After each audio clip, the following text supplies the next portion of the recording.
What shadows will I find lurking in your reflection?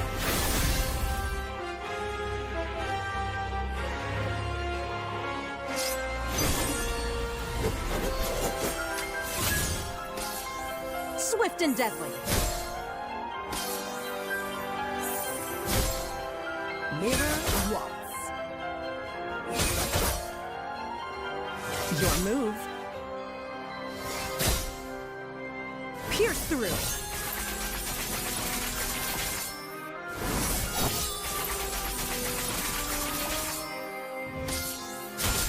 Shadow, guide my blades. Sharp as the truth. Care to dance?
All right, guys. Good evening, ladies and gentlemen, and welcome what promised to be one of the biggest nights in OCC history.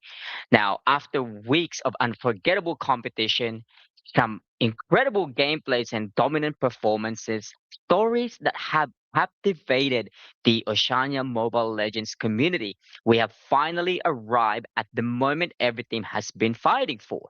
So, welcome to the semifinals of OCC Season 3.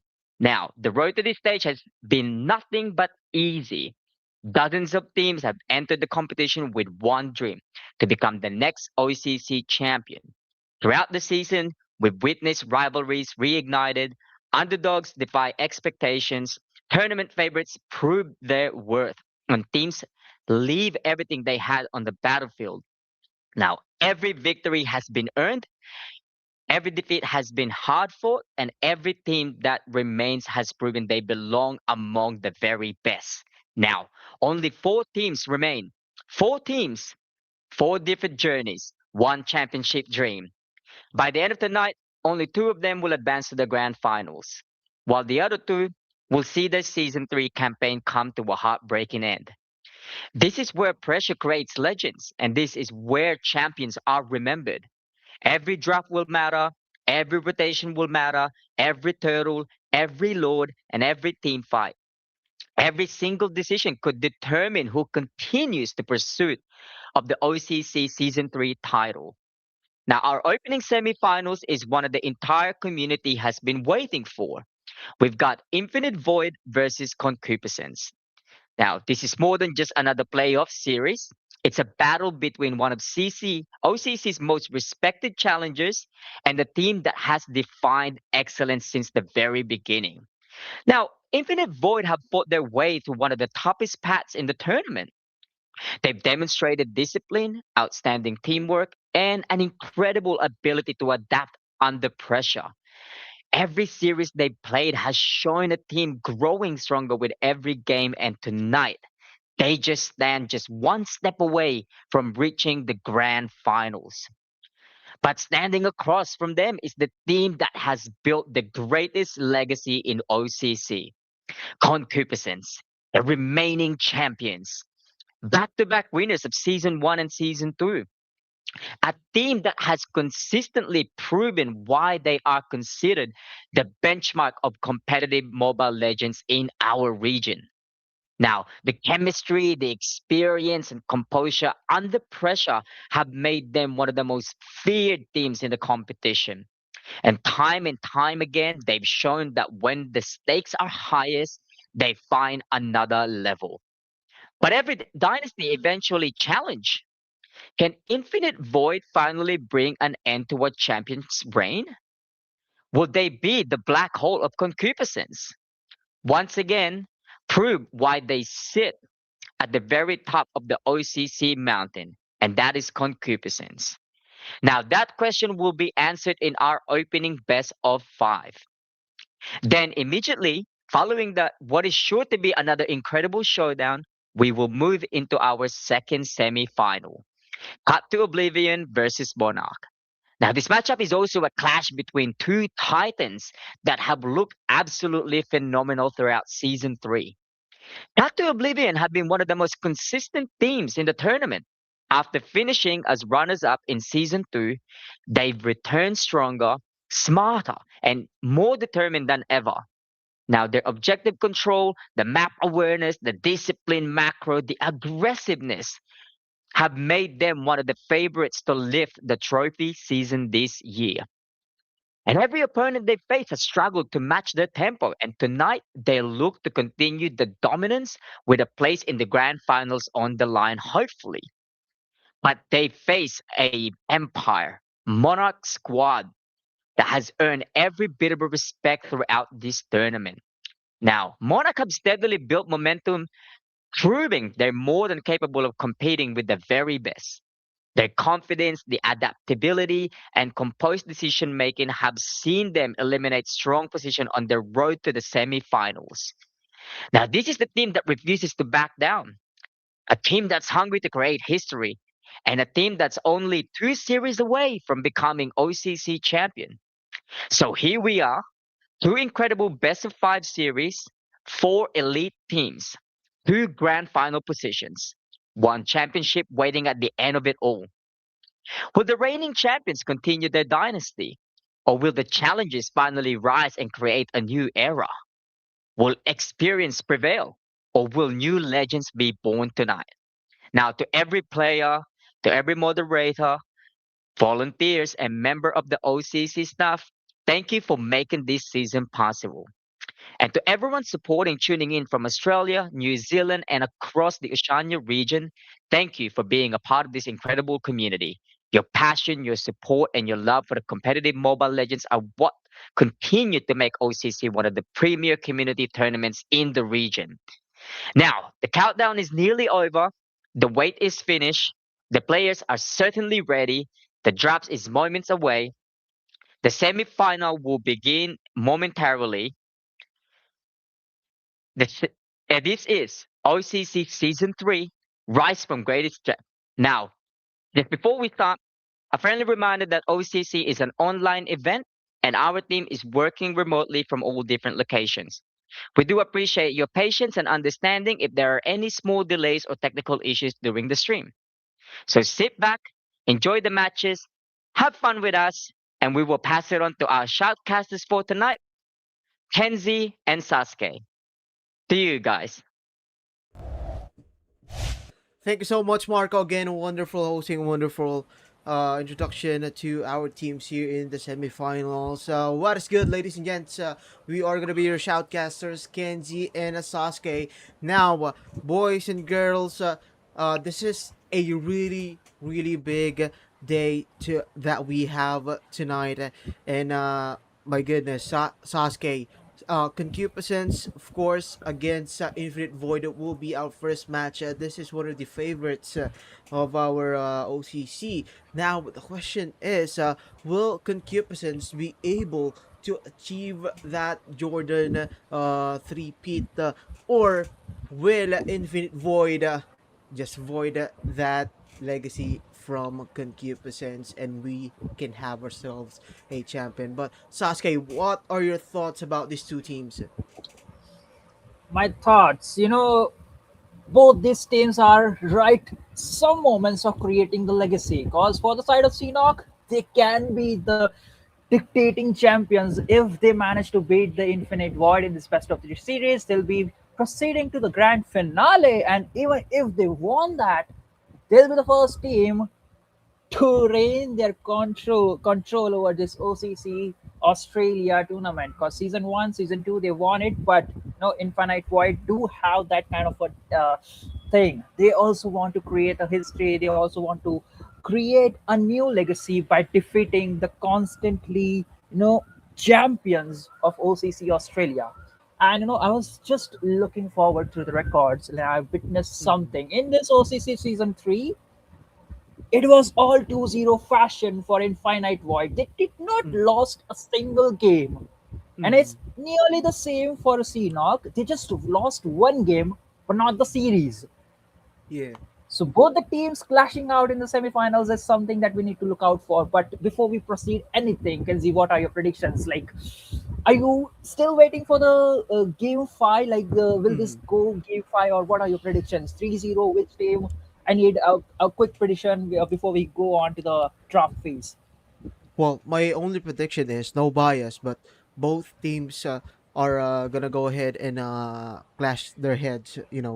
Since we shifted to a new meta, slowly but surely shifting to an assassin, jungler meta again, and it's gonna be like a brawl type of meta, and I'm excited to see what these two teams can do. But for me, concupiscence, they had a really systematic type of execution in games objective wise. Of course, they are very well disciplined, but Infinite Void, man, from the name itself, they have infinite possibilities to upset this team, the reigning two-time champ of MLBB OCC Concupiscence.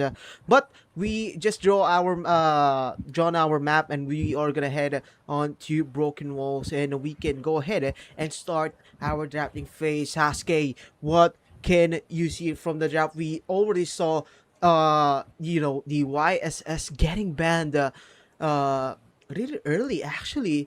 And yeah, it's just really a good type of meta that we have, but again, there's still an effective tank jungler that we saw yesterday that was really effective, and that was the Baksha. But I'm excited to see what these two teams will cook up for us. Yeah, true.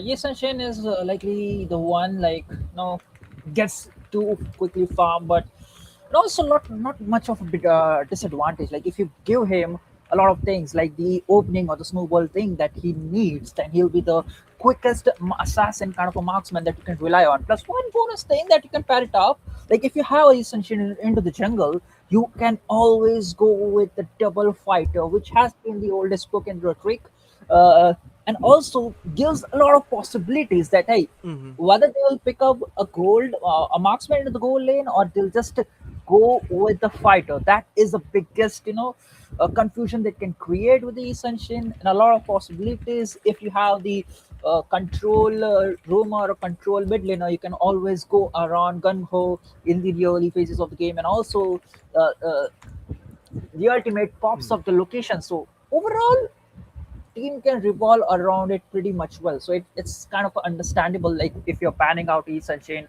or if you're picking out a East Sunshine. But right now, the Assassin patch is quite tricky Mm-hmm. because, man, Nolan is also there. A quick burst if East Sunshine is found off position. Alongside Ling, and also now we have confirmed that Hirara is open for the grabs. Things could go any side. Yep, things can really go either way for these two teams. But then again, the execution, the adaptability of these teams are gonna be tested. They're right here in this semifinals match, ladies and gentlemen. Who will advance? That is the huge question that we need to an answer from these two teams. And actually, Sasuke, I think this is the main event that we have right now. Usually we get the main event at the end of the event itself. But man, these two teams, I just really feel the aura, and then I feel the pressure. I feel the passion that they have, and they are just gonna go ahead and butt heads. But still, the competitiveness from these two teams just makes it a more main event type of uh, match, and it's really really exciting to see what these two teams can do, especially in the semifinals where they must go all out. They can't lose momentum. They can't lose game. as much as possible they don't want to make mistakes, Sir, but we are what's gonna your go command? ahead and start the banning phase with a Phobius and a Fanny Sasuke. Oh, that has to be a respect ban coming in from Infinite Void, and I quite Mm-hmm. understand why it is because you don't really want to give the assassin now that it's quite broken.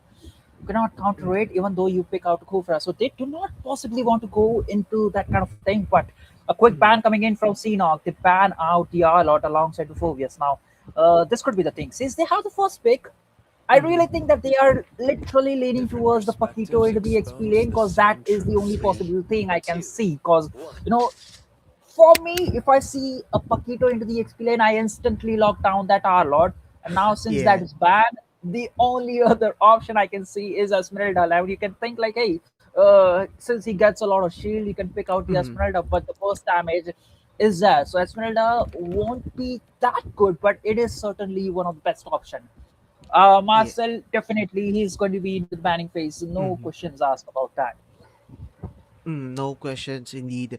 And the question is though, if ever that the Paquero will be banned, can they first pick a Sushin, or a more type of really dark horse type of a hero that they can have?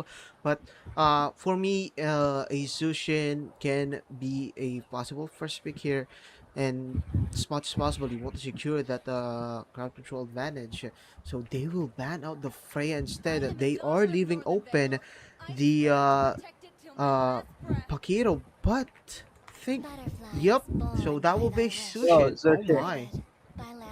Yeah, Oh, like what I yeah. said. Even I was like in kind of a thing, a confusion. Like, which one would you pick? Like a Paquito or a Sushin? Like, for me, I will literally pick a Paquito because of the incredible Mm-hmm. dashes. But this time, Seanock, they have a plan. They're going with the Sushin. Perhaps they are Mm-hmm. quite strong or eager. Like, yeah, we can just give them the Paquito and just pick the Esmeralda for the grabs and for for the sustainability and everything.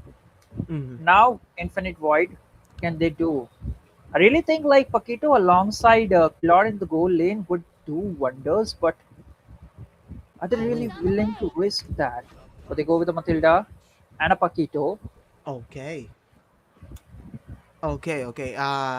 That is actually great picks for Infinite Void. They knew that the Mathilda is a part of the meta actually, but it is more of a in a generally good option. But the Bakiro, Mm-hmm. man, no doubt about it that it is gonna be picked by Infinite Void.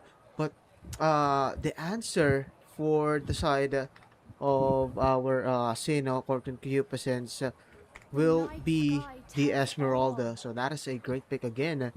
Yeah, it Being able has to to be. sustain the punches from the Paquito, being able to provide that longer laning capability as well is gonna come a long way for them, especially in the late game. And yep, they They are pick not up a allowed. Harith. Okay. Interesting. Yeah, they do not have to worry about the gold or the shields, right? Harith. Once you Mm-hmm. have the Esmeralda, and that is understandable because you see a Paquito alongside Matilda, so it's a win-win situation. Because the Paquito Mm-hmm. first skill is going to generate a lot of shield, plus with the guiding Yes. waves, Matilda is also going to help generate a lot of shield. So Mm-hmm. overall, for Esmeralda, it's a win-win situation. And with with the first pick, I kind of Mm-hmm. like the draft of Infinite Void just because of the possibilities. Because even if they want to go with the fighter or a tank room, tank Uh-huh. jungler, they have a Matilda to reach to the enemy backlines. They only have to worry about the shield that will, dish out from the Esmeralda. Because if Mm-hmm. Paquito is able to manage him or hold him in his lane, then it's going to be absolutely fine. If not, Mm-hmm. then there's going to be some trouble. Yep, that trouble is gonna be really hard to deal with, and especially with the Gord being picked by Void, and this Mathilda is just uh really a great pick for this type of composition. Keep that in mind Mhm. when the Gord is in a stagnant position, especially with a Mystic Gush, using the Mystic Gush. You want that escape being able to reserve the flicker. You want the escape option, and the guiding wind will do wonders for Infinite Void. And again, Mm-hmm. Sasuke, the storyline for this team is infinite possibilities. So they want infinite possibilities of escape. Keep that in mind. Paquito has dashes as well that Sinok will be needing to be aware of. So they need something to kind of hold them down quickly. Possibly a Kaja can be a good pick for them. Then they just can go for a tank jungler, but slowly but surely, uh, I think that is not gonna be an option anymore because Baksha is out, Yusen and then the Ling. So Anakai and Frederick is still open, and Mm-hmm. keep that in mind that after Sinok will be banning, Void it will be Void's turn to pick, so they can pick a either an Akai or Frederick, but the Akai will be out. Yep. Yeah. Fredrin it is. They're forcing them to go with the Fredrin. Mhm. But what this kind of a lineup that Infinite Void have picked for the first three heroes, like it's literally easy for Seanock to understand. Like, hey, it has to be a fighter or like a tank jungler, because there's no way that they're Mhm. gonna go with the assassin, because then who's gonna be the frontliner, and who's Mhm. gonna like handle the constant poke? Like, even if they go with the assassin, what could it be? Like, there's not a lot of options. Nolan could be. I don't think so. Nolan could be able to Well, work over here. Yeah, they definitely need yeah. a fighter. Leomord, Fredrin, Balmond. What else? Hmm. Okay. Okay. A Hirara. I think that can be a first time, but yep, they forced Ah, pick the Fredrin, and I think that was a bait pick by Senok, and especially since most of the time this type of composition you will go for an assassin jungler since the Kai the Baksha is out. For me, a Hirara can be a good pick here. So they uh-huh. just really need a solid backliner. But no, they will go for a Nolan. That is that's kind of nice, being able to escape team fights, being able to Uh-huh. have that pick up prowess, betting out flickers, because guiding wind will not really save you that quickly from the fracture. But Yeah. for a for the tank, it will be the Kufra. okay, Kufra. All right. Understandable. I was thinking that Minotaur would have worked well, just because of the fact that Mm-hmm. if you see a Matilda's circling eagle towards the back line, you can just use the Minonian Fury to Mm-hmm. stun out all the aggression that could be possibly coming towards you. But I think this Kofra pick is solely to neglect the Pakito to Mm-hmm. work that well. And I understand, like, hey, Yes. Kofra is going to be a menace, and Mm-hmm. solely the only one marking down the Pakito, because there's not a lot of options. But into the goal lane for the final pick of Infinite Void, Irithil, Mm-hmm. Bruno, and they go with the Claude. Okay, I was just stating out like Irithil would have worked wonders. Also Bruno, but yeah, the escapability not very good. So Irithil or Claude, but they go with the Claude. The basic attack is going to deal a lot of damage. Mm-hmm.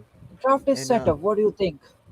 yeah, I think Infinite Void has this one in terms of draft, but the winning condition for them is as much as possible. You want to shut down that Nolan. Don't let him grab kills, and Mm-hmm. of course, Mm-hmm. as much as possible, you want to slow down the progression towards the Hunter Strike or the Blades of Heptasis, because that is gonna quickly pick off this Claude. But keep in mind that there's an escape option as well for this Claude. You have the Beam, or you have the Guiding Wind again, and the main point of defense and attack actually is from Infinite Void is this Mathilda, and hopefully we'll see them execute this properly, and I'm hoping Concupiscence can execute this properly as well. Mm-hmm. On theory, on paper, I have to agree that draft coming in from Infinite Void looks absolutely stunning. But if you come back to the reality, you know the Seanock has a potential, and the early burst that they have, and a constant poke from Nolan and also Zushin. Oh, again, look at that. Yep. Val is just really getting harassed by T and Calico. So that is a strategy for Sinnoh as much as possible. You want to be aggressive and at the same time being careful, not overcommitting. And look at what Wex is really rotating early, trying to make sure Oh, that no one will secure this lethal wanderer other than him. And yeah, in terms of rotating speed, you have Wex with this Nolan who's just really dominant force in terms of having dashes, having able to escape, but it is quite not it is quite soft. So bursting down this Nolan once stunned is gonna be crucial, and I think Aizen will be the main point of attack against Wex. understandable, and I completely agree with you. But you know, if Infinite Ward go with a secure play, because the whole point or the whole source of damage is gonna come from the sidelines and the constant poke from this. Oh, Paquito quite low, no flicker. Yeah, the flicker will be used, and now Jansen might need to go home, but the T is really doing a great job putting the pressure on him, making sure he goes home. Mystic Gush that will be used by Val, and now the turtle is up almost half an HP, now less than half an HP. Aizen with a retribution still on the turtle. Now from behind is Flughaven trying to stay the damage, but they will be locking on to Aizen from Infinite Void. Wex will draw the first blood, and that is a great sign for the side of Concupiscence, grabbing the jungler in exchange for the first turtle. That, as we know, is not that quite important, and you can just take a look at the gold to see the difference. The goal is not much, but still a good fight coming in from both the teams. Oh, flicker being used along with the blazing duet is quite low. Oh no, Calico though will be able to use the Crimson Beacon, and that is a great execution, actually great trade for the side of Sinnoh, grabbing the gold laner in exchange for your roamer. You'll take that any day, and because of that, Tex will be able to farm up quite comfortably in the top lane, and this gold laner, the Harriet, he really needs the item. He needs that holy crystal as much as possible in the early game, and infinite void as much as possible. You want to give the kills to Catmongus and Val. You want to keep them safe, and I said as much as possible you want him to front, but that didn't do well earlier in the turtle take. Agreeable.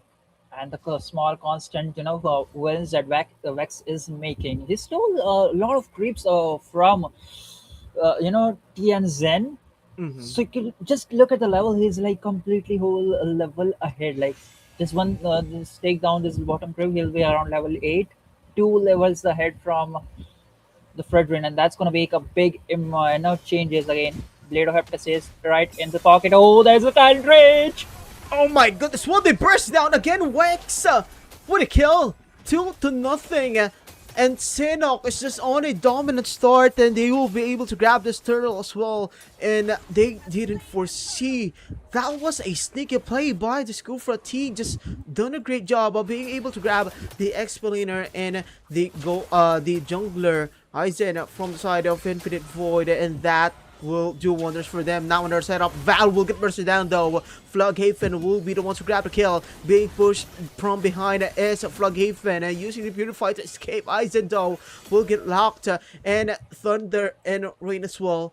But they will be able to escape. Cut Monks though, trying to cut off T, but Tex was there to predict the rotation. He knows and he's confident with a systematic play from Sedos. Just really too much. How Aizen getting locked on with the Crimson Beacon. Again, Tex what a kill. Here comes Blaze the Wet though from Cutmongus. Tex dashes in and a Bimai out for Cutmongus. Here comes the Crimson Beacon itself, and the Lantern Flare being used by Calico was not able to lock on to Cutmongus, but they were able to bait out the They purify once again, and still that was a great start, great team fight for the side of Sinok. Cena with the goal lead and with that early aggression they have, they're definitely in the lead. Catmungus is trying his all best to get something out of it. The trade he is making is absolutely phenomenal, but the constant, stealing away from creeps Mm-hmm. away from Eisen and just out of the league, like he's taking some creeps, but the small fights the Seahawks are Mm. constantly winning. The last two of the tower, they took two of the towers away from Infinite Void. If this goes on, then Infinite Void will be in a dire situation. Quick look at the atomization. The DHS onto the cloud, like making his way over to the Golden Staff, I believe, Mm. or not the Golden Staff, he's making the corrosion side. My bad. Yeah, and But this is not looking good as well. Because uh-huh. Wex just got the Hunter Strike along with the Blades of Heptasis, so you will feel the damage from the fracture once that passive hits, once that dimensional rifts just crosses each other. It's gonna be a huge damage, and Thunder and Rain is gonna feel it along with Ice, and even now Catmongus will be the target down onto the bottom lane. Here Oh, comes the shield, the healing is still enough though to sustain the damage, but Iso will get left behind.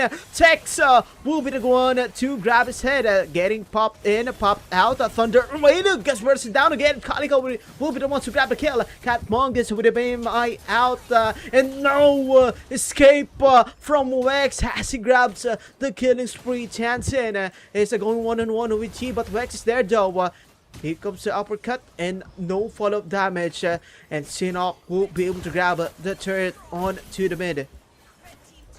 the curve round the Paquito, making sure he disables it constantly. He's not able to give him the space. Tianzin looking for a play, but how could he do so?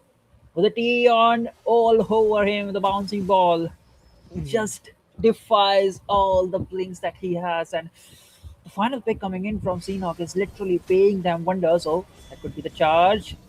Val might Y- be in trouble, but no, he cancels it. Okay, that is yeah, some discipline coming in from Seahawk again. The tower is done.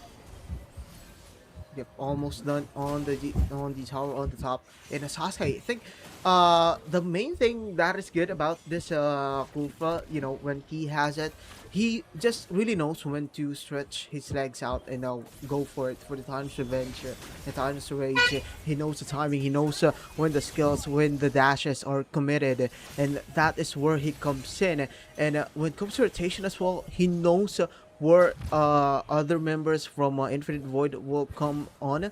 And he just predicts Uh-huh. it very Oh, well. And the fracture just really felt by Ice, and half an HP. This Fredrin is just too much. Wex just really let Infinite Void know what he can do using this Nolan. And off topic though, I really love what Munton has done with this Nolan skin. Just look at the fracture, man.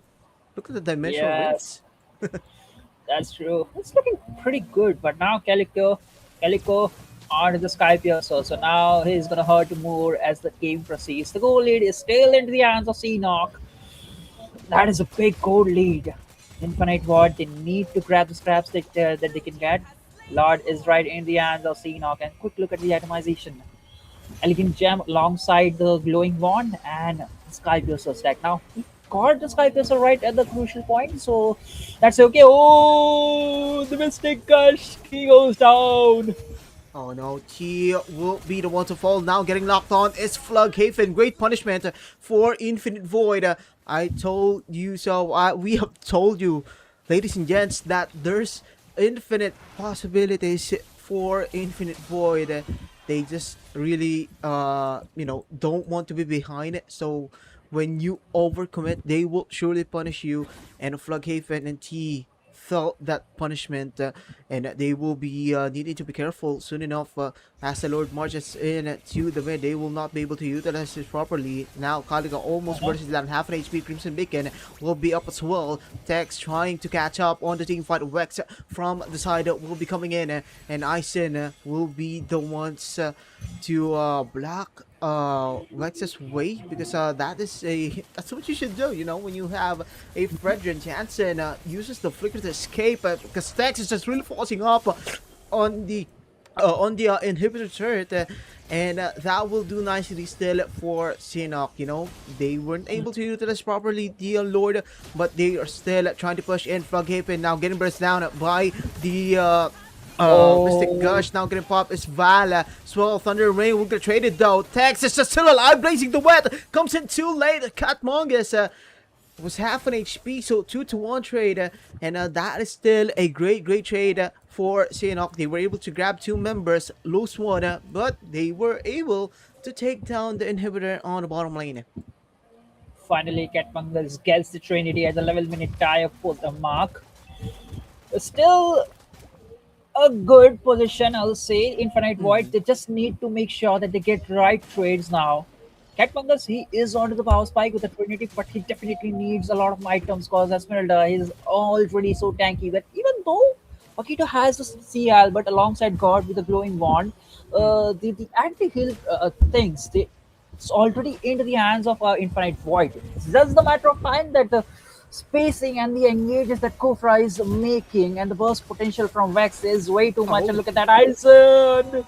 oh my god, getting popped in. Kali coming to Crimson Big and Land Flare was able to grab Ison, and now Chansen will punch his way out of the team fight. Almost got locked in, almost got bursted down, and Ison just really felt the fracture. It was half an HP. Now another fracture! Rex is just unstoppable. Catmungus will be next one to fall. Val is gonna be up two, and ladies and gents, Sinnoh was able to destroy the top lane inhibitor, and the base will be next, as Jensen was the only one left. Sinnoh will be the one grabbing game number one.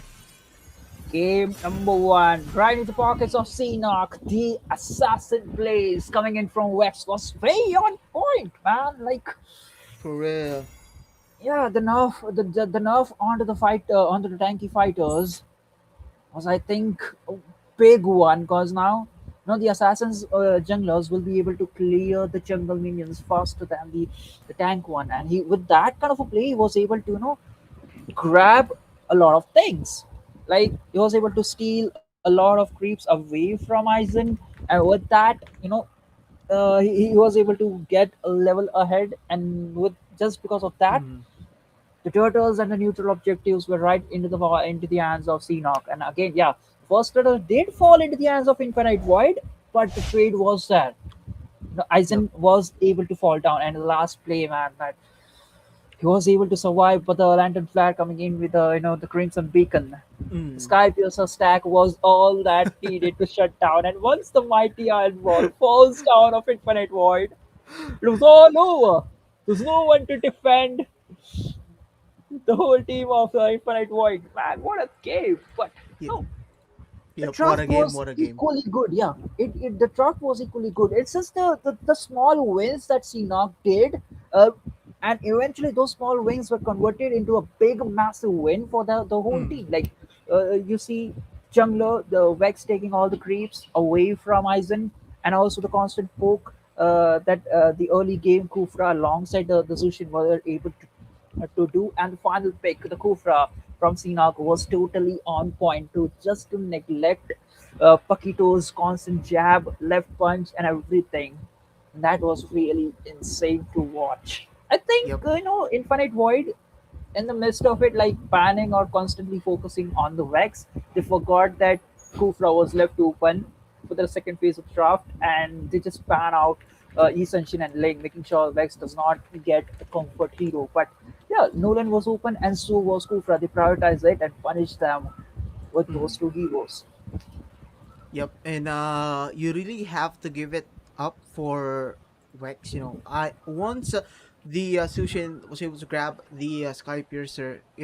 Wex was the only one just cut to provide the burst damage, cut the health as low as possible for the Sushin to be able to grab the kills, let the Sky Piercer stack up, and yep, still concupiscence.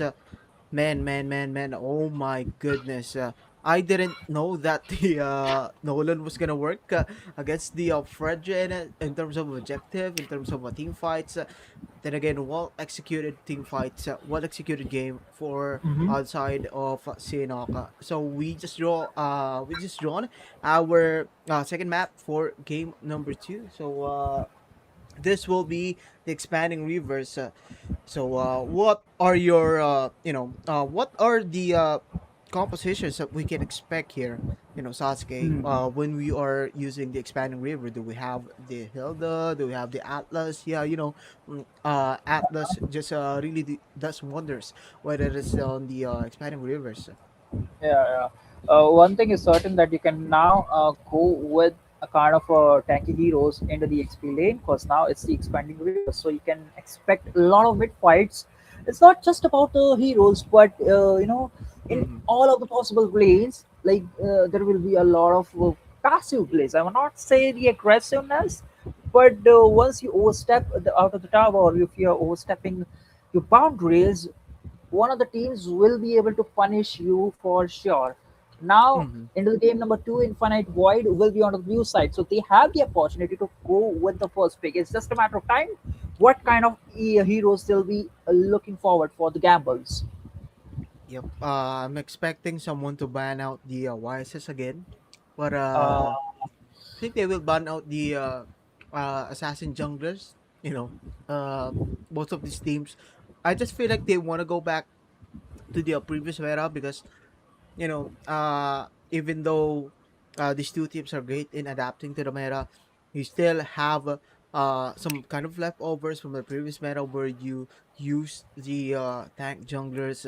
That's where you gotten comfortable with. So, especially when using the assassin jungler, that requires fast fingers. So, but whatever, wherever they are comfortable with, I'm with them. yeah, Sir, understandable. what's your command? But they go with the fanny. There's no way that Vex is gonna go get a fanny in this game, man. There's no way. It's a permanent ban. But again, Sinok banning the same strategy. Phobias again.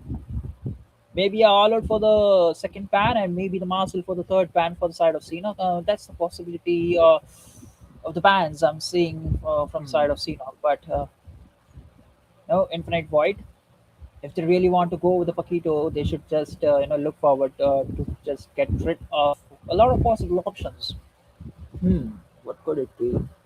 No, Hmm. now that we are seeing a focus ban, there's a lot of heroes that you can actually put into the progression, and banning out Astral Different at this point for the perspectives side of expose the Infinite same Void makes truth. a lot Wait. of sense. Oh wait, 2. wait, wait. Well, Is they that they weren't ban? able to ban out.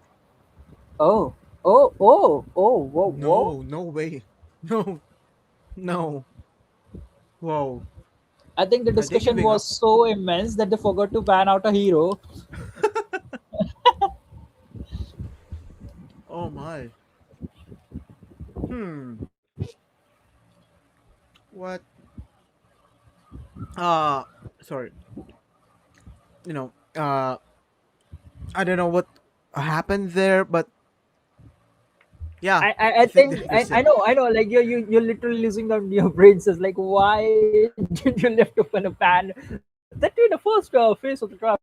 Like I get you, but again, oh Mhm. Matilda this time. So Infinite Watch, they're Okay. literally looking forward for the assassin I plays. will choose my own So no, you path. might be right about they go with the all out ban, similar kind of a ban from Cena, just as predicted. But Infinite Void, if they really want to go with the Sanjin first pick, that is a possibility. But that will leave Zushin again into the hands of Seanock. Mhm. Again, Phobius, Esmeralda, also Freya, and Harriet. There's a lot, all these heroes are left open into the explain and go lanes. Zushin into the mid lane. What else? Yi Sunshine, Ling, not a priority hero at this point. He is still a good one, not a priority as a first pick.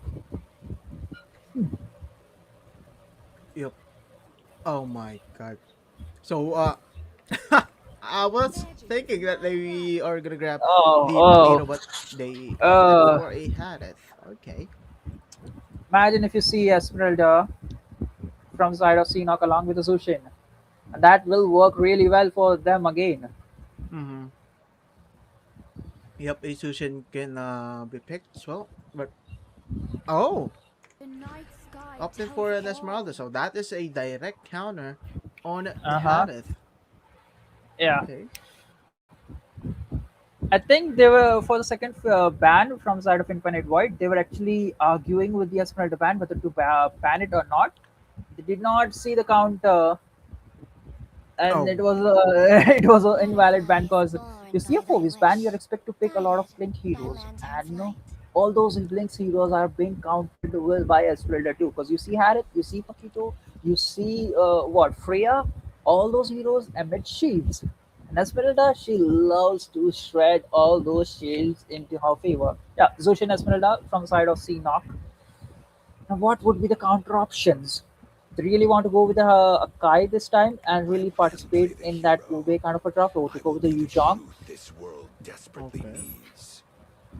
And Hmm. now I think Infinite Void would like to go with the Assassin because you already have a Yuzhong, potential backline jumper. You want to pair it up with something that could reach the backline first, maybe. Yi Sunshin do Only the sounds good at this plains point, or they go exist with the in EU. equilibrium. Yep. I I think was for born Sinok, it's gonna be good if they pick up a Ling, you know, being able to shut down this Eve from the backlines itself. But there's still a lot of options, that you can Yeah, yeah, choose yeah. on the jungle side. Hirara still up for grabs. Man, I want to see the Hirara. You know, I've been looking forward to it, and it's one of a um, similar hero to a Joy, but then again, A better uh, one. yeah. But then again, I still want to see it, be on this tournament. But let's see what Tianok will cook up for us. They will go for a I am Kaja. the power of Okay. light Oh. incarnate.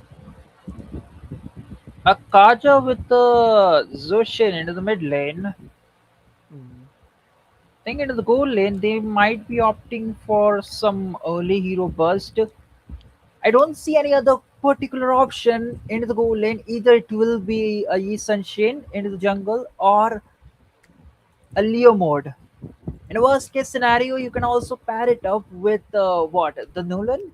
You can just land the fractures. You can just go with the snowball composition that Kaja brings with the divine judgment and flicker combo.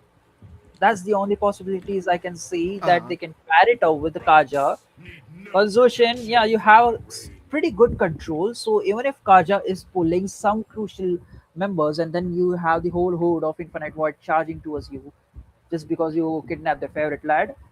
mm. Well, you're right on that one, actually. But for Infinite Void, having this type of composition, usually this will go to a tank jungler type composition, and as you know, Mhm. just predicted it with a A Baksha. Bakshaban. Yep, and Come on, Dexter. so It's okay, our so they show ban out the time. Claude. Now Understandable. a Moscow can be good here, Yeah. for Cena. Sinok, but even a Yeah. Leslie actually can be used, or just go ahead for a Bruno. One of your favorites. Yeah. Bruno, I don't really know because there is a huge chance. So they'll likely Mm. go with the mobility over here, unless and until the Bruno is able to, position himself in a very good manner. Because there's a Yuzhong, there is also this EU. So RWM and Black Dragon Farm will be a big danger for a non-mobile marksman. Claude Mm-hmm. taken out as a good thing. Moscow, you can arguably go Born with with that kind of talent. hero. What if not what? If not Moscow, what else? Irithil, a Granger. If they really want to look out for the early burst, Granger against a Harriet. Now Akai Hmm. enters Okay. the scene. A Granger, yeah, a Granger can be a good option too. Uh, so no more Akai. Yep, this is gonna be a broad type of composition for both of the teams. I think they will go for a an assassin jungler, but I'm wanting to see if one of them will pick the Ling, because sometimes Ling just really works a bit well with some compositions. If I remember correctly, I'm really stuck on the tank jungler. I really miss the assassin jungler type of Uh, meta. yeah, But oh, Gaze on oh, the edge of yeah, the still. yeah. It's predictable. You pick a Kaja, you cannot pair it up with Zushin, so you will Mm-hmm. go likely with something in the jungle that would work really well with Kaja, right? Because Mm-hmm. then there's no point of Kaja, your team picking up a Kaja. So that is something. Even though if they're going with a Purify, divine judgment will be high priority, and then an instant fracture, the burst coming in from either the Sunshine or maybe Nolan was right beyond point. So that was given. But what Yeah. would Infinite Void Peggy? They have the burst coming in from Harith. They have the the zone from immortal Yuzhong. They chose have a to killbox vanquish the composition. Oh, let's shadows go that with Oh, plague Suyo. this world. that's a nice spec actually. Going Uh up huh. against the Nolan, being able to have to go toe to toe in terms of damage. But in terms of mobility, being able to go one on one, it's up to the players, on how will you use it. But usually this Nolan is just a one hit wonder. What I mean by one hit wonder, it usually goes for burst and then escape. Yeah, So get once back. you Hit hit and the run. Hit and run. fracture, you escape. Once you hit the ultimate, you just disengage in the team fight, wait for your passive to cool down, wait for your second skill, first skill to cool down as well. Then that is where you go ahead and re-engage on the team fights. But Yeah. a Suyo usually just really dominates the Nolan. Because there's a lot of escape options. There's this dashes from the Suyo that you can use to escape the fracture. But then again, it's up to the players on how well they use it. And we're just waiting for the final ban for the side of final pick rather for the side of Sinok. And keep in mind, Infinite Void was not able to ban out on the first phase. And this is gonna shock you because they picked up, I think, I am the an sovereign of the Obsidia. abyss, the slayer of gods. Hmm. Okay. Okay. Okay. Okay. Okay. I was not Oh. expecting that, but yum yum yum. What do you say? The recent patch Berserker Fury do stacks upon really well on the Obsidia, but the end of the bone. Harris will be running on Purify all the time. If not, then I don't know. But if he is not running on Purify, oh, he is running. Okay, so the Hunter Bone will be just what an escape option to make sure that Harris runs out of the Purify. Overall, I like the draft. The Obsidian pick is still something that I'm not able to digest it at this point. But Infinite Void, they also has to go on with a beautiful draft. Just that Hmm. the mid fight or the mid control that comes in with this ocean will be under control of Seanock. But look at the EXP laid.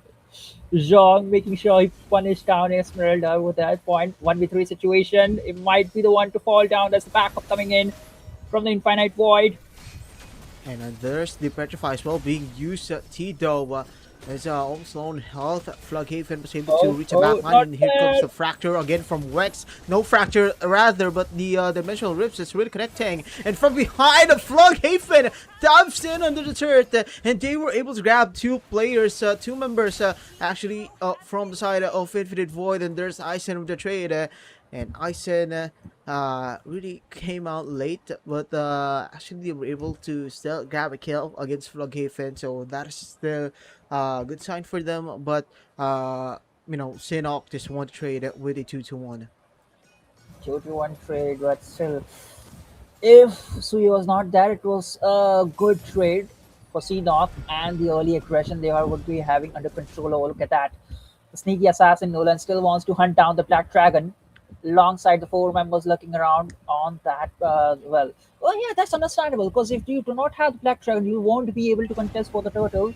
That's Mhm. absolutely good thing that Seanock are looking forward for it.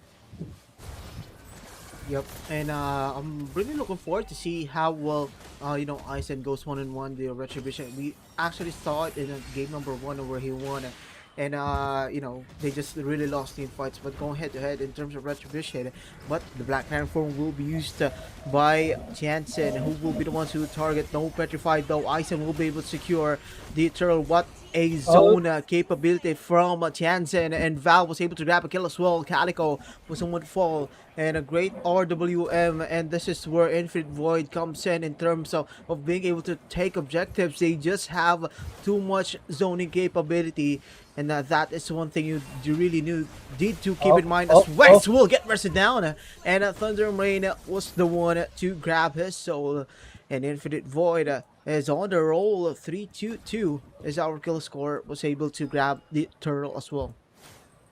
The early game, which was under control of Seanock, with the first turtle and the consecutive kills with the Suyo and the burst Mhm. potential that they are showcasing. Infinite Void now at the driving seat. Oh, Obsidian might be a bit low, Hunt of the Bone used alongside the Zaman Force, but it's just a cat and mouse game into the goal lane at this point. Like, yeah, both uh, the heroes scaling one, so definitely mhm. besides the core item, they won't be able to do anything at this point. It's just the Yeah. mid thing that they are Yeah. looking forward for it. See now, they really want to keep the dragon at the bay. Mhm. Now, X with the Wind Talker. Without Mhm. the shoes, I think like yeah, that's a good item. Okay, yeah, the Yep. primary That item is a secured. good idea. Yeah, the primary item secured. Mm. And also Wex it's gonna be down by few gold here, but here comes a divine judgment RW to save Oh, himself. But what a oh, fucking dive in by Thunder and Rain, and they were able to take down Tex.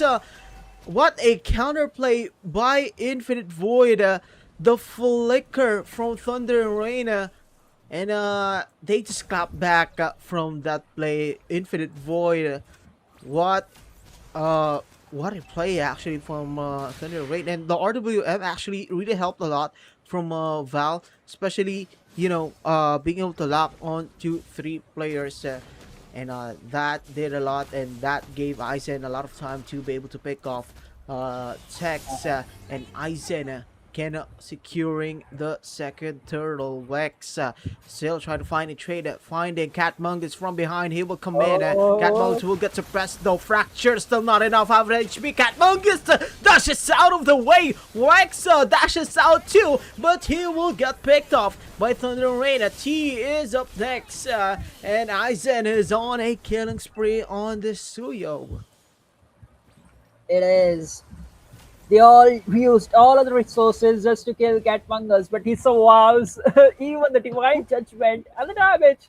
With a quick and purify, he escapes with the chrono dash, and the punishment comes in from side of Infinite Void. But look at the top lane, EXP Yuzhong quite low in a 1v1 situation against Esmeralda. Mm. Now Suyo is there to punish him down, but oh, Falling Star Moon misses down the Spitfire combo coming in from Yuzhong. Oh, he busted down!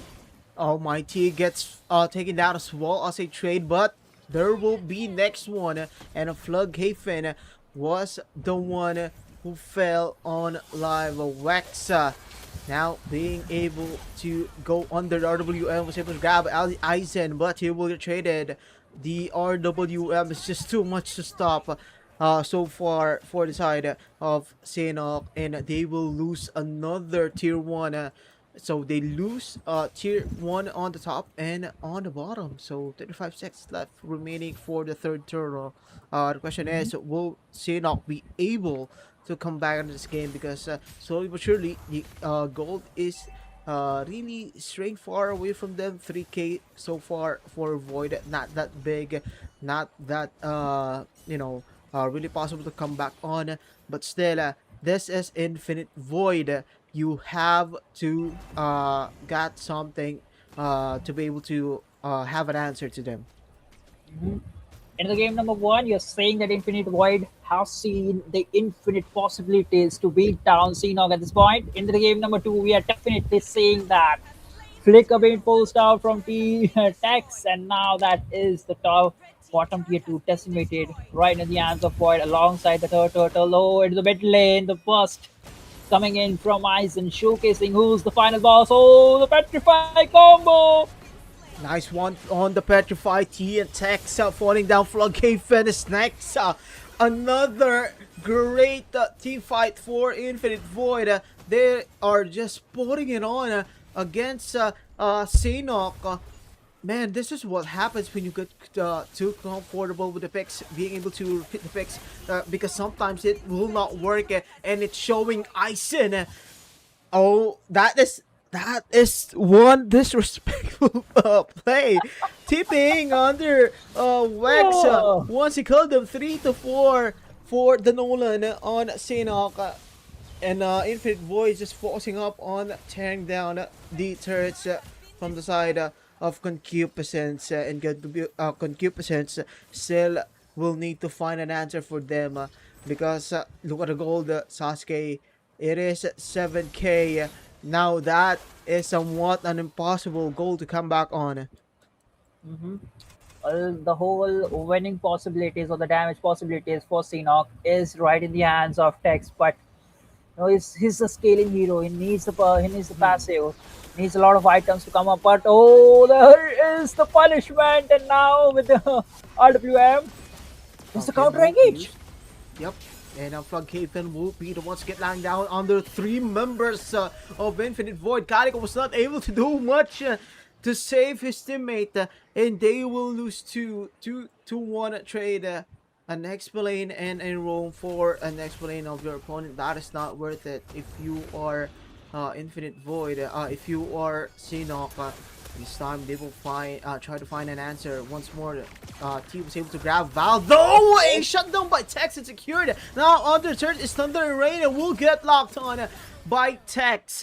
Great job on the Lantern Flare. Now the Lord is up as well. Sinok is looking to be confident here. T will get bursted down though from a sneaky play. Chanson caught him by surprise.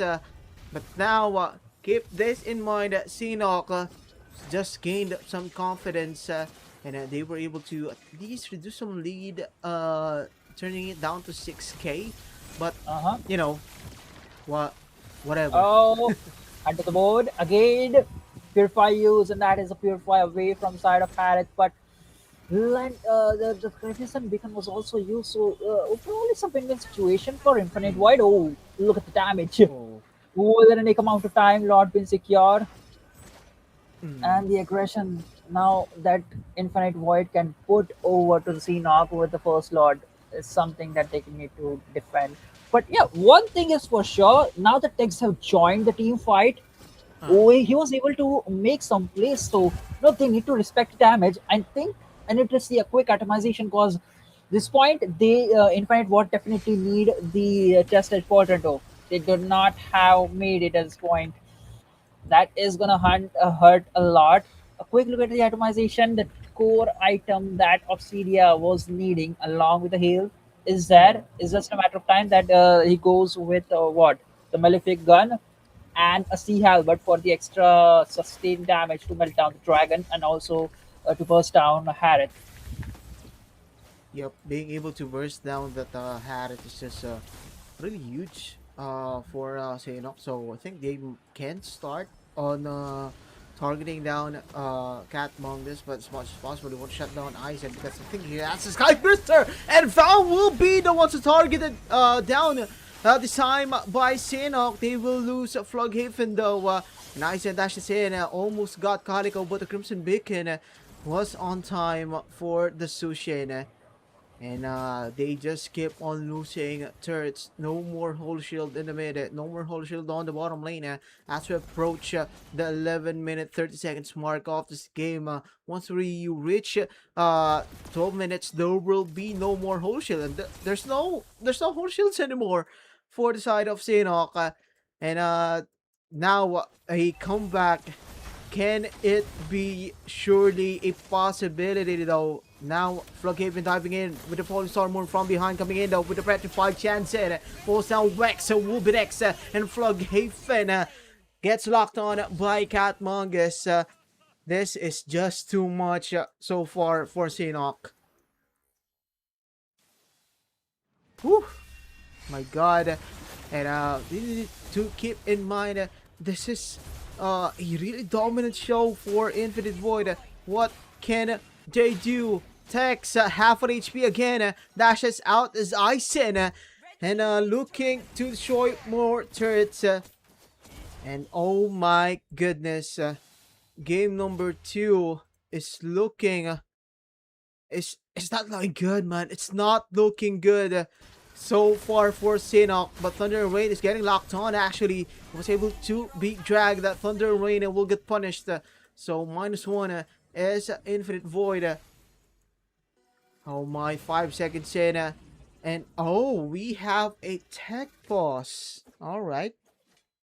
So while we are in a tech pause, yo guys, I would like to give a shout out to our comment section on the sorry, on our TikTok. Yan, please do double tap your screens, do share the live. Of course, keep on supporting OCC Australia if you want to, of course, have more tournaments like this, have more production like this.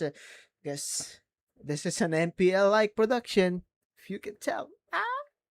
Nah, nah, nah, not kidding. But yeah, lots of lapses actually happening for Infinite Void late in this game. Even though they are leading by somewhat 8,000 gold, almost 8,000, it is still a huge lead, and they just really can't lose this lead. You know, you don't want your Suyo, you don't want your core heroes getting shut down. It will be too much. It will be like losing your own child, and yeah, we are just coordinating with our teams, and soon enough we'll be back in the land of Donna. But while we are in the pause again, would like to remind you guys, drop a like, double tap your screens. Of course, we would like you to follow OCC Australia here on TikTok, and OCC Australia in the Facebook as well. So you guys can enjoy our live, our more tournaments. Highlights will be coming up soon. We just didn't have an editor, but soon enough, we'll have it. We'll have it here. And yeah, guys. I'd like to also thank the staff from OCC. So Marco and Maker and also Kai Bear. Shout out to you guys, and shout out to Margot, and yep, shout out to you guys actually in the comment section, in the chat. W's in the chat, man.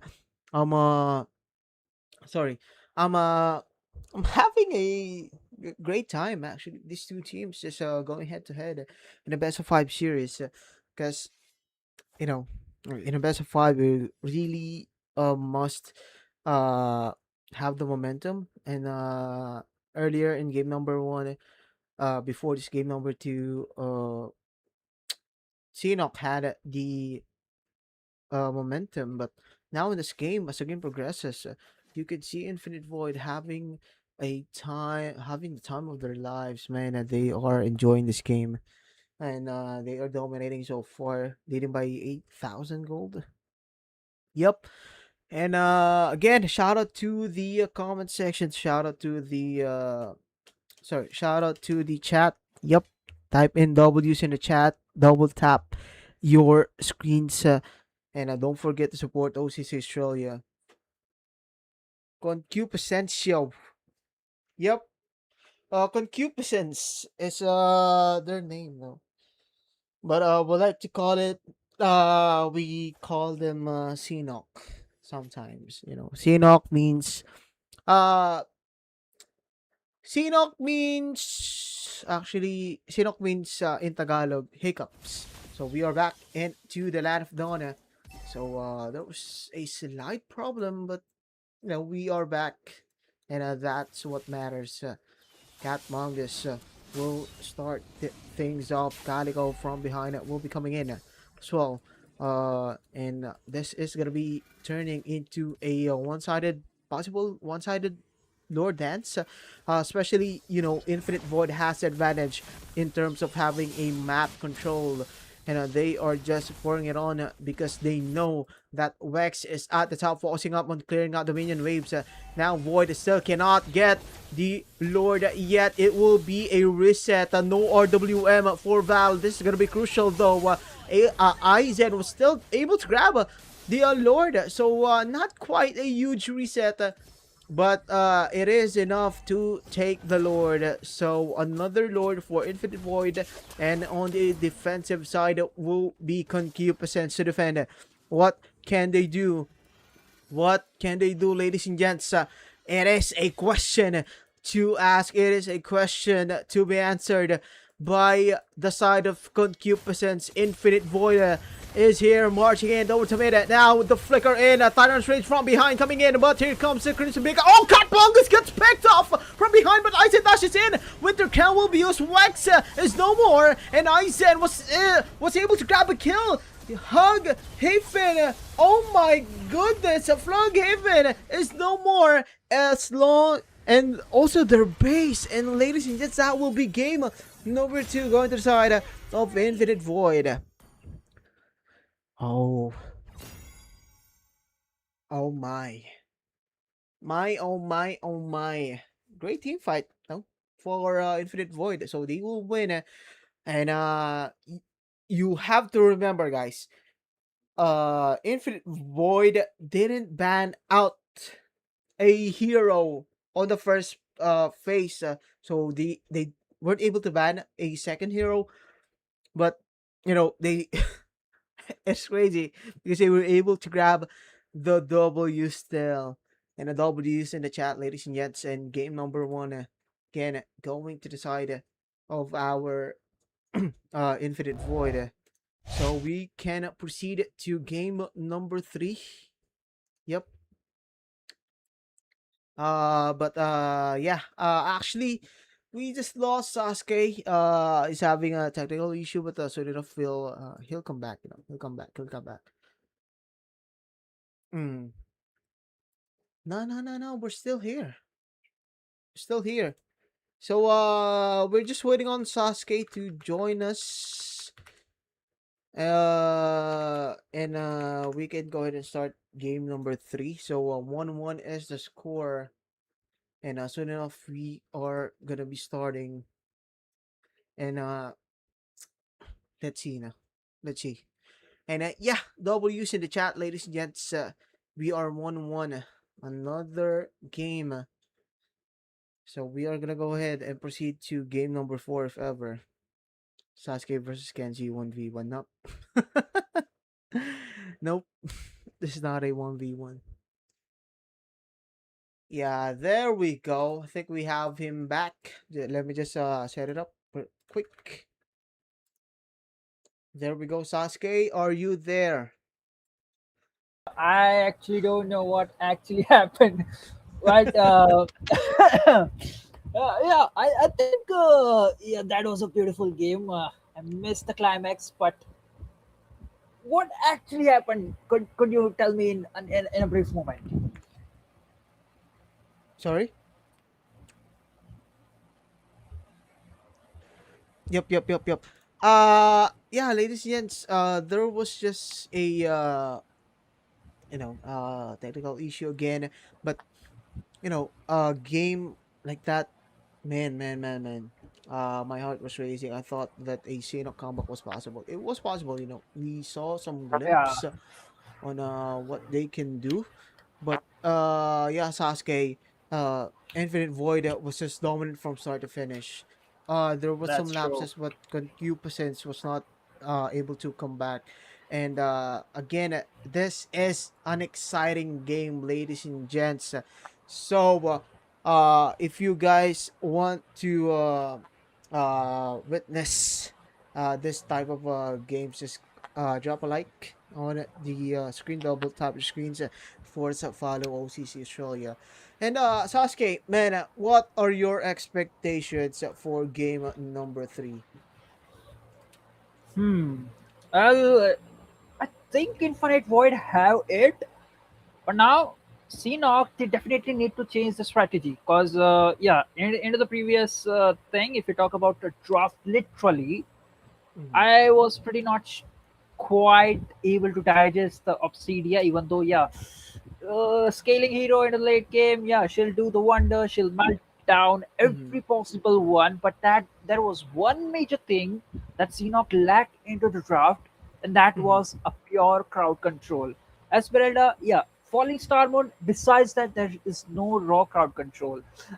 If you talk about the Kaja, it's just one pick or one major no, one major suppression that you could lock Mhm. onto a hero.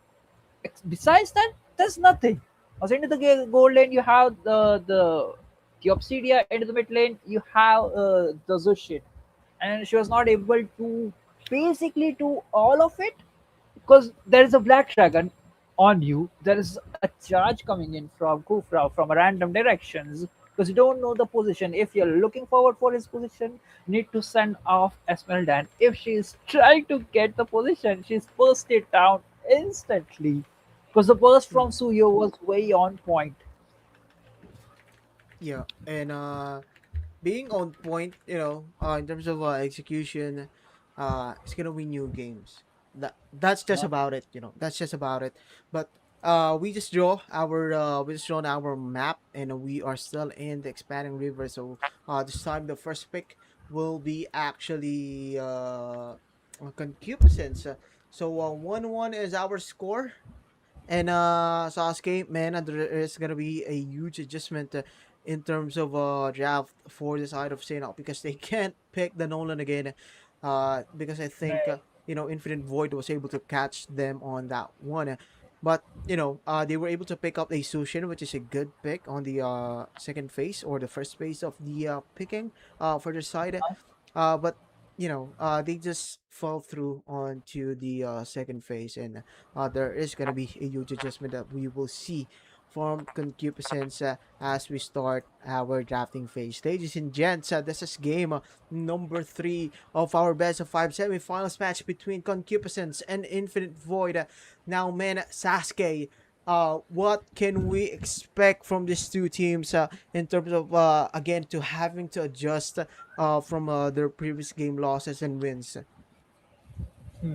Well, one thing was certain that in the game number one, when Seanock went with the Zushin, the Eve was banned, and in the game number two, Eve was open. So Infinite Void did manage to take a big hero that was able to make sure that they get maximum crowd control or maximum zone from that one hero, and they were able to capitalize it Mhm. because you do not want to take a fight in the RWM unless and until you are over farmed or you know tanky enough to sustain all the damage that was being thrown from EU. That was a big major factor that came into the picture. And like yeah, Tex was able to use Hunt of Mhm. Bone twice or thrice in the whole team fight scenario when he was able to join on face of EU. So yeah, he was able to make sure that he's not able to live. But besides that, once he was out of the picture, the damage onto the Suyo and the rest of the members were more on, so they not cannot take on the prolonged fight. So they had to back off Mhm. because the composition was like hit and run. You grab one or kidnap one of the members or core members, and then you totally burst him down, and then you wait for the skills to cool down because they did not Sir, had what's your command? the sole crowd control or the sole Mhm. frontliner who's able to do so. But back into the action, we see Mhm. Yep, we actually see it a lot, having a Yuzhong for the side of Void, and it was a respect. It is a respect ban actually right now for the side of Sino removing the Yuzhong, and they Infinite Void is gonna respect the Fanny from Wex. So now the question is, what are they gonna ban to? Because yeah, same pattern from game number one. I think they ban out the Different Marcel. perspectives Uh, expose the they're same making sure truth. that Tex or yeah Tech T will not be able to use this this Marcel and while thinking that other players are still really good here for Sinok because as we heard they are a top 5 team and Sasuke again a Marcel Faniban. This was a pattern actually on game number 1 for the side of Mhm, Infinite Void. That's true. I think we're gonna see the same pattern. But one thing is certain, the third ban was EU that actually Infinite Void did in Among the the game number one planes as well. exists So, the oh, they equalizer. this time Xenon does it. So I was made in the for previous it. ban, they did what they did. Like the alert was banned, constant Mm, like ban.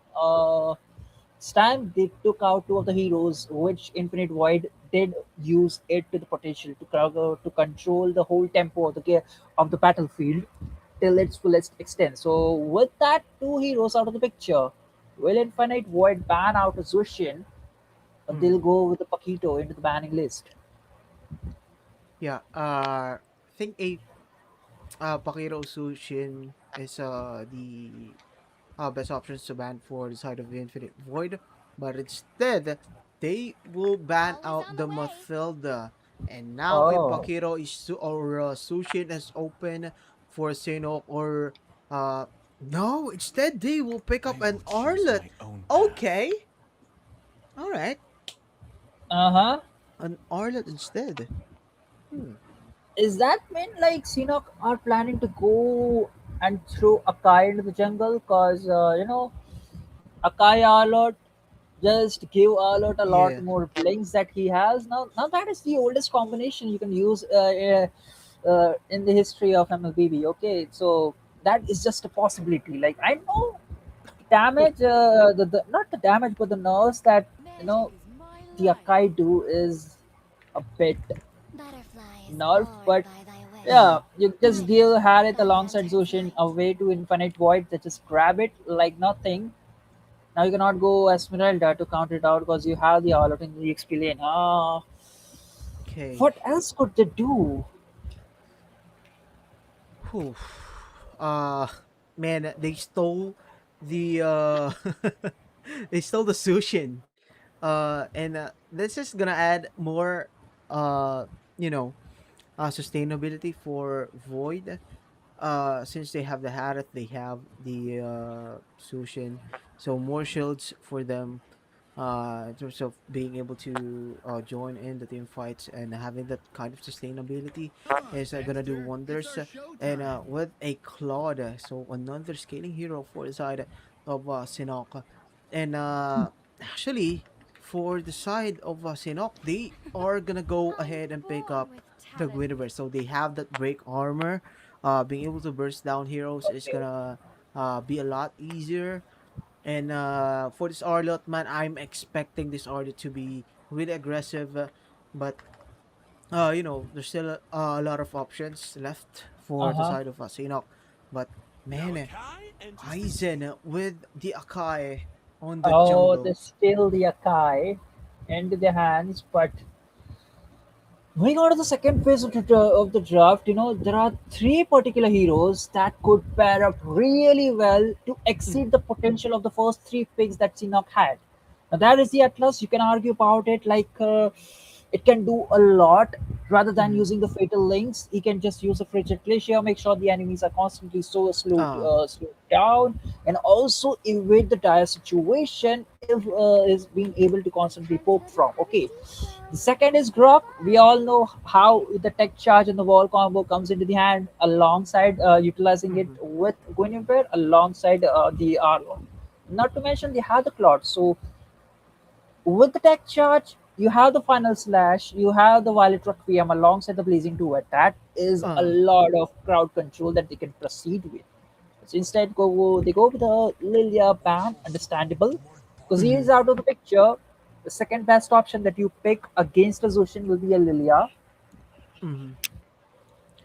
And Akime, I think Akime can be a good option for the side of Sinok. Being able to escape through the walls Mhm. when you are gonna get pinned down by this Kai, and they ban out the gourd. So one of the Okay. options as well in the mid. But for the side of Sinnoh, they will ban out the Mincetar. Oh, Can oh, kinda odd in terms huh? of you know, in terms of being on a banning side, Mincetar uh can be used actually in the XP lane. It still kind of I makes mean, sense, you know. I agree, but I've never seen a Mincetar in a professional league. I know, Yeah. like when you see a lot of dashes, Mm. just pick up a Mincetar. But Huh. even if Infinite Void do, just look at the composition. You Whoa. have a Mincetar and you also have an Akai. So one just Whoa. repels and one just grabs. So it's like pairing up the opposite poles Whoa. together in a team, but they go with the Martis into the XP lane. Whoa. Whoa. Whoa. Hmm. Whoa. Am I seeing this right? They picked up a Mortis. Oh my god.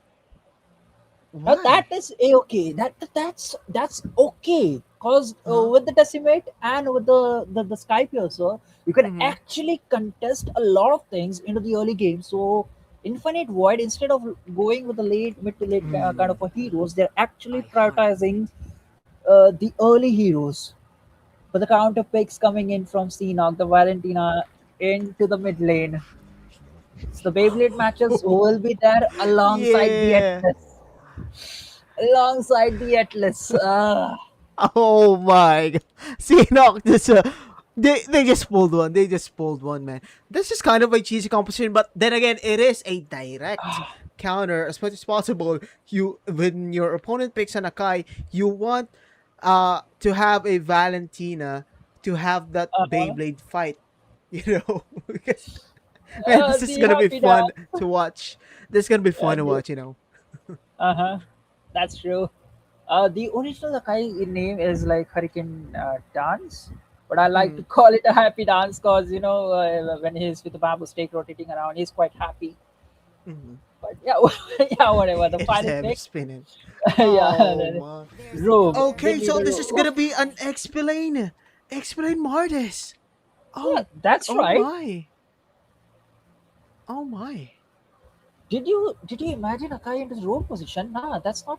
It's not it. Like Akai into the jungle is far more better than Akai in the roam, and Uh huh. Martis has to be 100% EXP lanes. So overall, both the teams have a lot of crowd control, but one thing is certain that Atlas Fatal Links is going to be a big playmaker alongside the Guinevere Mm-hmm. Violet Requiem. So this time it's just a battle between who takes the early lead, Mm-hmm. and that person will be able to control it down. Even if Infinite Void do have the early lead, they need to take care of Valentina all along. Because Yeah. Senog, they have the kind of potential heroes and also the skilling that even if they lose the early battle, they can still come apart with the crowd, with the kind of crowd controls they have and the kind of damage. But it's better that they win because Claude Mm-hmm. cannot deal a lot of damage into the early game. He needs the items, especially the Trinity. Mm-hmm. Yeah, having that assurance when you have the Trinity will be a lot of confidence booster in the team fights. But ladies and gents, welcome to game number 3 of our semifinals here in MLBB OCC season number 3. It is between Concupiscence and of course Infinite Void. We are tied at 1-1 on a best of 5. And again, Sasuke, since we are in the expanding rivers, this Atlas is gonna benefit a lot, you know, and of course, Akai is gonna benefit a lot too. Being able to be an initiative in the team fights, you know, putting up the heavy spin, targeting down, grabbing objectives, and of course, this Atlas is most of the time will gonna come late. Because Kariko as much as possible, you want to give him the XP, you want to give them you want to give her the heavy spin, the IMU, and now gonna Oh, pop this Val using the Purify to escape. So that is gonna be two Purifies, Thunder and Rain and Val, and that is gonna be really crucial in terms of being able to take the first turtle. But mhm. again, Infinite Void, they have infinite options, especially having the heavy spin. And it is gonna be a huge confidence booster once they got it. And Aizen is level 4 now. And we are gonna expect that Beyblade type of fight. Mhm. Well, one major advantage that Seanock needs to have is to make sure that Calico gets the level 4 as soon as possible. So, dual Hurricane Dance could be on point. Aizen, looking forward for it. Tianjin, Yeah. still And not in the best of it, but there is the motion coil. now, Flockhaven with the fast slash. Aizen will once again win into the retribution battle. Chanson, though, still on the decimation path. A first blood, and he's still not done. Under turn siege, though, Chanson was able to escape, getting frozen, but there is no help for T. Flockhaven just come on alive, and Chanson will finally fall. T was almost taken down as well. Flughaven with Oh, the fast oh, dash getting stunned as well. Val almost gets killed by the third flickers, and dashes. Flughaven still not done. 2-2 on the kill score. But you can see the goal lead still going to the side of Infinite Void with the kill on the turtle. But we are not yet done. Got Mungus dashing in, dashing out with the Chrono Dash with the Zaman Force taking down Calico. Now dashing in as well as Wex Cat Mungus will be falling down. That is a great trade if you're Sinok, because you were able to shut down the Harith, allowing this Claude or Tex to farm up freely. that is a big kill secured from side of Seanock, and that too under the Catmongus. And man, like the early aggression that Infinite White showcase right after the first turtle into the pockets with the Hurricane Dance securing, Tianjin was looking maliciously, dreadful. Over the double decimate he secures too, and he got greedy. But Oh, Flughaven played the game of his own lifetime. Oh, that's not the play you're looking forward. Misses the second skill dash, but that's okay. yep, that is okay. And also, Val just used up the Crimson Bacon.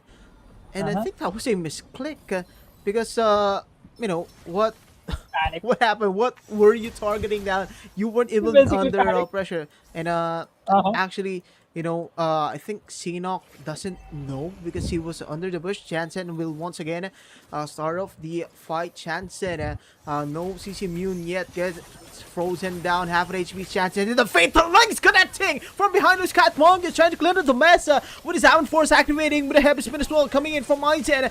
Wex was able to be taken down by the side of Infinite Void, but now Iset is getting locked on by Flughaven, but the hill's just too much. Flughaven trying to escape, getting slowed down, still not done as Flug flicker out, and the chase is on. Infinite Void will be able to take down Flughaven once more. Actually, that was the first time 3-1 for Flughaven, and great fight for Infinite Void. They're still leading the gold, but just a few hundred, and they are looking to start this turtle. Right before the turtle, both the teams using a lot of resources, but it's just a matter of time, right? Because Marty's decimate will be on point. Yeah, he has it alongside Fatal Links is online, but okay, all the resources are back, but still, Mm. Infinite Void just secures the turtle without any contention. And now T looking forward for a beautiful engage. Yeah, that is it. Oh, Fatal Links on two. Oh my, that is a beautiful setup and tech to the Blazing the Wet. They were able to take down Val, but Aizen, with the help of the second skill from Thunder and Rain, just a flawless escape actually from the side of Infinite Void. That Oh, heavy spin, the CC immune, and then the second skill from Thunder and Rain. Man, you can't do nothing uh, about it. But Catmongus is now joining the fight in the mid. And Sino is just really countering what they do best. T still has no ultimate yet, but I think he's prioritizing the cooldown fleeting time. reduction item. Yep, Fleeting time on point. So fleeting he'll be time. able to make a lot of plays. So even though it's not defense item prioritized, but that's okay because both the teams are fighting cut to cut and neck to neck again. Oh well, might be in some dire situation. Vex. Okay, they have also the fatal links available from T, but now almost get locked down with the heavy spin from behind coming in. Tex though with the CC Mute on the Purify and the Blazing the Web, but Tex will still get picked. But the Decimation Thunder went from behind though, getting killed. T was not able to pull off on to the fatal links. Now Flughaven has no choice but to fight in a triple for Tianjin on the smartest XP lane. No one thought about it, no one expected it, and they are paying dearly for it. And Wex is still not done trying to test the damage that he has, but the Chanzen is accompanied by Aizen though, so they will remain patient as the third turtle will spawn in just a matter of 5 seconds. Catmangus securing that Feather of Heaven will now be, dashing like a speedy cat. The Chrono Dash and the Salmon Force. Third turtle on point, back to back. Infinite Void have secured this turtle without any contention. Over the first turtle, Isaac did use the Hurricane Dance, but the second turtle and the third turtle is without any contention. Aizen secures it with the bare minimum resources. Yep, bare minimum in the contention as well from the side of Sinok, but Oh. Fatal Links coming in. Oh, with the purple Requiem. Oh my goodness, Aizen though was able to lock in to T, and I think he will fall down by chance and has the Sky Piercer on stacks. Aizen, lone health is getting targeted, down dashes in. It's Flughaven. It is not done. Flughaven grabs a kill. Now CC Immune on Tianjin on the smartest, but Flughaven still not done. Oh my goodness, Flughaven is relentless, but he figures out under the third siege. Calico dashes out of the way as well as Catmongoose will try to catch up with the Zound Force, and they will retreat. Special migration though for Wex. Catmongoose and Chansen try to catch on. Tex will be the one to target it down. Here comes the CC Mute again. The Fatal Links on the spot for T, but Chansen still alive. Catmongoose with a Purify using it as well. Wex though will get punished too. Chansen, oh, what a stun again for T, and they will be able to pick up 3 players, 3 for 1. That was a relentless team fight, relentless chase, but in the end, Sinok will be the one taking the W on that play. The play that was into the pockets of Infinite Void, but with the final strike, no, not the final strike, but with the final slash, and T making that flick of Fatal Links on point, turn the tide, and right in the pocket of Seanock, the goal lead is not that much. It's just a scrappy goal, 1k, and could be anyone's game, but the plays and the constant, fights that each teams are progressing with is really impeccable at this point. Now look at that T trying to in a perfect position, making sure Aizen use the Hurricane Dance, and that is it. Fatal Links on point. Now heavy spin will be used, but the Blazing the What again from Tex almost melted down players from behind, but Flughaven and Tito will get punished by Void. A chance it's on the chase, flickers Zed almost estimates Calico. No Sky Piercer popping in. Aizen half an HP gets popped, and the purple record will be used. Aizen will get taken down, was able to escape though. Is this Wex, but now Tex is gonna fall down as well. A 4 for nothing. Oh my goodness, Infinite Void just keeps on coming back in team fights, and that is gonna be an unofficial wipeout because Catmongoose was able to chase down the Valentina. Calico and the Lord is soon going to the side of Infinite Void as Wex is still on the death timers. And this is not looking good for Sinok.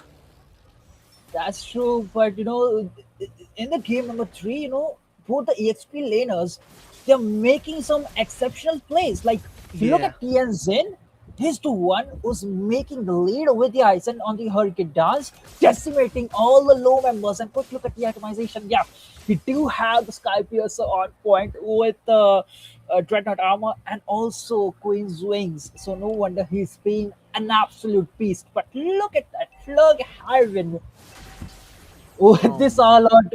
He's quite a monster. The sustainability devil himself is quite able to sustain and make those final slashes plays reaching to the enemy backline. Well, now with the Clock of Destiny, able to sustain a lot more damage than he could go for, and also gain a lot of mana regeneration that was previously nerfed in this patch, and also the second skill range. Yeah, Yeah. That range is quite huge. You know, Catmongus uh, might be the uh, target here. Trying to bait out the Purify. Catmongus using the Zaman Force and now popping in. uh, His T flickers out of the team fight. Not using the Fatal Links as Aizen and the rest of the gang just taking down turrets left and right. They were able to take down all the outside turrets. Now find the slash from behind coming in. Final slash. Catmongus might be started facing the web by Tex. Catmongus still was able to sustain the damage with a healing from Thunder and Rain. Now the mid using the purple record of Jansen will finally fall and Flughaven locks on to Catmongus and the chase is on. The sustain is on as well for Flughaven. He's still not done. Calico trying to catch in to the team fight. Isen half an HP dashes out and here comes the mobility boost from this Rafaela. Is just really crucial, but they're not yet done. Now Tex trying to destroy the Flughaven once again. Fast slash, but Flughaven, I think he has no choice but to kill off Thunder and Rain. And oh my goodness, he is just relentless, unstoppable. Flughaven 934 on the Orlet. that was the reason why Seanock was panning out all or twice. It was not just for the enemies, it was for the demon to keep in check. But now in the game number 3, they unleashed this beast. Was performing relentlessly at this point and now making sure that they are on equal step in terms of kills, in terms of gold, and man, one last team fight and it could be anyone's game. It's that point. It's that point of time we are reaching into the game. Yeah, it's that time of the year, the time of the game rather. But now Aizen popping in the heavy spin. He has no choice but to pop it. But the cooldown is quite low. So from behind again, Flughaven is coming in. But I think he got too deep into the enemy line. Still trying to stay the damage. He's still able to. But here goes a fatal links on the two members. Purify will be popped by Catmongus though. And then divided record with the Winter Crown as well from Wex. I was able to provide them some damage. Aizen falling down in the hands of Tex. But look at Flughaven. He's still not done. Catmongus now catching on to the team fight. Was able to take the final Flughaven. And the revive again by this Raphael will be used. Wex though got too deep and he will fall 2 for nothing. Oh my goodness, Infinite Void. They were able to stop it. They were able to counter the attack from the side of Seanock. And now they are looking to lock in to the Lord. That's true. Prolonged team fight. Both the teams had Infinite Void did manage to came on top, and man, Tianzin with the Sky Pulsar stack, he is absolute beast. Blazing Duet used alongside the Silent Force for Dash Dice, the Fatal Lakes. Yeah, it is crucial, but no follow-up damage. Kalika caught off guard by the Mortis and a double kill by Chanton trying to chase down Tex. And here comes the scissors onto the grass. Chanton half an HP, but that will do nicely because they were able to take down 2, and now they were able to take down the Lord. So it will be Seanock on the defensive side again. What can they do? Flughaven can't do this all by himself. Man, he can, but it just need one better final slash predator with one crucial important fatal links, and then you just pour everything into the range of Violet Requiem, and then you will have a perfect setup, a crowd control, and then the Blazing Duet could do the rest of the things. The Crimson Beacon popped up.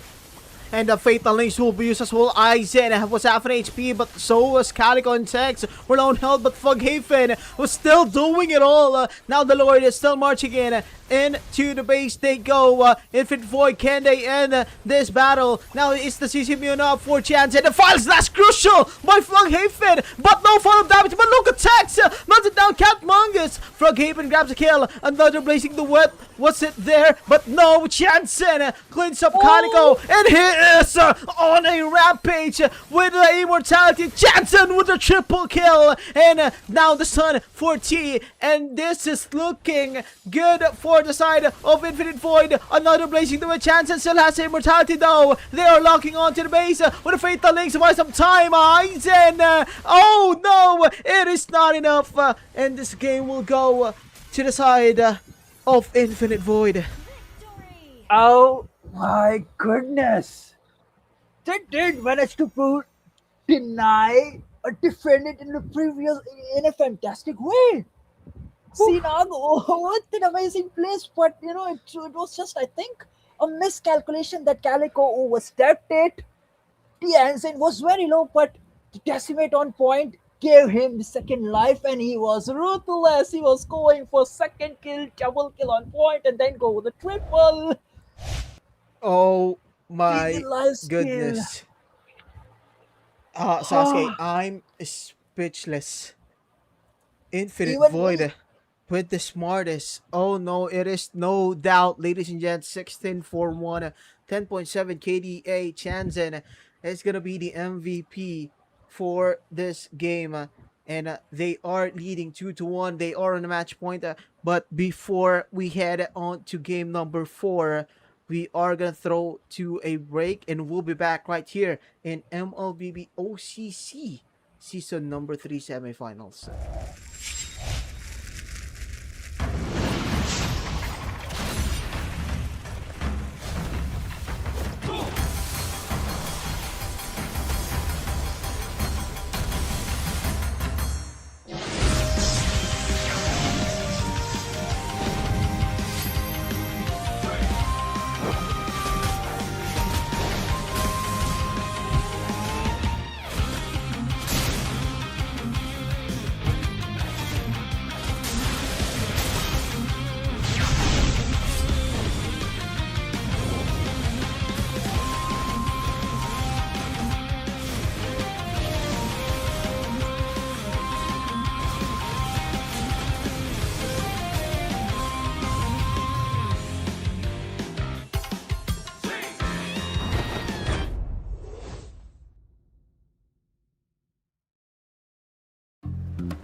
Ladies and gentlemen, welcome to the auction of the century.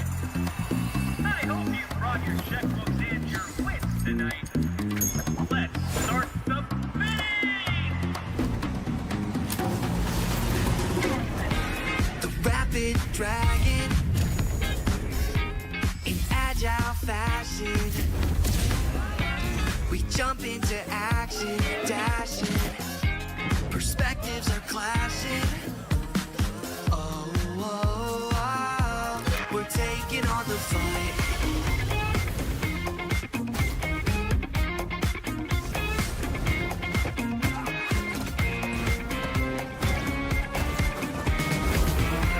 Jump into the showdown till justice is found.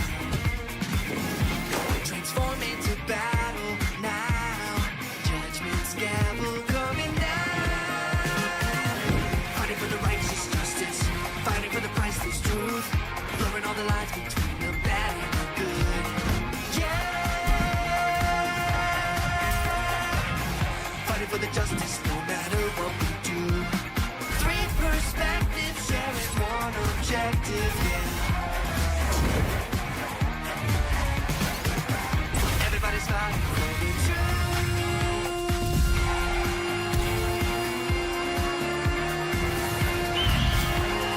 Justice calls.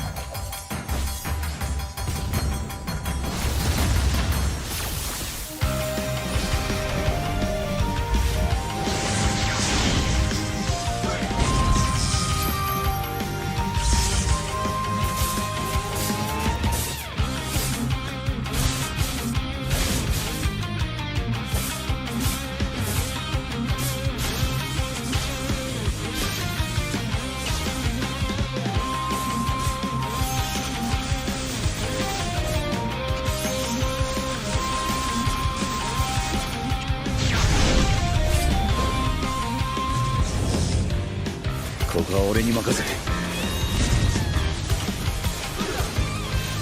もらった。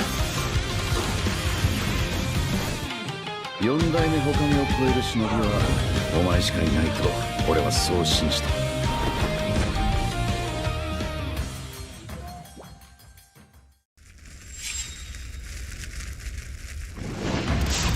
みんな渦巻きナルトが帰ってきたぞ。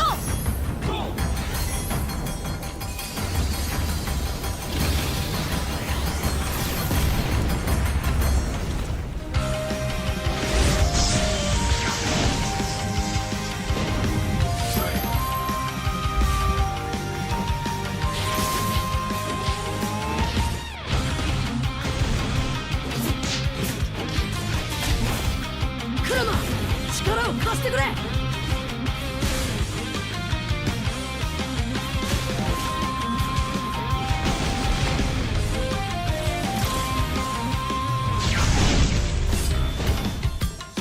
っしゃ第7班ここに復活だってばよ。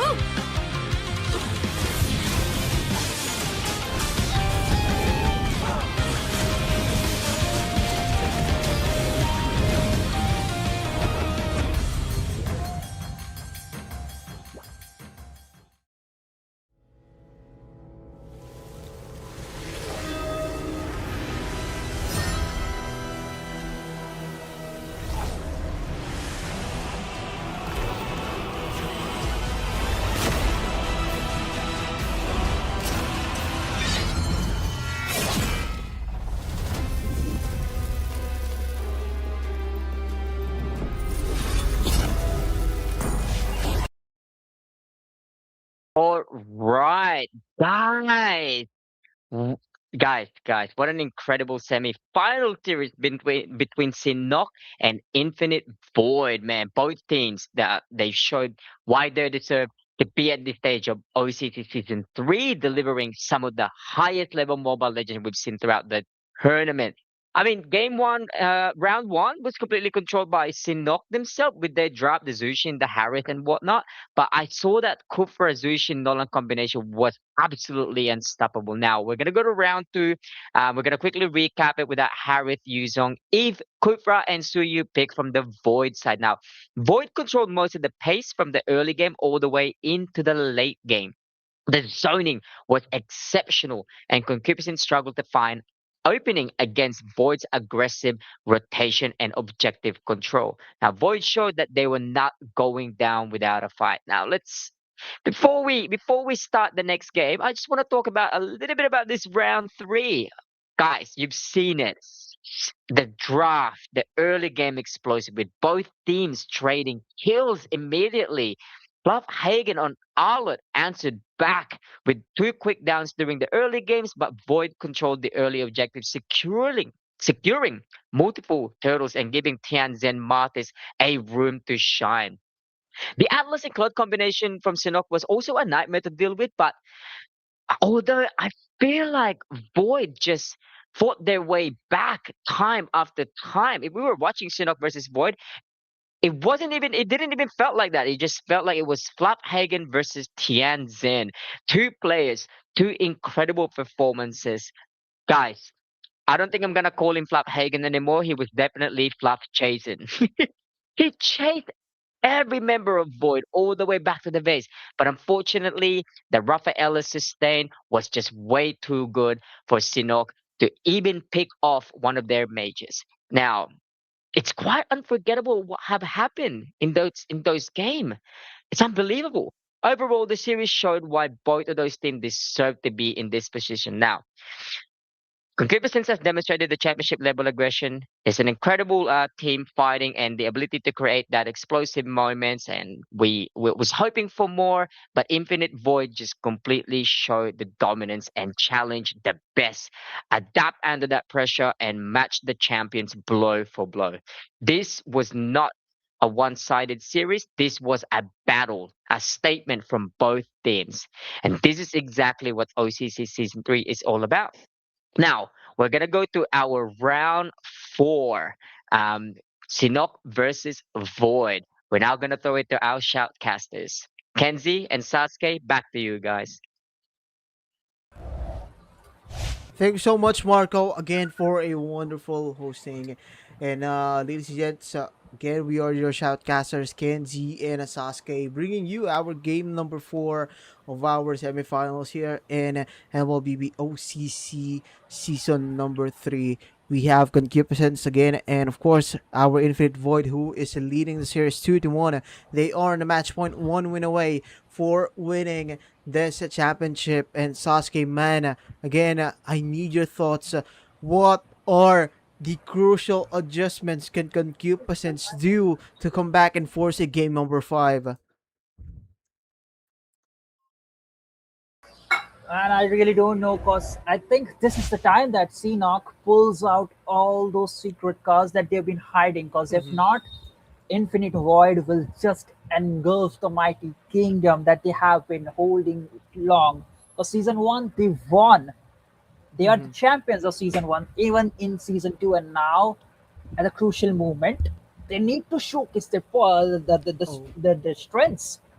And one thing that I noticed that in all the three seasons, Seanock never lost a series, and up till the semifinals, they have just lost one game that was against into the quarterfinals against Respect X. And now when they're facing the rookies, basically Mm-hmm. Infinite Void, they just register in the season three and they are showcasing their impeccable performance. You cannot emphasize much because winning two games back to back, that too against a defending champion such as Seanock, is a big thing. Mm-hmm. Yep. It is a huge thing, it is a shocker, quite a shocker for me, because we expect Concupiscence to get that three-pit, but now it is on the verge of being a no-no moment for them. Their legacy on the line here in game number 4. And we just picked our map, so we are going to be in the Flying Clouds. So with this Flying Clouds, man, we can expect a lot of explosive plays again. But, at the same time, we want these players to have an explosive type of performance again, just like game number 3. And Sasuke, man, I'm gonna ask you, do you want to see that type of gameplay again?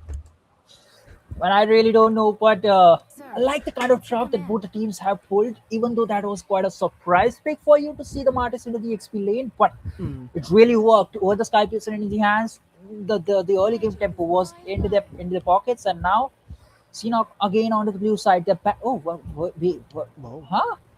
No, into the first three games, we see that it was Infinite Void that ban out Fanny against the Seanock.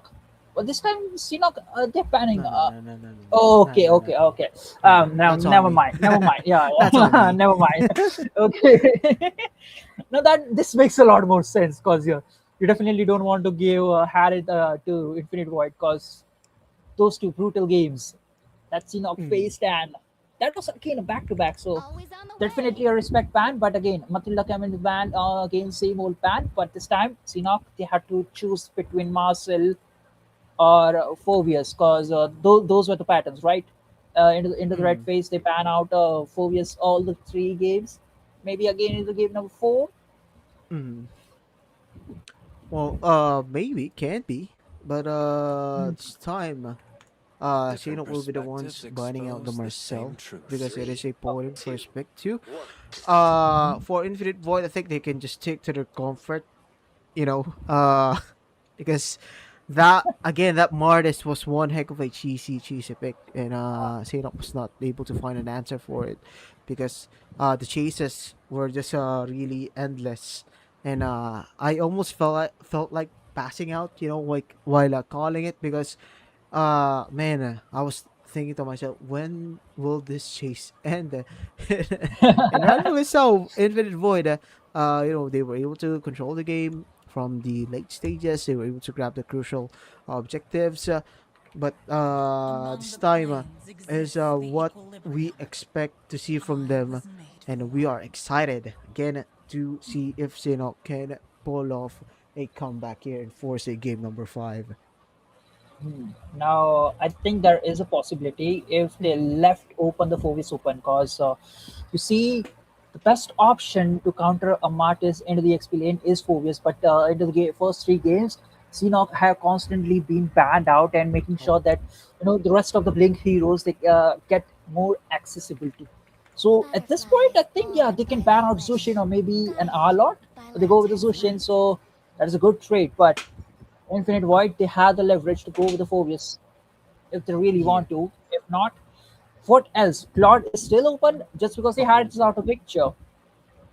Yeah. Pakir is open to, Uh huh. if But you want it. hmm. Hmm. But if they go with the Paquito, Sinok would definitely go with the Esmeralda or Phobius with the XP lane, and just get one more the crucial thing. Maybe in the goal lane they get the Claude. Okay. Okay. Okay. Okay. Okay. Now Oh, they oh, go with the Akai. And once again. okay. Actually going back, we didn't see the Beyblade fight that we were looking for. Kariko was not able to grab the ultimate from the Akai most of the Oh time. yeah, We yeah. haven't Another seen that. connection. I don't know why. Because maybe it's because it's the Mardis. The hesitation from the Mardis fronting and starting off the fights, and the anxiety from being picked off by the Mardis, because uh it was a dominant Mardis from Tianjin. But Yeah. we're looking forward to see what else they have in their bag. But a Beleric will be picked along with a Gord. Okay. Okay, okay. They want to go with a steady start along with the Peliric. Oh, the left up on the Yushang. That's the Lilia with the constant poke that you don't really want to go Hmm. against. So you do have an Akai, a frontliner, and also a pinning mechanism or a pinning hero. Hmm. You have the Yushang for the back dive and also the Lilia to burst down in a crowd control at certain extent, and also Black Shoes to get out of the harm's way. I like the Hmm. first three picks that Infinite Void have chosen, but Hmm. for the counter, Oh. what would Sinok prefer? Now, don't get Okay. me wrong. I think if they really want to go with a fighter, Balman would be a right choice, or they go with the Paquito, which was left open at this point. That Hmm. is again a good pick, but Zhang against the Paquito do have the upper leverage till the level 4. Can just constantly poke and make sure the Yuzhong is still on check. Hmm. But in terms of team fight against an Akai, I think he can still make his plays by bursting down Lilia and Uh, being a threat to the backliners of Infinite Void. yeah. He can bait out the Black Shoes, actually. There's So we nothing can Yeah. too expect evil that to this hide. Pakiro is gonna be aggressive against the Lilia. So they ban out the Rafael. Okay, so you ban out the Rafaela as a sign of respect. So well, again, you don't underestimate your opponent, especially if it's Infinite Void. And especially if you are the defending champs, as much as possible, you want to be safe. You want to win the drafts. So far, they are looking good. But then again, the threat from the Akai is really there. It is global. It is not global, but it is really potent. So they ban out the Baksha, allowing them to have possibly clear advantage in terms of being able to take objectives. Again, they always win in terms of retributions and the turtle with this tank jungler that they have. Of Uh-huh. course, with the Suyo earlier in game number two, they were able to pull it off. But what I'm want to see for Infinite Void and Xehanort is I want them to have a comfortable pick this time, because you really can't, you really can't give momentum to your opponents. So right now the momentum is to the side of I've been Infinite waiting for Void, too long. and Infinite Void, man, they are excited that they are gonna be the ones who shut down the legacy from Sinnoh. But still, Sinnoh is I think they live for these moments. They live for these moments where they are down, and they want to portray to us that they are the protagonists. But we will see how well they do here in this game. So no more carry, no more Baksha, Sasuke. I think they can ban the Harith too, no? Harith is already banned. I like the idea, Yeah, but yeah, yeah, yeah, yeah. yeah, for the side of Infinite Void, it's only one hero that I could think of. What if Let's they go. go with the Irithel ban? Oh yeah, yeah, Irithel ban. Yeah. Oh my goodness. You are a god. Oh my goodness. Yeah, yeah, because there's not a lot of heroes that you can actually pick. Claude is still up for the grabs. They can prefer a Claude, uh, but Leslie? will it be worth it? Yeah. Granger? No, no. I Hmm. think it will be more of a Claude. That's the least I can think of. Hmm. What else? Granger viable, but you have to use Shang, so you need those type of stack, and with the Akai you need some. Okay, I think Granger might be able to work, but what about the jungle area? Because there's not a lot of options. Like, yeah, there's still plenty of heroes, but against this tree, Suya would work exceptionally. He needs to be the guy Oh, who does the cleanup job. Maybe a oh, Palmont. Oh, oh, oh. oh, Experience the euphony of oh, suffering. finally. I mean, we were expecting Hirara, but not in this match. Not in this kind of a composition. Oh, oh. Okay, okay, okay, okay. I So bringing out the new hero in a possibly most crucial game in this yeah. tournament for them. Okay, okay, okay. Okay. But the question is, what will be the rumor for Infinite Void? It will be a Chong. Oh my, nice one. Uh, Think. oh no. No, it's gonna be a really hard game for Hirara because that Way of Dragon can already see is been auto lock or auto targeted on always onto Hirara, unless and until she's the one who actually plays like a sneaky assassin and just do the cleanup job. But again, against an Hurricane Dance, she has the potential. Against a Black Dragon combination, and also against a Cho, Jit Kundo, Shunko, and the Way of Dragon Mm. combination, she do has the chance to slip away, Uh but huh. it all comes down to the early burst or the early snowball that she gets. If she's able to get all those things, the early snowball, Mm-hmm. then only I think this kind of a comp that's Seanock looking forward will win. Yeah. Yeah, yeah, yeah. I totally agree with you on that. But man, come on, it's void. It's void.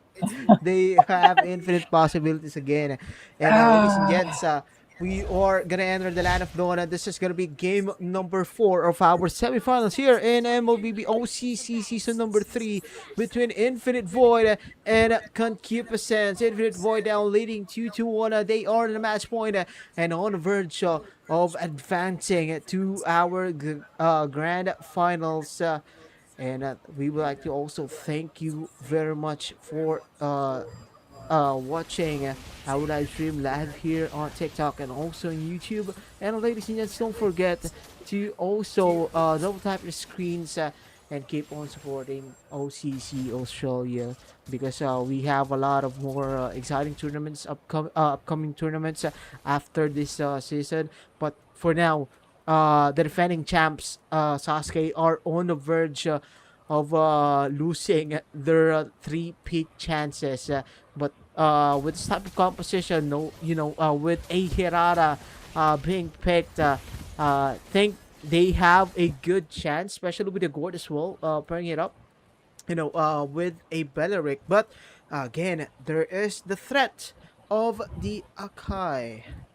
mhm, that's true. Oh, the Oh, combinations! The first blood already into the hands. oh my God, that's a Hirata for you. Being able to be a threat in the early game. The dashes, the damage is right there, ladies and gents. So that is not a good sign. If you're the side of Infinite Void, you want to be able to, as much as possible, be safe especially in the mid, because you want that map control. You want to be able to rotate and also put some pressure in the side lanes. But 5 seconds in before our first turtle spawns, and Wex again is still really confident. Now we're trying to Oh, burst down the Thunder. Rain oh. almost gets specked. Man, this Hirana is just really too much in the damage department.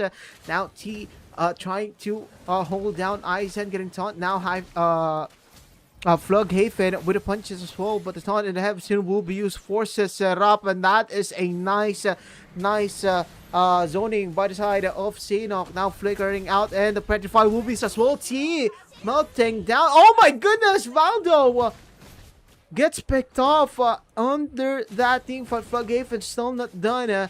Flaghaven getting picked by Thunder and Rain. No Wave the Dragon yet, but it hurts to feel the Mystic Gush. And another Retribution still on the turtle for Aizen.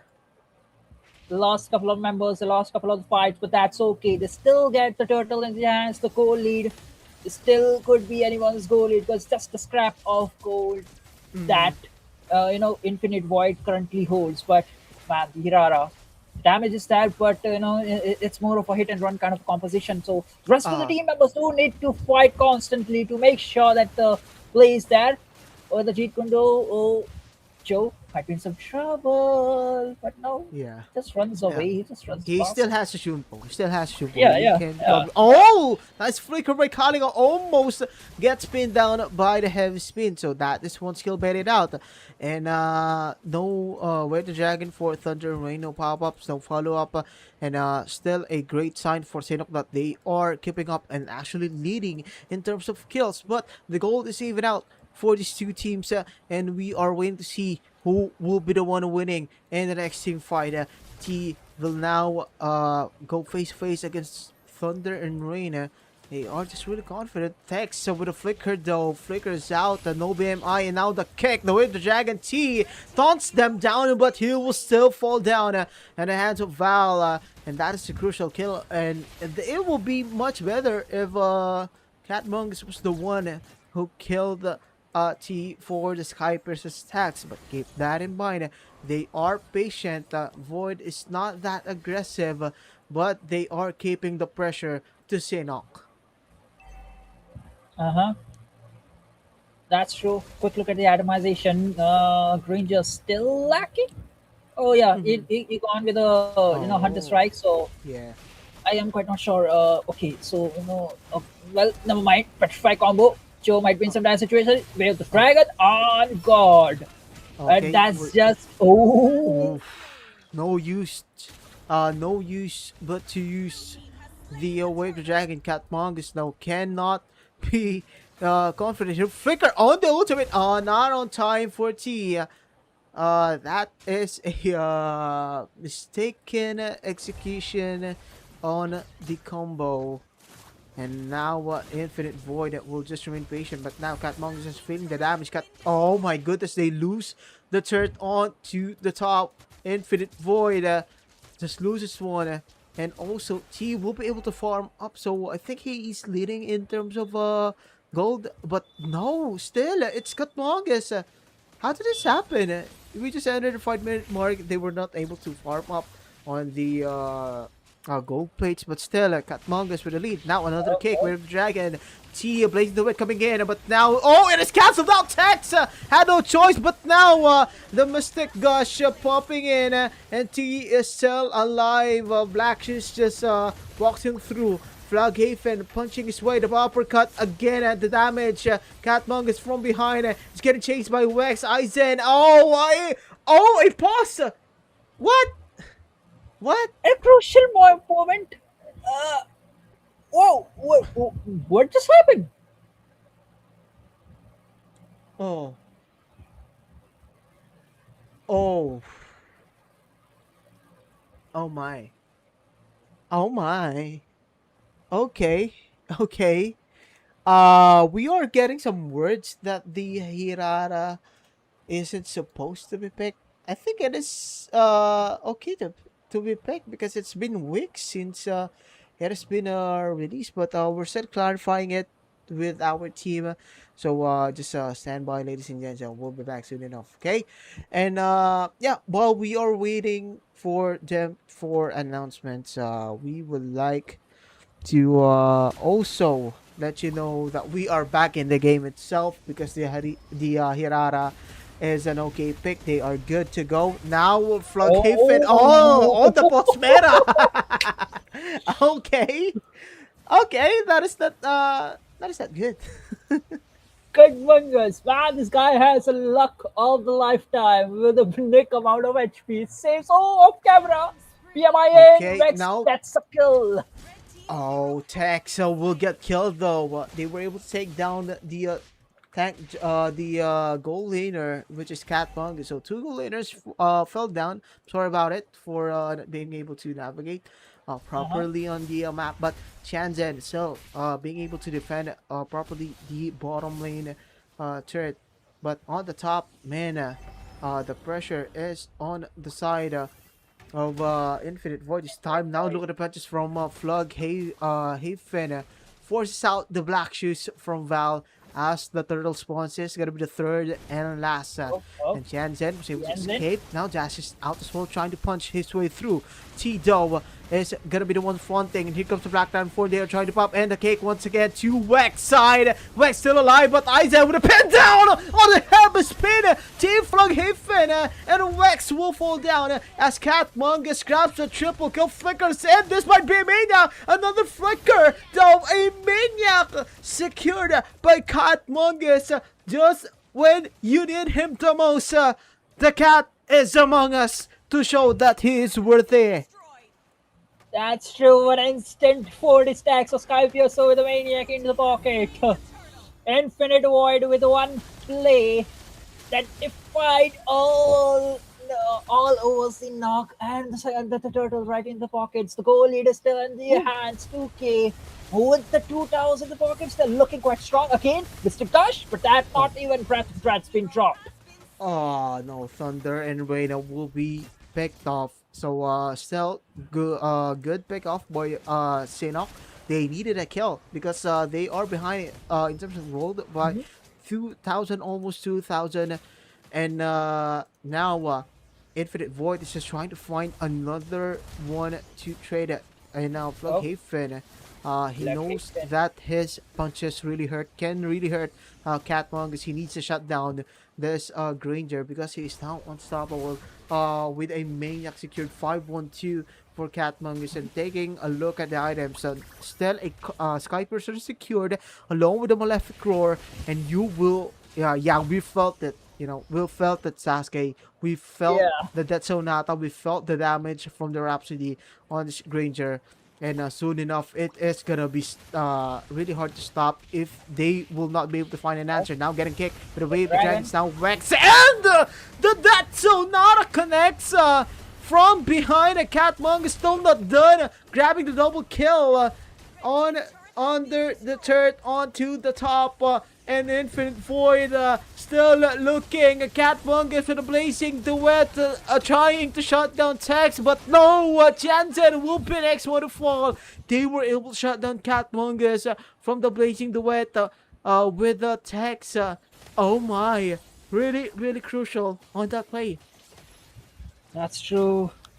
Just when you need a miracle, Tex comes into the handy with the BMI backwards. He melts down, Catmungus away, and that is Yeah. absolutely good because if he was not able to deal with it, that was basically a game away from Sinok and Infinite Void making his first debut into the finals. Just one step away from reaching the finals.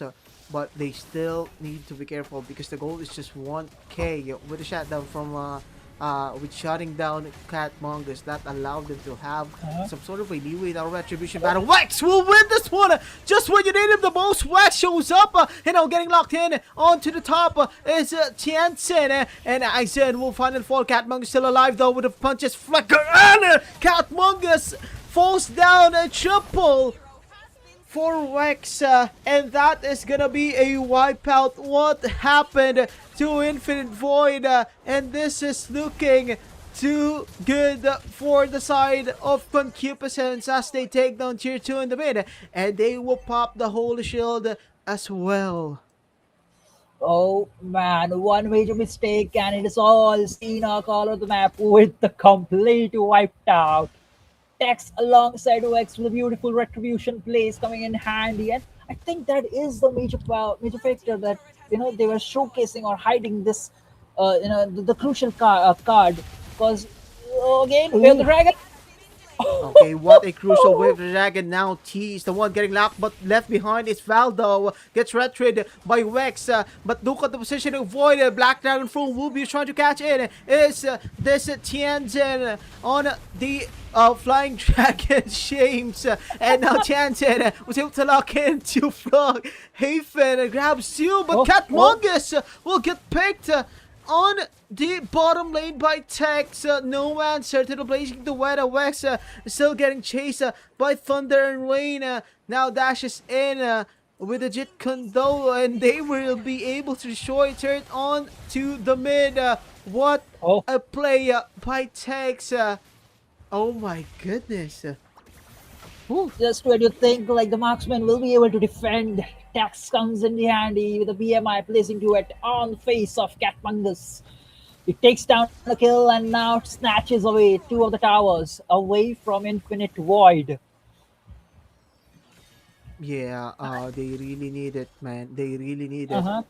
And they are making sure that they will not let this go further. And Sinok, man, they just want to force a game number 5. They just want to make sure that their legacy will still live on, that the tripit is still there for them. It is still there, but they need to win this game, and they are leading in terms of gold, leading by almost 6,000 at 12 minutes in.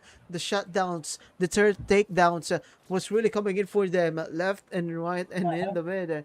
And Infinite Void is still finding an answer. They are scattering in terms of in the team fights, especially with Aizen, who usually goes in. And Aizen, man, he needs to pin someone down. You know, he needs to pin someone down properly to make sure that they will have a good chance in the team fight. Now, team trying to chase down Catmungus, almost got picked off. It's the Granger again. Now, Void is trying to chase down on the bottom lane. T and a Flood Haven along with Calico as the Lord's getting started off by Wex. The lane clearing capability is from Catmungus is much needed, but the minion wave is just too strong now. Jansen popping in the wave to no, that is gonna be the ultimate from the usual T though. Is half an HP, Aizen is half an HP, Thunder and Rain is half an HP as well, but this will be a possible Sinok Lord as the side of Infinite Void will look to defend for an upcoming Lord Siege. But one thing is sure that, the whole team fight scenario or the whole Infinite Void members are looking forward to shut down Vex because he's been the slippery assassin despite having Thunder and Rain onto the show. So that gives quite a leverage to Tex to be hidden in the shadows and work beneath them, just waiting for the right opportunity. And that's how in the previous fight he snatched two of the towers alongside a kill onto the Catmungus. And now with the farm he has, he's dealing massive damage with the blazing duet alongside the PMI get reach to the backliners. But Lord instantly dealt to it with the Val alongside Catmungus dealing with the dire situation. Now the minions waves is there, but for Infinite Void to win the major team fight, which is going to come alongside Thunder and Rain, needs to mark that Tex really, really well because he's the only one member. Oh, TNC! Oh no, that is not good. Jensen will be falling down. The hero from game number 3 is out in the siege. No more inhibitors for the side of Infinite Void as Hirok will look to finish this up. Can they do it? With 4 members from Infinite Void, they are complete now. They are complete. What can they do? Catmungus from behind, and then the fucker run. Catmungus is no more, ladies and gents. Along with Val and Aizen, heavy spins away from the team fight. And ladies and gents, we will go to game number 5. The history repeats itself. Seanock making sure that there is a possibility of game number 5. There's a reason, Kenzie, that they have been able to secure that they're able to lose a game, or not able to lose, but they can lose a game or two, but they have never lost the series. And this is the reason why we've been seeing it back to back. The clash of Goliaths between these two teams. And we are back to the game number 5. What a game number 4. I don't think so. Infinite Hmm. Void was able to think that Irara would come into the picture. Yeah, and man, it doesn't get any better than that for concupiscence, no. But Infinite Void, man, they had it by the hands, and now it is gonna be a do or die, ladies and gentlemen. Both teams are ready. We can actually start drawing our map, but let's just go ahead and set it up. But Sasuke, what I want to hear from you is can Infinite Void just shut down the comeback, or can Concupiscence keep the legacy alive by going into the grand finals? Because since it's gonna be do or die, and Yeah, probably the best do or die so far in this yeah. tournament. Who are you rooting for to adjust into the draft and also to the execution? Is it Concupiscence or Infinite Void? Because for me, uh, we've seen Infinite Void really adapt well to really adjust well to the draft, Uh-huh. and Concupiscence, man, they had tendencies that to stick to the previous draft and stick to the comfort, but most of the time that didn't go well in the previous match. But this time they have a good chance. They just picked the Herrera. They showed us why they are the defending champs. And yeah, what are your thoughts about it? Well, one thing is certain, Sinok did showcase their hidden cards into the game number 5, sorry, game number 4. And Mm-hmm. now, if yeah, the Infinite Void are able to do this as well, like they need to show all their hidden cards, because this is going to be the do or die match for both of these teams. So they need to think out of the box, like the game number 3. They caught Seanock out of the surprise with that Martis pick, and even us casters too. Because we're not anticipating it like, hey, Martis to be there. But yeah, it is a thing, and it worked really well. So if they are able to pull out something sinister like that, then Infinite Void can pull out the unthinkable and just lay the Sinnock dynasty over in this best of the 5 series. Yeah, and since we are in the game number 5, Broken Walls will be our map.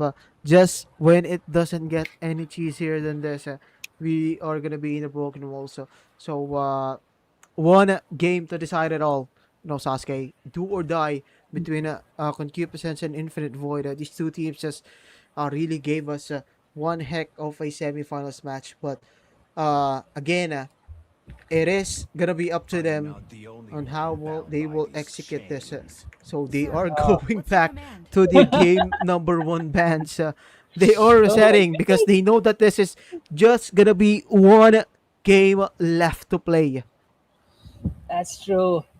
And one thing I like to emphasize is the map is broken walls, but it's actually broken hearts, because anyone who lost it, hearts is gonna go into the shambles, because one mistake or one bad pick they made in this final game is gonna cost them this whole entire tournament. So it's not actually a broken walls; it's actually gonna be a broken hearts if Broken any of hearts. these teams Silence. Oh, Guided lose. by But magical yeah, flight. overall, the ban of Zoshin, that was seen of. Interesting. So I think they are looking forward for some new picks rather than the going with the same old picks that we have seen in the previous 4 games. But Infinite Void, if they want to do the unthinkable, unimaginable, they need to think out of the box, just like the game number 3 as well. Marcel expected nothing out of the ordinary. It has to be panned out from either of the side. Most probably has to be from the right side. and Infinite Void just bound to be into that situation. Yeah. Uh, oh my, I'm just really speechless, with with how these two teams are playing. So, an Arlot is out, and Mhm. in this game, so we can possibly see a Pakiro, no more Sujin.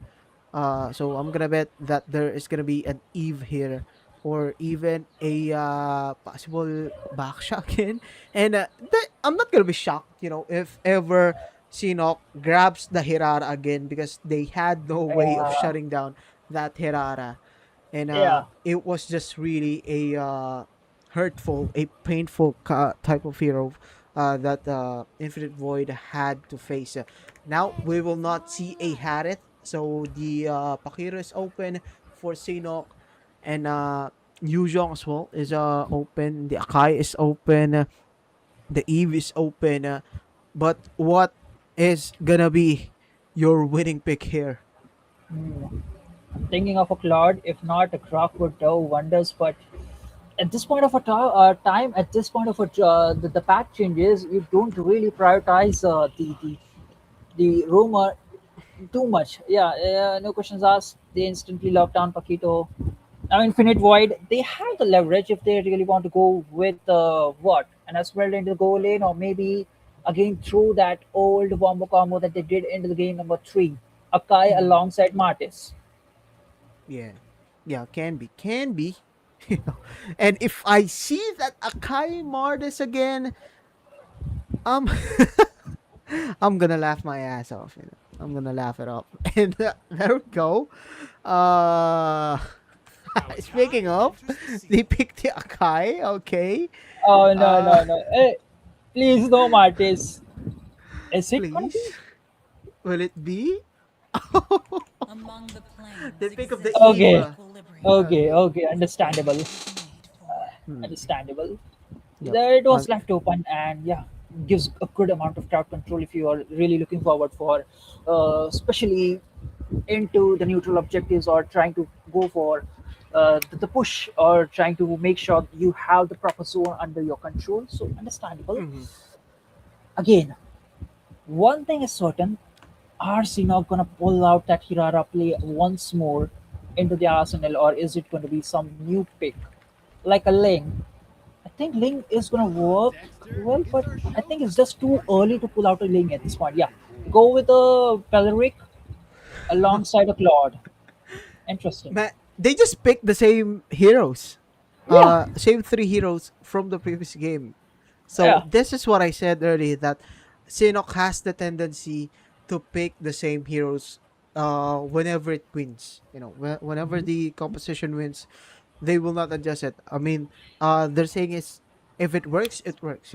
If it works, it yeah, works. Let's not change it. It's like telling yourself to not fix the your fan if it's just if it's still working, but changes for the side of Infinite Void.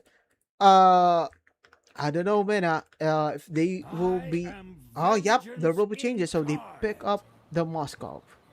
Hmm. I might be a bit skeptical about a Moscow, because I'm really not sure you really want to pick it up against a Peleric and a Paquito. You can argue about Paquito against, I mean, a Moscow against a Paquito, but Peleric, I'm quite not sure, because the passive is going to be a way too crucial. So he needs to get a lot of items before he charges down or marks down the Peleric. And knowing how he played into the game number 3, he's going to be constantly Mm, making sure that he be a nuisance to Catmongers at this point. yep. And okay, the move the YSS. So this is actually the best thing about Infinite Void. They changed the lineups, the according to the draft of the opponent's side, and they are just really too good about it. We have seen them adapt, Always on the and way. we have seen them dominate games. But now Mathilda will be out, so that is a great ban if you are Xehanort as well. Possibly want to uh ban it out lessen the escape routes or escape options for the, or disengage options for Infinite Void. But for the side of Sanok, uh, man, if you are Infinite Void, you are gonna ban out the Hirara. I'm telling you, you need to ban out the Hirara. Yeah, that's true. But I'm thinking of Suyo again. Oh, they ban out Oh. Karita. Never mind. Now it comes down to a major thing. Like, okay, what are the other heroes that Tianzin could have played into the XP lane? That too, and exceptionally well. Yu Zhang, he have won against the Paquito in a 1v1 situation, and he has been showcasing a lot of sustainability with that Yu Zhang. And not to mention Martis itself. So Sinok Mm-hmm. are into a dire situation which one to ban cause into a room position there is gonna be a Kufra locking down or they go with the Rafael again. So yeah, that's a good ban. Yeah, yeah, that is a good ban actually. I'm laughing because I knew it. I knew it because there is a high possibility again that they will pick up the Rafaela to have the that continuous pressure.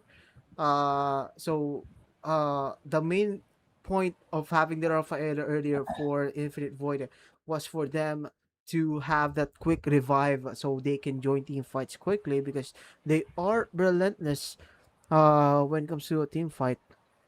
Uh-huh. But we'll see what else they have in their bag. And okay, okay, I know. wow. I know what you're thinking. It's a Martis, and now for the final pick from the side of Infinite Void, it has to be Kufra just to make sure that Fakito is not able to make those plays. And imagine you had Tyrant Rage alongside a Mhm. Hurricane Dance, and offer every single potential kill to Tianzin in the early phases of the game. You have the massive crowd control from the RWF, and Mhm. if by chance game is going towards the late game, Catmungus is on the Moscow. So it's an Yeah. overall win-win situation. And I will be absolutely devastated if I see a Kufra for the side of Infinite Void. But let's talk about the other alternative options that Sinok could go. Ah. Yeah, Lilia and again Hirara. Oh It worked my for god. them fabulously, but Oh my goodness. uh, Man, they are going all out. They are going all out, man. I'm telling you, they are going all out. But we are they still have waiting to. for the rumor for the side of Void. And Desherada, man, we felt the damage in the other game from the game number three, game number four rather, and Mhm. we felt it. The Lilia felt it, but this time around they have the Lilia.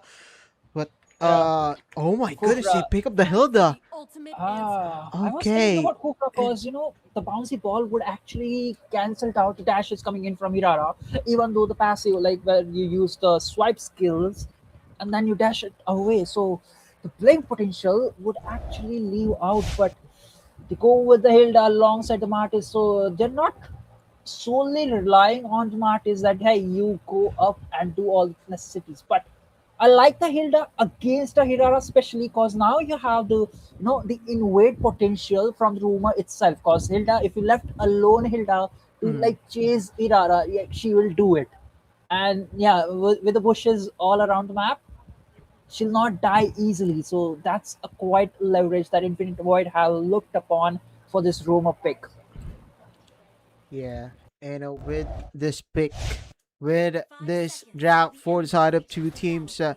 for the side of Sinok, Concupiscence, and Infinite Void, we enter the Land of Dawn.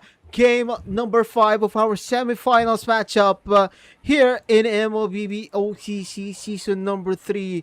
It's time to do or die, ladies and gentlemen. These two teams have shed blood tears in the Land of Dawn, and it's now time to settle up the score with this one game remaining.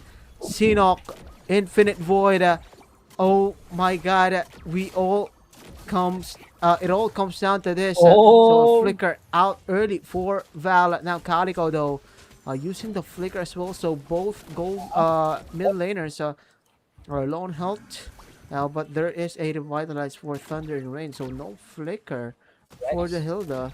And now Yeah. Wex going to dash in now, Oh, targeting yeah. down again. Val is the target.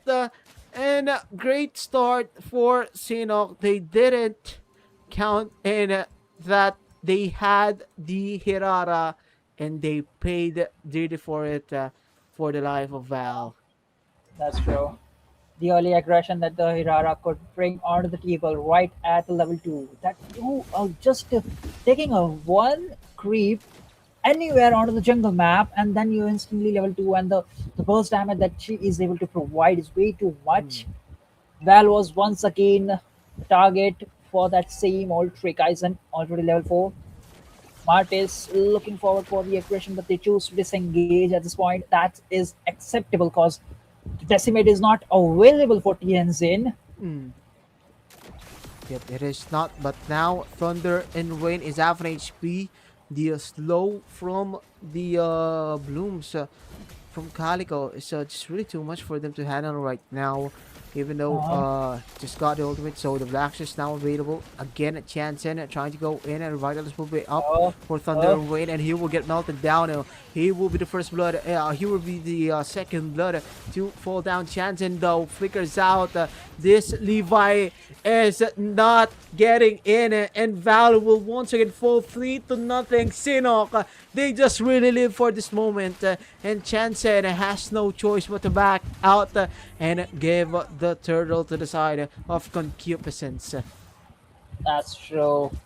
The early burst and the early aggression Wax is able to put on the table is way too much for Infinite Void to digest it. And now into the bottom lane, it's just a 1v1 situation. BMI out of the way, but Hilda is trying to be the nuisance, but she needs to make sure at the right flicker from Well. Once Yeah. again, Wax looking to be a sinister. It's waiting for the right opportunity. Oh, there it is. Man, it is too much, It is really too much to handle this. Hirara Wax is 301, and no one can stop him so far. 4-0 for Sinok. This is where the mental fatigue comes in. This is where everything is on the line, and the pressure is at his highest. And so far, Sinok's the one up beating that pressure. They are the ones Uh-huh. giving it to Infinite Void. Earlier, they were the ones pressured, but now they are the one providing it. They are the one giving it to Infinite Void. Now, Oh, Infinite top Void, lane. ladies and gents. Oh my goodness! Oh, Flughaven. Flughaven falls That down was a on good the play. top lane. A Yeah, much that was needed a good kill. play. Yep, Actually, really, what really good happened? play. Yeah, basically Tianzin just lured Flughafen to the gold crab, and Aizen was actually waiting for him to come and stab it, overcommit it, and he got instantly punished. At this point, I think like Tianzin just have the what the Sky Piercer. Because if he does, then he's actually under the time stacks of Sky Piercer, and that would be a good thing if Infinite Void are looking forward to win this game, which they are. Breath of Threads again used down. Thunder and Oh, Rain might be in some dire situation. Paquito trying to burst down. There's the Hirara combination of the swipe skills on yep. point, but Tyson just Hey, jumps Jansen. jumps back out of the picture. Yep, Jansen is now looking to find an opening. Half an HP's T now. They are gonna see this Moskov go in. Jansen will be the ones to grab it without retribution. Now Wex was able to dash out, getting taunted is Ison, and he will get melted down. Thunder and Rain though is low on HP. He is getting targeted down by Wex as well. From behind coming in is Jansen with this Levi skin. The Decimate shows up again. Shenzhen, though, is half an HP. Flughaven finds the opening and takes down Catmongus. But Shenzhen is relentless too as he grabs the triple killer and almost a possible maniac as Tex figures out of the skirmish. Man, I really want to see the itemization because at this point, if and only if, yeah, he does have the Sky Piercer. So it's Oh. around 30 to 40 stacks of Sky Piercer right on point. And now the beast has been unleashed. All the possible engages that Infinite Void does. If Martis is present, he's gonna be a big threat. It is big. It is big. They can't find an answer again on this Mortis, and especially when the Skypiercer secured the stocks is just really too much. But oh no, on the bottom lane, Floodhaven was able to pick off the Moscow, and Thunder and Rain as well will be taken down by Concupiscence. Infinite Void will look to find an answer again. They are behind in terms of gold. Sinok leading by few hundreds, and we can see Infinite Void just somehow trying to be safe. Especially Val has been picked off 3 times already. Less than Yeah. 7 minutes into this game. That is not good if you are if you are the mid laner for Infinite Void. That explains why they are somewhat losing some grounds. And they fair enough. just lost a turret on the bottom lane, but Thunder and Rain is getting locked in to the half HP as well. But now here comes the Martyrs again. Tianzin is putting it on to T. Aizen will look to back away.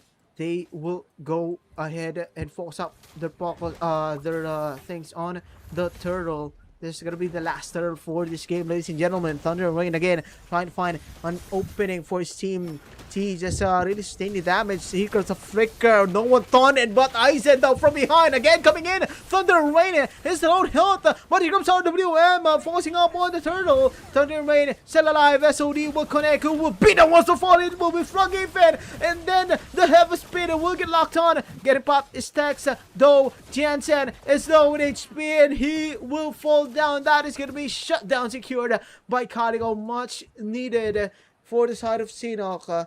And man, on that trade, Infinite Void was the one who won it. But again, the shutdown was just really on point in terms of gold. Yeah, Still leading is Sinok. yeah, it was a big shutdown that gave plenty of gold, even though they lost Turtle. And man, the previous fight, Thunder and Rain, it's all because of him, because he was able to sustain a lot of damage and also make sure that he was able to make sure all the presence of CNOC members were drawn on over him. That gave a huge advantage. And at the end of the day, he did not die. He was like walking or taking a walk into the gardens and just safely rid out of all that things. But overall, Val has been the priority target for Vex, because he's been feeding or infesting all his his farm on him the early game entire time. Now, as the game proceeds, they need to make sure that Tianzin is a priority target. Right now, Lilia is the only one who can burst him down just because he does not have the magic robe or any magic defense. Yep. Without that magic defense, he is defenseless, but Flog Oh, falls down. Much needed kill for them. And now Val and Aizen will look to back away slowly. And they're being Wex. patient. Wax those low on health. And here comes a blazing the coming in from Texan. They will take down Val. And SOD though will connect. Catbong is hesitant to go in. And Aizen will be the sacrificial lamb. But Wax was able to escape still on the team fight. So actually they won on the trade. They take down 2. They lose 1. And they are gonna force up their attention on the Lord. 12 seconds in for Aizen, and they are not done. Thunder and Rain still trying to sustain the damage from behind. Coming in is Cat Mongus. He knows Tease is there. Thunder and Rain trying to bite onto the passive. They're trying to be patient. No retribution this time around for the side of Infinite Void. Wex will secure the first Lord of this game, and it's time for Infinite Void to be on the defensive side once again. Provision side secure for Tex. I think at this point, the damage he will dealing along with the Blazing Duet and also the basic attack with the passive stacked on him is going to deal a lot of damage. And also, Val is being a crucial member and they have been shutting down. So the marking position coming in from CNOC is on point. They're making sure that Val is out of the picture right before the team fight actually starts. And look at the beautiful engage coming in from CNOC. Vex is trying to make sure that he pinces the team fight from the side. Aizen is still there to make sure there is the crucial vision. Oh, Vex goes in.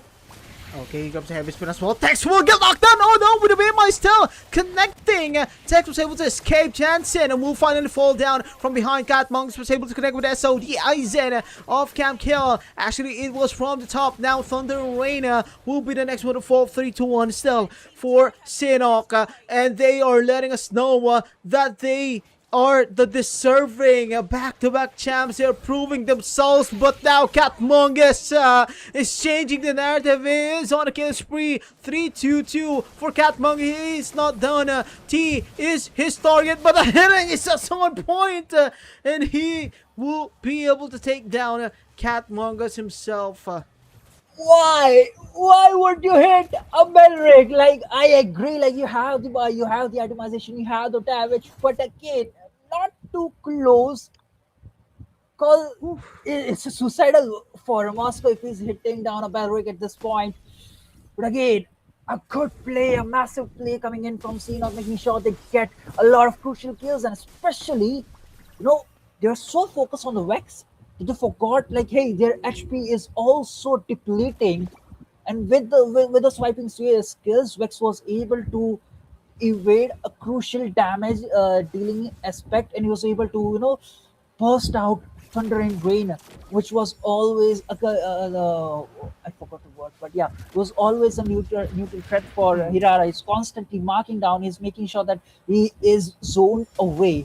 Now Aizen picks up the blade armor just to make sure Tex is not able to melt him down, and so Thunder and Rain go for the Chastised Pauldron. So I like the atomization that Infinite Void are going forward. You have the blade armor alongside the Justice Pauldron, not on a particular hero, but an overall team. So the effect is there, and also Tianzin completing that Berserker, not Berserker Fury, Anti-Curious. Yeah, sorry, my bad. Anti-Curious. So he'll be able to sustain a lot more damage coming in from OX alongside the Flughafen. Yep, and he can be able to front as well. And then I think he still has a Sky Piercer. Yep, he still has it. Thunder and Rain, and Aizen and also Chanzen is gonna be crucial frontliners. They need to make sure that Vex will not be able to access the backline along with Tex, who is potent on the Blazing the Wet flicker out actually for Calico. Almost got caught. Now Aizen getting taunted down by T. Flughaven, looking to punch his way in. No one health is the Lord, looking to find an entry. It's Catmongus! Catmongus still sit! Catmongus still alive! Flickers out, but Tex takes him down though. And now Calico will get locked down as well by Infinite Void. They are still not done. T was able to escape a 1-for-1 trade, but the Lord will go to the side of Infinite Void. A crucial take by Catmongus. And Vex was waiting for him there, but he was not able to find the proper retribution timing, and they will pay dearly for it. But they need to also clear out the Lord itself. Catmongus too managed to take down the Lord with his life, and that is a big play coming in from Infinite Void. Tianzan being a threat to the stacks he has, and now Thunder and Rain trying to be a nuisance that he is. Constant poke coming in on T. That's a breath of drought used upon SOD. And now Flughaven will get knocked down and killed as well. Tex though is the one fronting against Tianjin.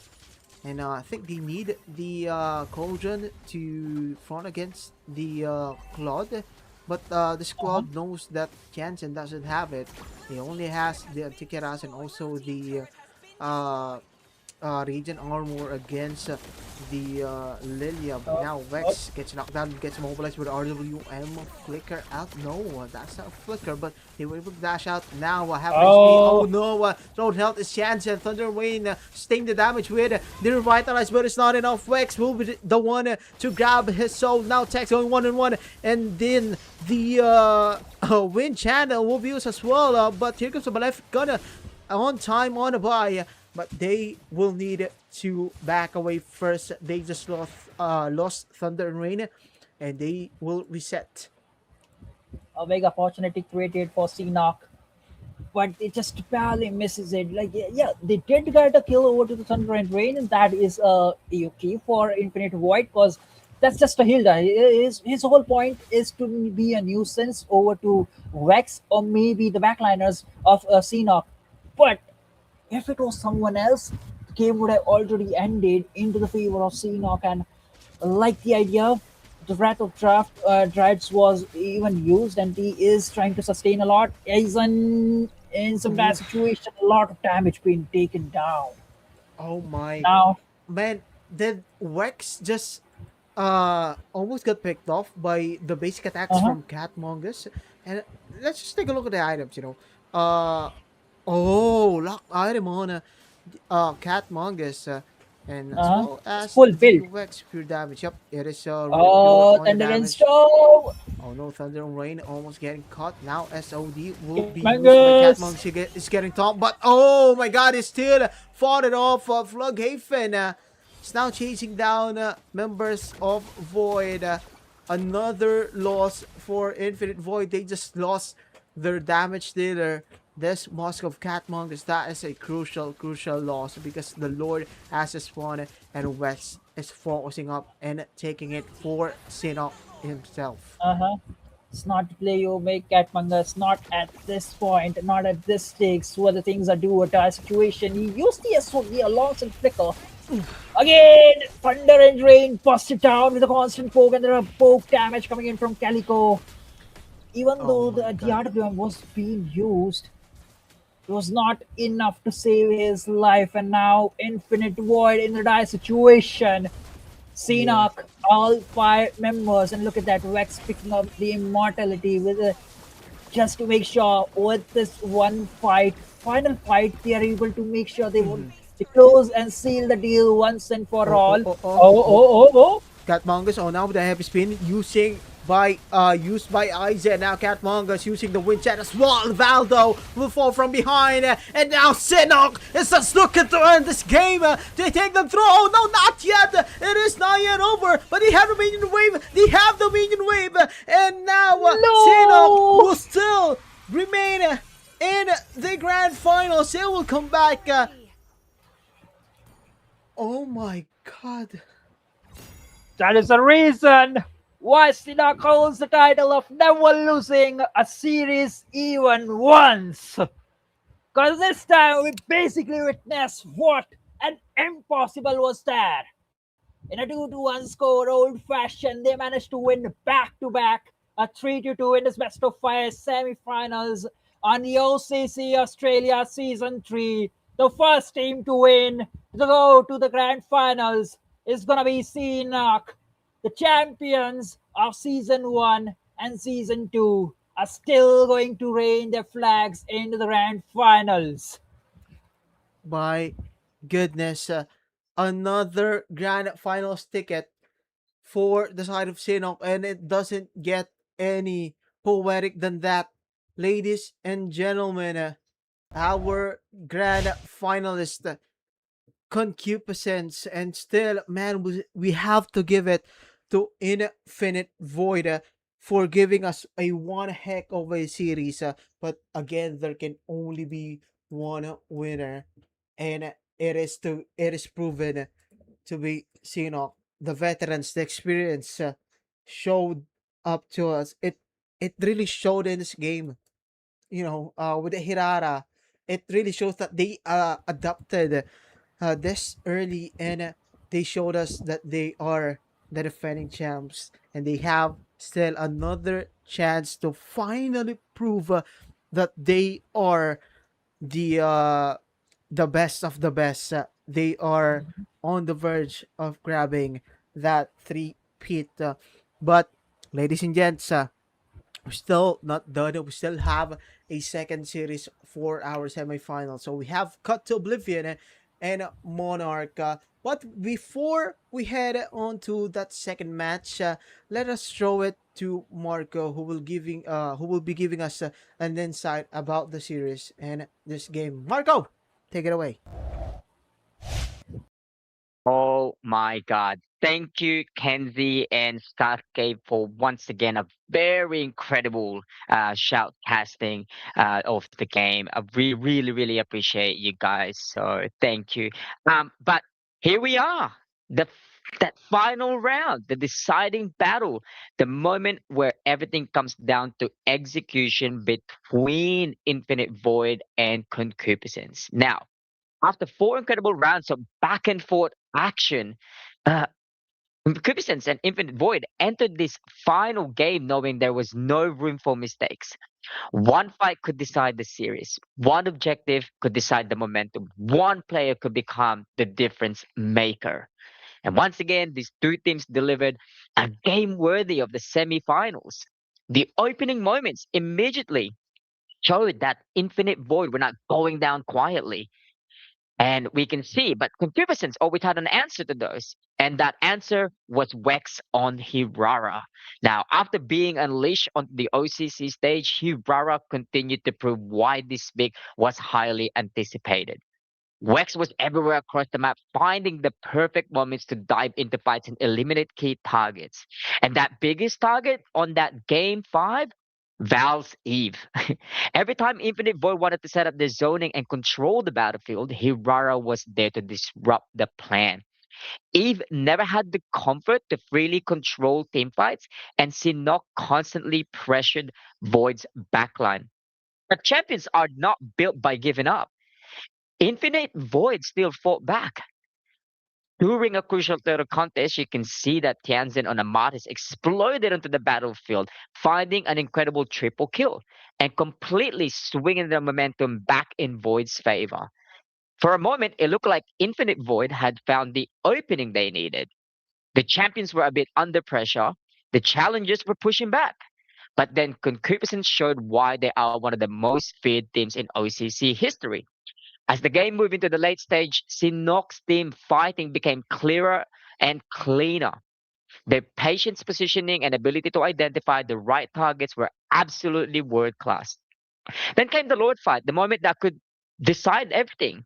Infinite Void knew they needed that Moskov online. So you saw SOD on Moskov step forward, ready to provide the damage required to win the fight, but once again, Hirara found that opening. Perfectly timed engage removed Moskov from the fight and instantly taken away Void's biggest source of damage. And this is throughout the late game. Without Moskov available, Infinite Void were forced into a difficult position. However, even after losing the fight, Void showed incredible resilience by securing that Lord and buying themselves some valuable time. And it was a desperate but important play that kept their hopes alive. But Sinnoh was not finished. The true turning point around the 16-minute mark. Sinnoh found the crucial pick onto Capmongoose Moskov, eliminating Void's win condition once again, and this time there was no recovery. So with Moskov gone, Concupiscence could finally march forward without fear, along with the Lord. They pushed the lanes, controlled the battlefield, and closed out the game with confidence and a complete team performance, a championship level performance. Now, the series was everything in the semifinals should be. Infinite Void showed incredible resilience, creativity, and the ability to push the reigning champions to their absolute limit. They proved they belong on the stage and showed their entire OTC community that they are a force to be respected. But today belongs to them. The champion once again showed why they had built such a legendary reputation. The drops were creative, the adaptation were exceptional, and when the pressure was at its highest, they delivered. So a massive congratulations to Concupiscence for securing their place in the grand finals of OCC Season 3. But the semifinals are not over yet. The next battle is waiting. After a short break, we return with another massive showdown between Cut to Oblivion versus Monarch. Two teams, one grand final spot, one opportunity to make history. So stay tuned because the road to OCC Season 3 Championship continues. This is Marco, your host, and we'll be back after a short break.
dragon in agile fashion. We jump into action, dashing. Perspectives are clashing. Oh, oh, oh. We're taking on the fight.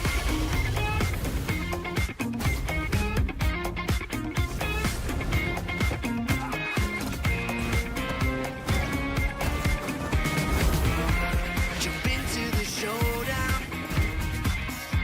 till justice is found. Transform into battle now. Judgment's gavel coming down. Fighting for the righteous justice. Fighting for the priceless truth. Blurring all the lines between the bad and the good. Yeah. Fighting for the justice no matter what we do. Three perspectives sharing one objective, yeah. Everybody's fighting for the truth.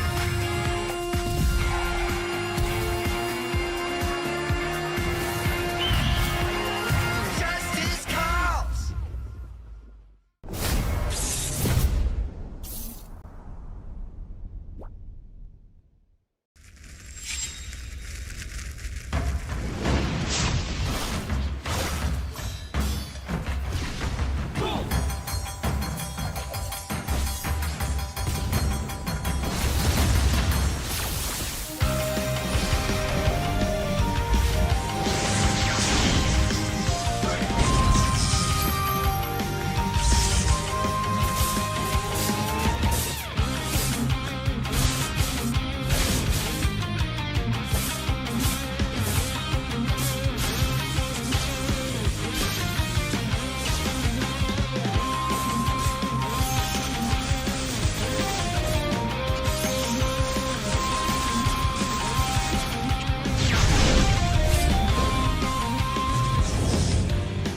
ここは俺に任せて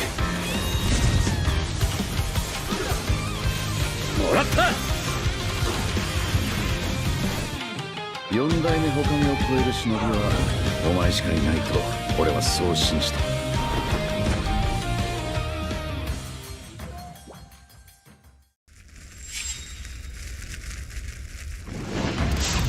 みんな渦巻きナルトが帰ってきたぞ。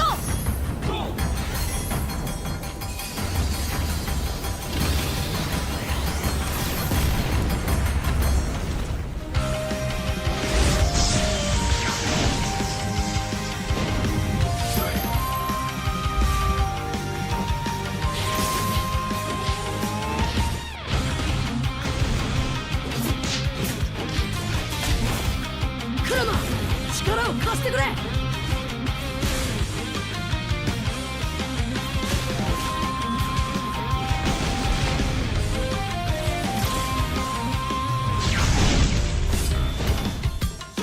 っしゃ第7班ここに復活だってばよ。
Bow your wretched heads before the Lord of Greed.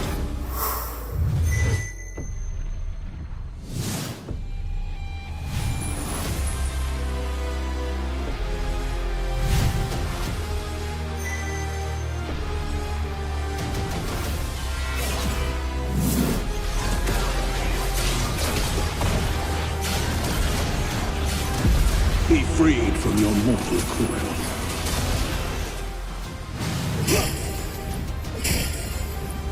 Wither! Ravenous Claw! My reign is eternal!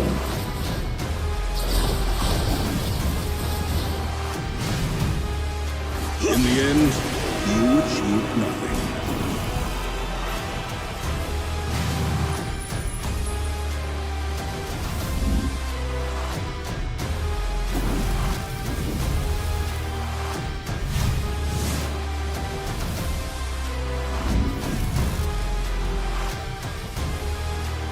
For defying the world, I was handed eternal reign. The feast shall wait.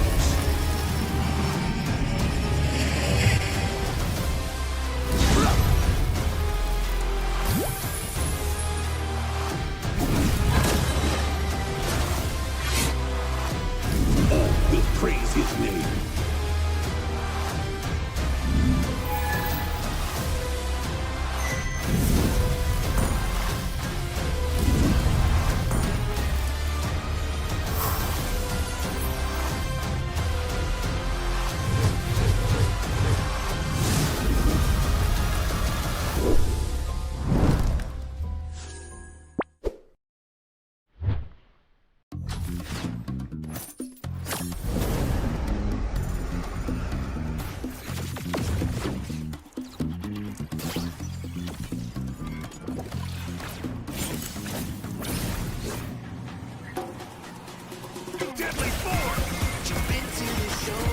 No one escapes the dragon's stride.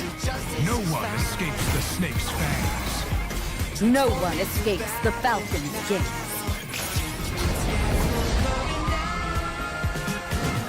Fighting for the righteous justice, fighting for the priceless truth, blurring all the lines between the bad and the good. Fighting for the justice, no matter what we do. Three perspectives, sharing one objective.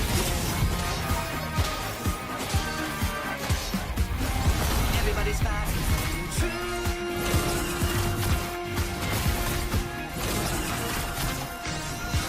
Locked in on positions from different positions. We fight with precision. The truth is our vision. We're taking on the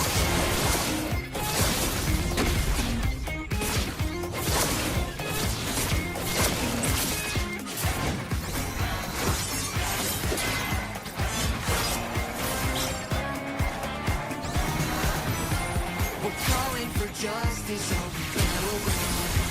We're not stopping till it's found.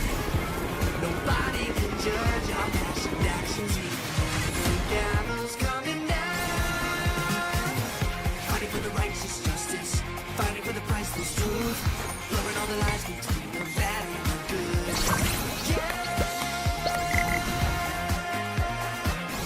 Fighting for the justice, no matter what we do. Three perspectives, sharing one objective,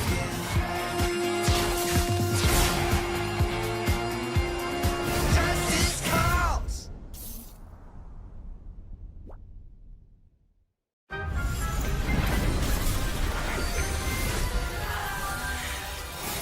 What shadows will I find lurking in your reflection?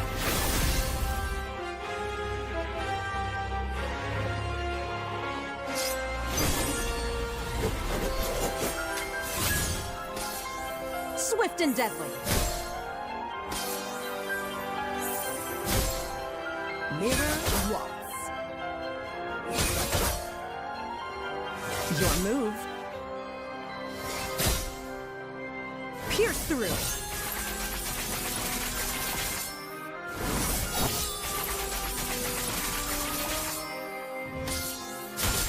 Shadow, guide my blades. Sharp as the truth.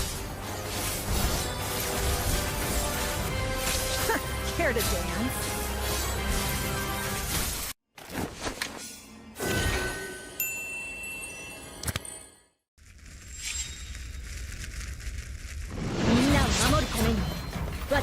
すと強くなる。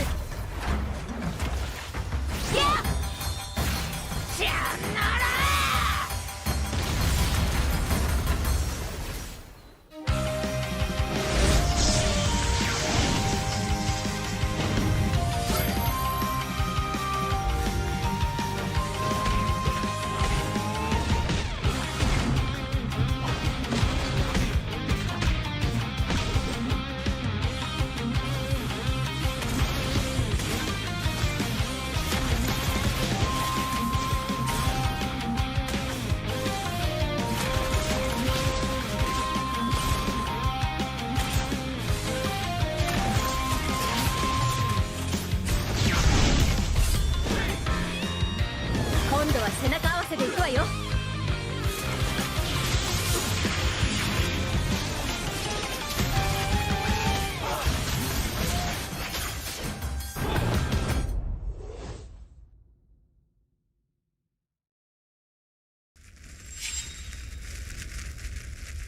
見せてやるよ。シャリンガンの本当の力をな。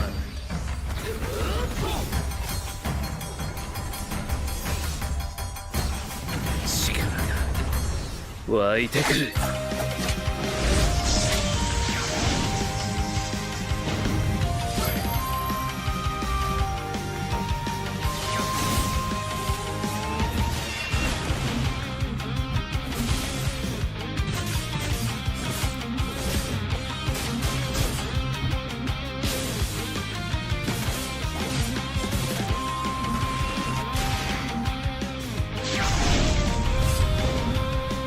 相変わらずやかましい奴らだ。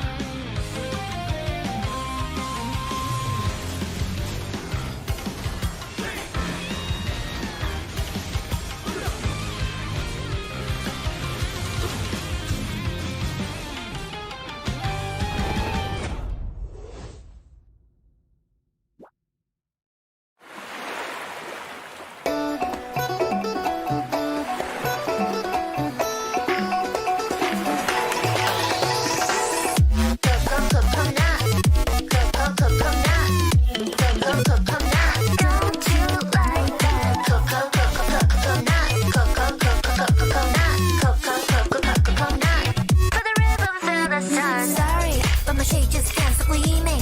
So my dream, yeah, recovering. Energy won't fade away. Stronger every day, and it goes like boom bap, boom bap, boom bap, and it sounds like boom bap. Come on, feel the wave. My heart in my shot, your back, dip shot. I can hear, just close your eyes. Feel the rush, now watch me rise. I'll sway in the breeze underneath the palm trees. Do you feel the beat? Yeah, move your feet. Hey. Don't you like that?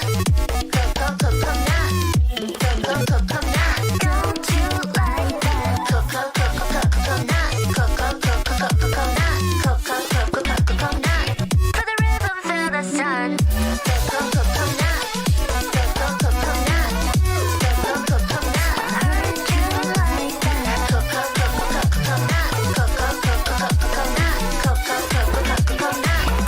All right, guys.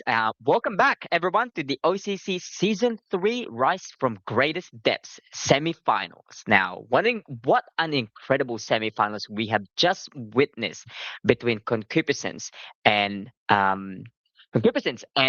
Infinite Void. Look, Sinok have secured their place in the grand finals after an unforgettable battle against them. But now the spotlight shifts to our next showdown. So one more series, one more battle, one more team will earn the right to fight for OCC Season 3 championship. Coming up next, we have a clash between two titans who have taken very different paths to reach this stage. Cut to Oblivion versus Monarch. On one side, we have Cut to Oblivion, the contenders. Now, a team that has been building toward this moment since Season 2 and Season 1.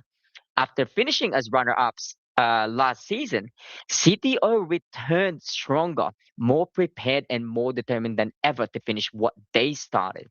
Now, throughout Season 3, they have showcased incredible discipline, exceptional macro play, and some of the cleanest objective, aggressive control we have seen in the tournament. They have proven that they are not just here to compete, they are here to win. But standing in the way is the Empire, also known as the Monarch, squad that has been rewriting their own story throughout this tournament. Now, this team consistently showing composure under pressure, adapting to every challenge placed in front of them. They have battled through the bracket, defeated strong opponents, and now stand just one series away, reaching the biggest stage in OCC. They have already proven that they belong here.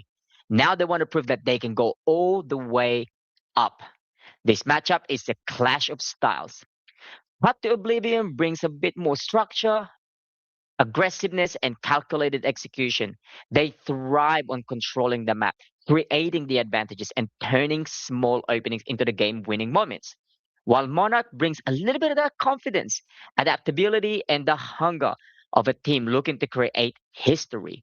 They are willing to challenge the expected and fight until the very last moment. But tonight, there are no excuses, no second chances, no room for mistakes.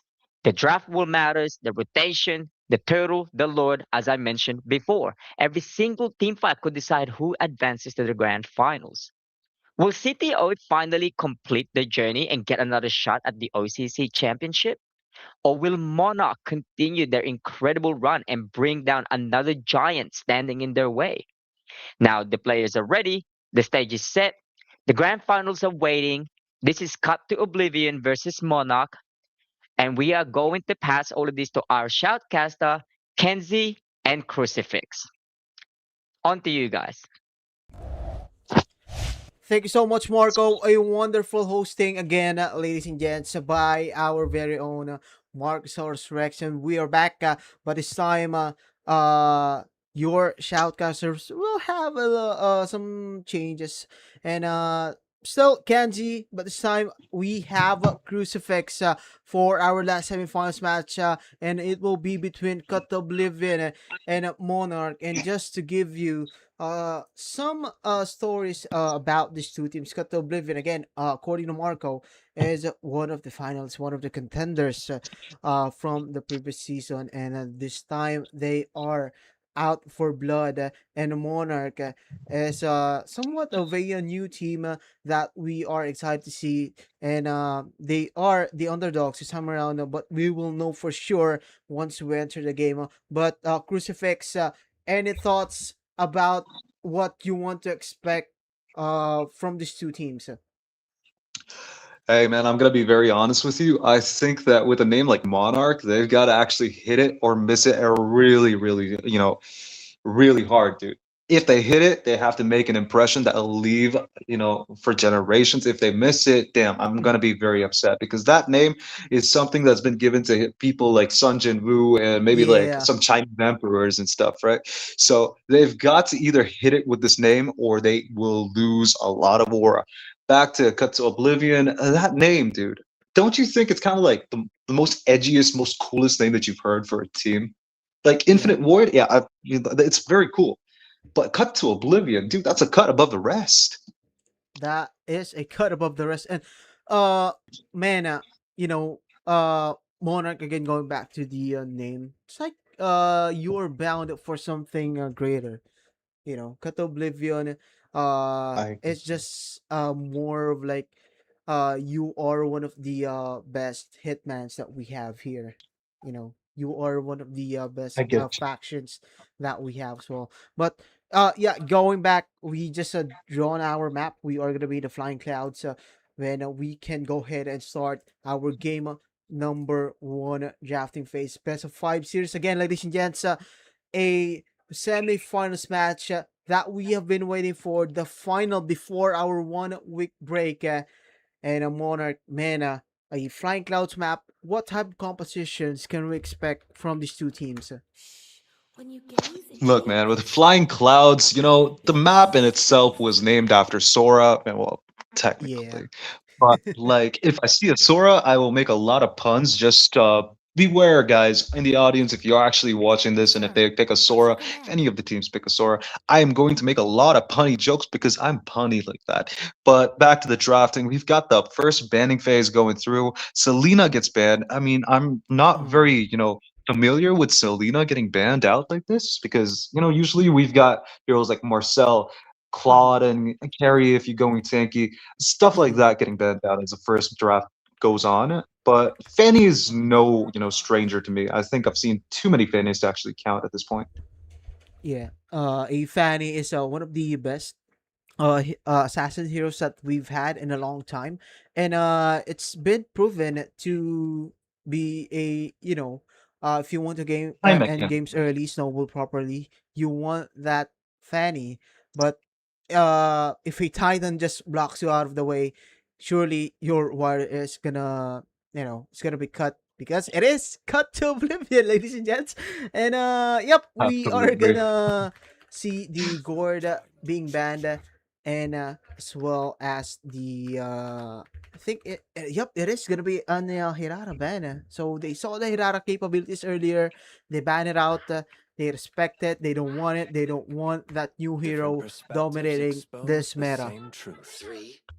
I agree, brother. I feel like Kirara is one of those heroes that, yeah, again, like you said, it's a high skill mechanic hero Mm-hmm. that has a more, uncomfortable ceiling than Fanny. If you actually get good with Fanny and casting those cables, I think you can actually get through any team fight and still survive. But Hirara really requires you to have, timing and everything in place for you to actually engage and then disengage too. Because very squishy, firstly. Secondly, it's a lot of burst potential, but that needs a lot of farming for that purpose in itself. I feel like that's one of the underlying problems with the hero, and it's before it was actually nerfed, but in the advanced server. And Paquito, I think even with the nerf, the guy is still a menace. We've got Mm-hmm. his counter though, Phovius getting picked onto the side of Yeah. Cut Oblivion. I think that's a very decent pick. And Mm-hmm. look at that, Harriet and S tier gold laner getting picked onto Monarch. Okay, a Fredrin, a Phobius. I think they predicted it that the Dash Hero is gonna come quick from CDO, and it's gonna be one heck of a a party on the passive on the demonic force from the Phobius. But surprisingly, man, they opted for a Cho on the Roman side. So they didn't prioritize getting a mid laner.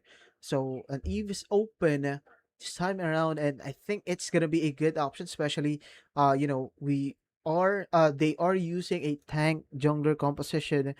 Uh, Eve will do wonders for this composition, but instead, I think yep, they will pick up the Kadita. Hmm. The Kadita is a very good burst hero, but who is he gonna burst is the question. I mean, Yeah. Cho as a tank is very difficult for him to burst, like for him to be burst down.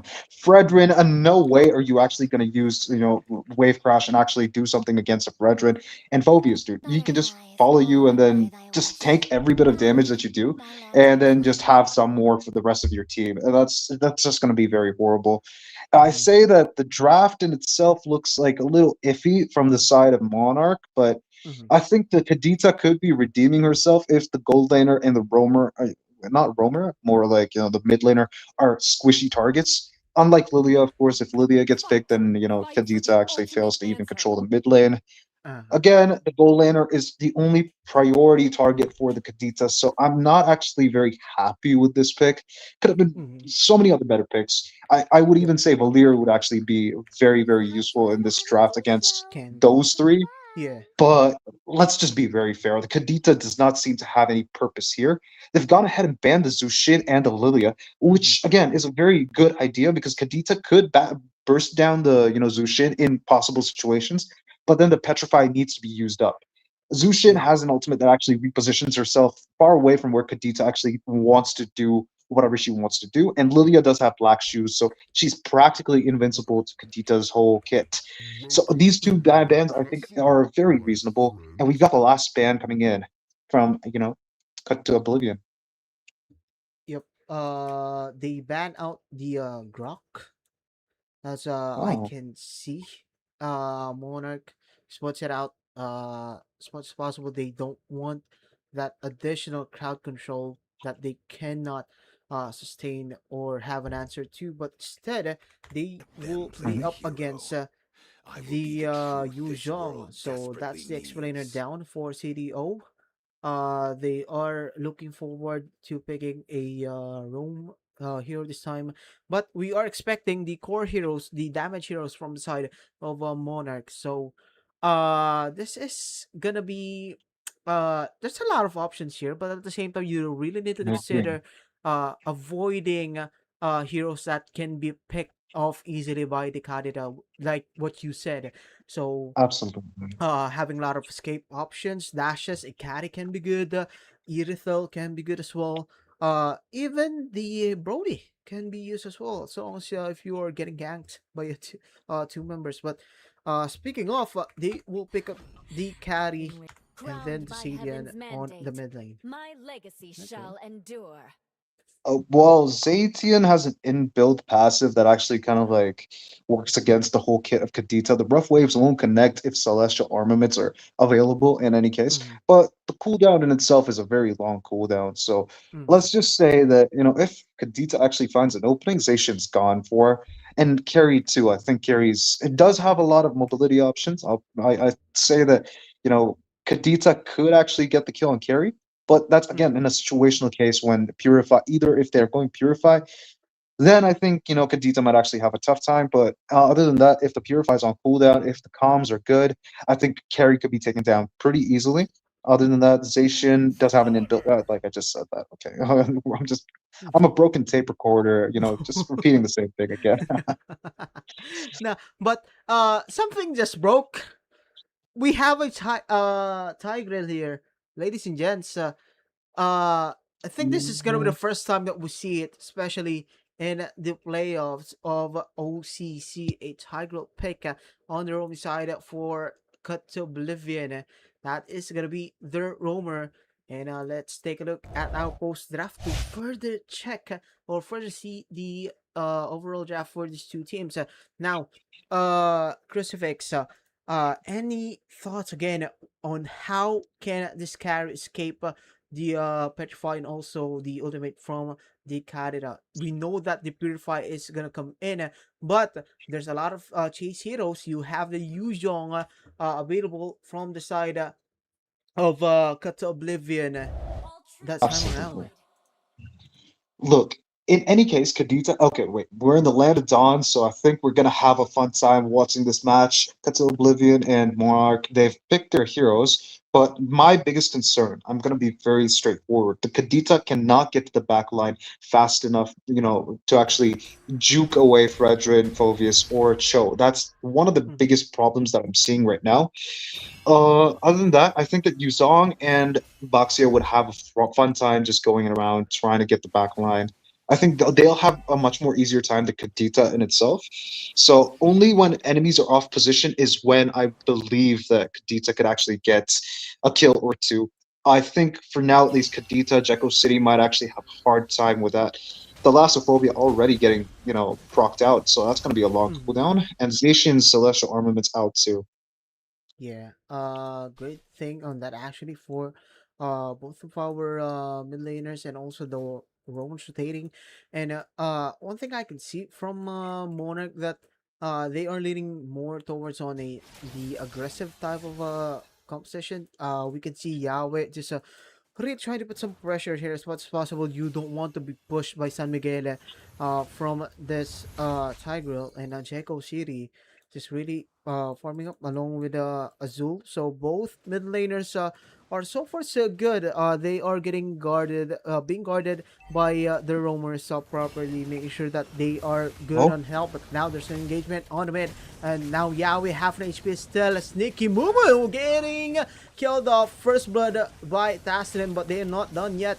Monarch is still on they the should verge be. of getting a kill, and Taslim will be the one to They're done fall. for. That is a great trade for them, but they are not still done. San Miguel, though, with a push again, and then Thalassophobia. the rough waves, really crucial, was able to take down Wisdom, and we will have a reset, but a flicker, and Azul also able to kill San Miguel on the ultimate, and then the flicker basic. Oh my. Dude, I think that Cho should have definitely not chased Kadita. Jekko City Mhm. has a way faster cooldown on her Thalassophobia, but Phobia's jumping in, gets the okay, it's not gonna be Taliesin that gets the turtle. But look, I'm gonna be very straightforward. This is not how you're supposed to play. Show getting absolutely, outgapped here, and Phobia's isolated, getting taken out by three of the enemies. Monarch, are coordinating their strategy towards getting the enemies out of position and getting them out of their comfort zone just to make sure that they actually get a kill. But I love the fact that Mhm. Azul was able to actually use the Fury of the Phoenix and then just like jump in and then start harassing Sir Miguel. That was an absolute epic play. If any Clippers want to clip that, go for it. That's Yeah. absolutely like a gung ho moment. He went just like Rambo, like, yeah, here's my machine gun. Let the bodies hit the floor, but there can only be one body in the front. That was San Miguel. Absolutely. And also, Jacko City is still targeting down Sneaky Mumu. He knows that Sneaky Mumu is behind and can be picked on by Ferzel and Jacko City himself. They are finding another way to pick off other heroes. And also, Yao, I think he learned from the previous fight that they need to protect Azul and also keep an eye on Jekko Absolutely. City. Make sure that you know where he will be coming from because Jekko City, man, he is one sneaky fella. And Azul is just still really doing a great job. They baited out the implosion and now a kick flicker out Oh, for San Miguel. Dragon. Great bait on that one by Yao. Wisdom though is getting locked on. No ultimate coming in from Jekko. Rough Waves With was a forced flicker. out. Now a turtle soup. Oh, off come kill. Not about name, but now he comes away with the dragon. San Miguel will fall down. Azul with a killing spree secured, and Taslim will back away. And the turtle will spawn in just a matter of 5 seconds. And this time around, Amora is on control. Dude, the way that Monarch actually got that kill there, I love it. But we've got a fight coming up. We've got Phobius jumping in like an NBA star, but that's not going to be all. Appraiser's Wrath trying to do some damage, but that's going to be Kadita, Jekko City getting the kill on Phobius. There comes the implosion. A beautiful rough wave to end it all out. We've got Yaoi and also Fredrin getting taken down. Wisdom, I think not, brother. You need to actually take a little bit of a chill pill there. Oh But man. talking about brother, I feel like okay, the fact that Monarch have such a good draft that actually worked well with with their whole lineup. I think when the Way of the Dragon hit, there were three people in the mid lane, and the Fury of the Phoenix connected onto all three of them. That disabled any re-engage from the side of CTO. Like Cut to Oblivion didn't have any way to actually engage to protect their teammate. Boxio was absolutely dumbfounded there because they actually got the Way of the Dragon and Fury of the Phoenix to stun the people who were trying to get close to help. So I think they should actually work on that. Picking off heroes is the way for them to go. Monarch really have a strong lineup, but I don't think they're actually trying to use it to the fullest. Yep, they are not unleashing the full potential. No, they still need the gold. They still need to farm up special turtle soup along with Azul. But Azul will get targeted down by Jekko City. What a sneaky play again! But Yao with a kick, Wave the with the dragon. dragon coming in, and here comes the Zaman Force. What a pop up once more by Jekko City, and that is gonna be a wipeout. Secure, ladies and gents. CTO secures a wipeout along with the mid lane tier 1 turret, and this is not looking good for Monarch. I agree, brother. I think that was one of the worst decisions that Monarch could actually make here. Because they left Azul open to Kadita. Jekko City just had an opening to come around the jungle area. The red buff side was completely left open. That just led, Azul to be completely like isolated from the whole team, getting a very, very tough rough waves onto his face. Getting him taken out was one of the most important decisions there because then the Fury of Phoenix could not connect onto any of the allies. So then they can actually commit without thinking twice. And CTO, look at them. They're already trying to get the contest, on the turtle going on. They're trying to bait out some spells. And look at that. We've got Andre City getting the kill on Yaoi. They've got one kill. They can actually take down the turtle without any, what do you call it? Contest? Yeah, contest from the side of Monarch. They're playing it very smart. I doubted them, but damn, they're actually breaking, all the mold. They're breaking. No, wait, what? Yeah, they're breaking the mold.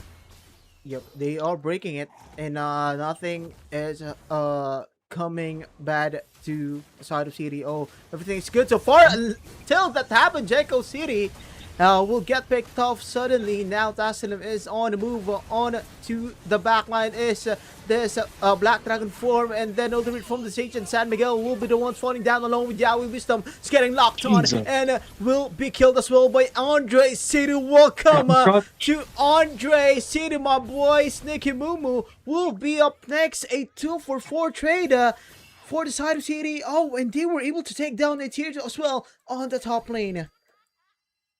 The holy defense is not there anymore, so top lane exposed like that is definitely not looking good for their side. It's 5 to the side of Monarch and 17 to CTO. Cut to Oblivion. I think they actually meant it when they named themselves that. And the gold gap speaks for itself. That's around 8,100. And look at that, another engage. We've got the rough waves connecting through. We've got the cursing touch doing some damage. But it's going to be Sir Miguel that actually, surprise, surprise, it's Sir Miguel that actually gets that kill. Oh man, we have to give it to the roamers, bro. If they get a kill, we're supposed to actually be happy, not actually get angry at them. And I think, CTO right now, they're just very happy with this dude. Yeah, a kill for your roamer can do a huge thing for your frontliners, having a kill, of course, Absolutely. more gold, and being able to buy the much needed items quickly. And with this, you will be able to sustain more damage and prolong the team fights. That is what you need if you are City. Oh, but if you are Monarch, you needed to have a pickup again. Implosion from behind. Yawi, though, was able to dash out, no follow-up damage from City. Oh, and they are focusing their attention to cutting up minion waves, and Andre series just making sure that they will be able to drag the minion wave and also clear it up when they need to, because the Lord hasn't spawned. But keep in mind, there can be a sneaky move on that bush. And yep, no one will pick him off as they start off the Lord. Absolutely. 2 more kills to their side. Okay, we've got the Fury of the Phoenix. I almost thought it would actually take the Lord down, but no. Oh, Zaman Force also on the bot lane, the top side of the map. Oh, good grief. Talisman secures the Lord for their side. CTO on a roll right now. They have the whole advantage of actually opening up the whole map for themselves. Only the mid lane tier 2 is open. But the rest, we've got top lane completely exposed, bot lane a little, but we've got a team fight. Jekko City rushing in with rough waves, and that's going to be Phobias getting taken down by Andre City. Cursing Touch does not actually apply to the enemies, so Yuzong does know that he can't actually stay in the tower for too long, because then he would just be melted down. We've got now Sacred Hammer by the Tigreal, but it leads to naught, because in the end, they've got what they came for. And I think they might actually continue. They will continue. That's a Petrify with Yuzong trying to apply the Cursing Touch. And Zaman Force, just to make sure the pressure is applied. The mid lane tier 3 has been taken down. That's an inhibitor taken down, by the way. It's going to make a big difference in the upcoming fight. And the side of CTO definitely look like they're absolutely ready to end the game.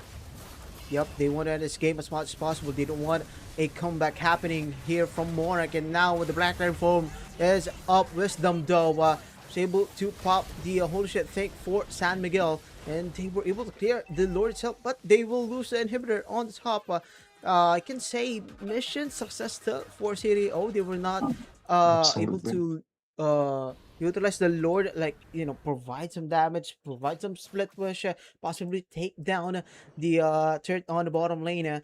But still a win for them. They will take it any day. They still have control over the map, and they have a huge lead in a goal to try to burst down a Wisdom, though. Andre dashes in, a Zaman forces up, and no one can stop Andre City. He is legendary, ladies and gents.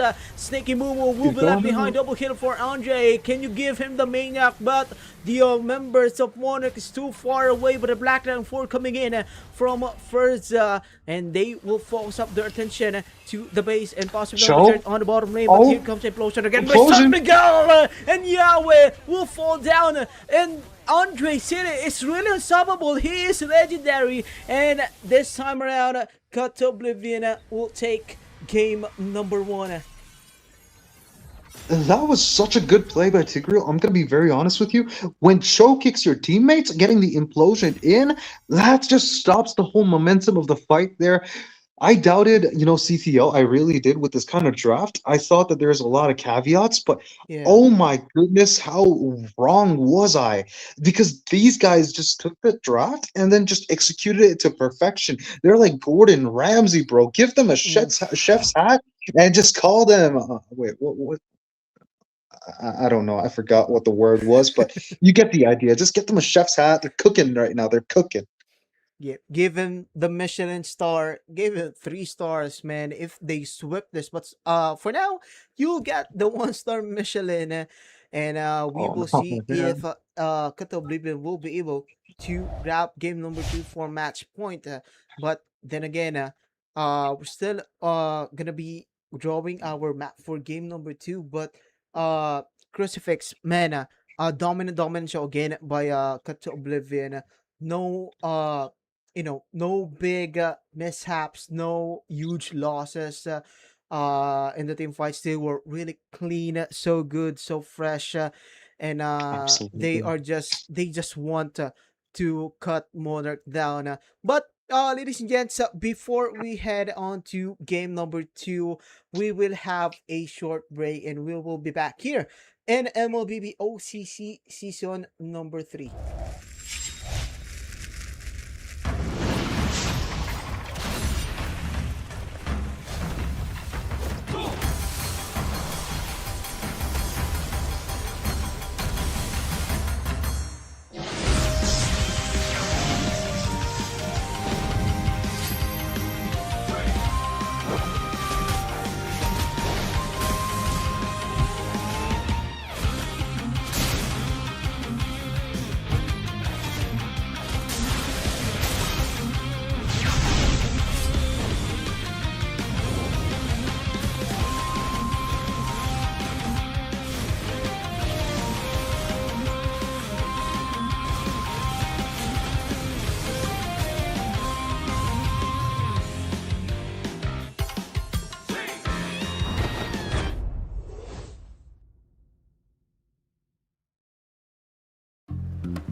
Ladies and gentlemen, welcome to the auction of the century. I hope you brought your checkbooks and your wits tonight. Let's start the bidding! The rapid dragon in agile fashion. We jump into action, dashing. Perspectives are clashing. Oh, oh, oh, we're taking on the fight.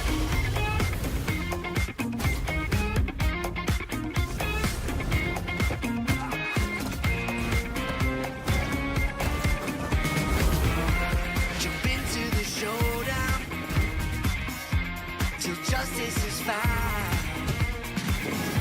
Transform into battle.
は俺に任せて。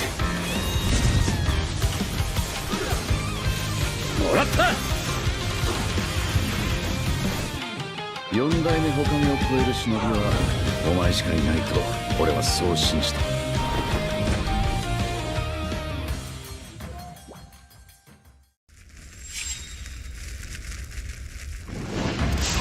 みんな渦巻きナルトが帰ってきたぞ。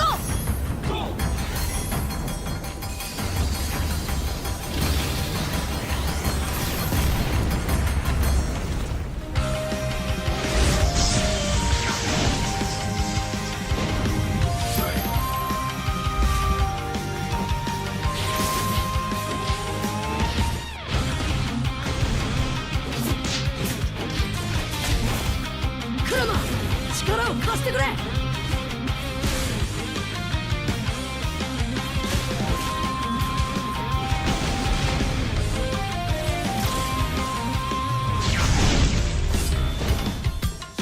っしゃ第7班ここに復活だってばよ。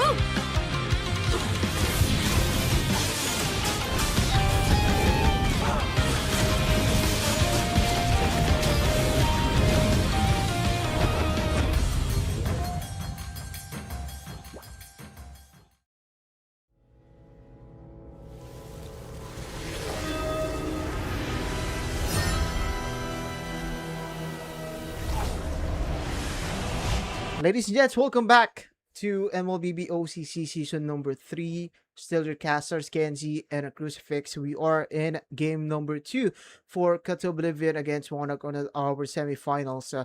Best of 5 series. So 1-0 Cut Oblivion leading by 1, and they have a chance to make this a 2-0 match point for the team. But Crucifix, man, what a dominant show from Cut Oblivion on game number 1. Absolutely. I think the dominance ices that they bought and all the anti-heal actually worked in their favor because the dominance was definitely there. And the Boxia dude, that is just the cherry on top. The guy has like already like a 40% reduction in whatever, what do you call it? What's the word for it, dude? Hybrid lifesteal, whatever you have, he's got a 40% reduction on that already. And then you top it off with another anti-heal. You're definitely not going to get any HP back from any of your efforts. You just have to deal with it. And I think Phobius definitely suffered with that because the guy relies heavily on regenerating during the fight by spamming his spells, getting the spell vamp up, and then just like continuing the fight as far as he can, distracting the enemies. I think that did not work out, and I think that just led to them getting an opening to actually get onto the back line. Yuzong just had a free reign. Azul was just wide open most of the time. It kind of hurt to see that. I think Monarch really need to actually secure I think they need to actually try for a slaughterhouse if they're actually if they're not confident on trying to get the enemies out of position. Because in the previous game, Way of the Dragon could do that, but it didn't seem like they actually could commit to fights as well as the side of CTO could. Cut to Oblivion just annihilated them. Yeah, there was a lot of hesitations from Monarch, especially for the Cho and also the Zajan, like you mentioned earlier. They were passive once they lost. Once City all got some snowball, and they weren't able to defend properly. They weren't able to come back, and that's just says that CDO has a lot of aura in this match. Absolutely. And they are proving that they are one of the best in this region. But we are in the draft. We are in the Flying Clouds map, like we've drawn earlier. And no more Fanny, no more Selena, no more Gord. So Crucifix, what can you say about this batting? I think they are going for a tank jungler again. Is it? It's possible, bro. Either you get the burst jungler or the tank jungler. Apparently, these are the only things that work right now. Nothing in between. You've got DPS junglers, all of them. They don't work anymore. They have to actually be put to the side into the B tier or below. And I'm going to be very honest with you. I love seeing the Gord. I've been seeing him getting banned all the time now. And I absolutely loved it. I love it because, it's still going on. And the reason why is that I was such a big advocate for every non-meta hero. I used to talk about Gord being picked back when Gord was just like a joke to everyone. That still hurts, by the way. I'm talking about all the people that made fun of me for that. I talked about, surprisingly, in my experience, not one single person, even not even Yuzong, Phobius, can actually deal with Different Zilong. So we perspectives might actually expose see the that same truth. coming up because he can actually proc the second skill, the Spear Strike, up to Oh, 4 times if you kill all the minions. yeah. So he can definitely take down anybody at level 1. So I think Yuzong, no, not Yuzong, Zilong definitely has his own quirks, but nobody really picks him because he's very, very, vi- liable. The moment he gets CC'd, he's like Fred. He's definitely gonna die. But Yeah. again, back to the draft. Enough talking about Zilong. Nobody plays Zilong anymore. We've got Gord, Grok, Paquito, and Hirara getting banned in that whole sequence when I was talking about all the non-meta heroes that I actually praise for no reason. Back to you, brother. And brother, they picked up the Harith. Okay, a Harith Mhm. on the gold. So they will have the Freddy like See what we value in expect, a me? possible tank jungler, You but should. with a Marcel on the rolling side for the side of City O, I think they can go for a tank jungler too. But as much as possible in this phase, which Absolutely. you are the ones picking now, you should pick the Baksha again because it worked either the Baksha or Yeah. Akai, either the two will work. But personally, I would pick the Akai in this case since they already had the Fedrin, and just go with the Pakiro. But they will go for a Baksha this time around on the jungle side. But for the gold, they will pick up the Experience the Granger. euphony of Okay. suffering. Hmm. Okay. I know this is going to be like a little bit offensive to all the Granger mains out there, but Granger is such a linear hero that all of his Mm. skill shots, all of everything that he can do in general is basically in a linear direction. And heroes like Harriet, Irithel, they don't actually stick to the 2D side. They go 3D, they go all around. So this guy is definitely either going to have to spam all the spells as fast as he can. Like, he can't just keep spamming all the shots for skill. The Death Sonata is not going to have a complete rundown, and the ultimate either is not going to actually have that much of viability unless, of course, you're spamming both first and third. I think that's the only case where you can actually get the kill on Harius. But again, the moment he actually gets himself the Holy Crystal, the Starlium Scythe, all of these items once it's in under his belt, I think he's definitely going to do a lot of damage, which might be a big concern to the side of CTO. Previously, we saw how he was able to actually, Andre City was able Among to the just plains exists the demolish people like equilibrium, a wrecking which ball. I was So made Yeah. let me for. just be very clear about this. The moment he gets farmed, he's definitely going to demolish. Yep. He is gonna demolish with that Sky Piercer, ladies and gentlemen. And as we are talking about it, they banned out the Eve. So that is actually a Butterflies great ban, born by thy especially wish, in a tank guarded jungler by lantern flight. type of a composition. One of the best counters for it is the Eve. As much as possible, you want to lock them down with the low mobility that they have. And also make sure that you have a great zoning capability with the solution out from CDO. We are gonna see more of a damage type of mid laners, but they can as well Hmm. go for a Valentina. On the utility side, the Zayjan is open, the Farsa is open, Oh. Valentina is open, Lilia is open, Karina again, even for CDO is open.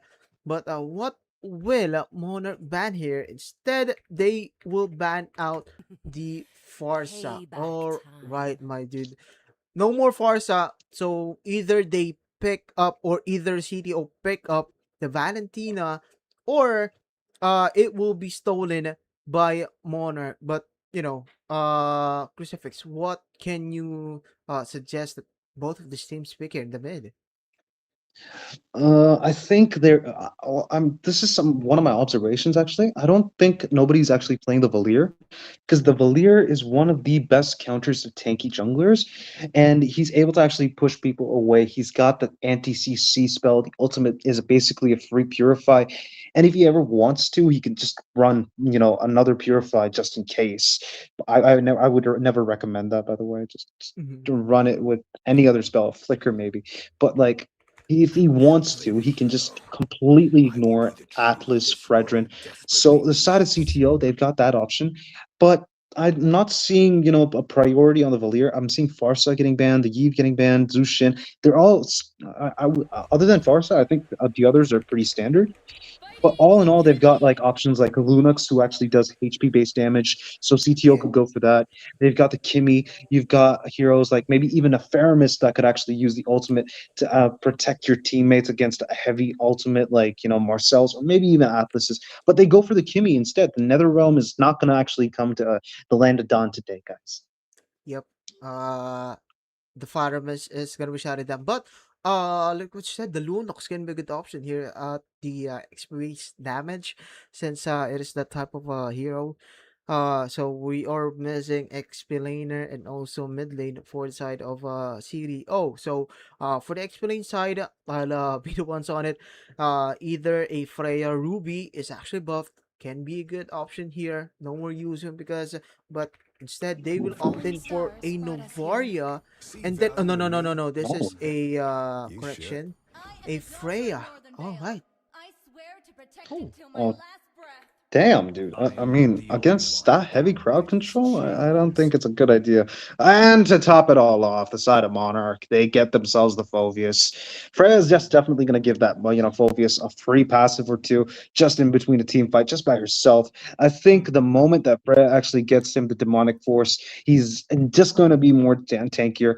But again, in the previous game, we've seen that Phoveus was not able to actually do his job to the fullest because of Boxia, and Infernal Pursuit barely even landed enough times to make a difference in a team fight.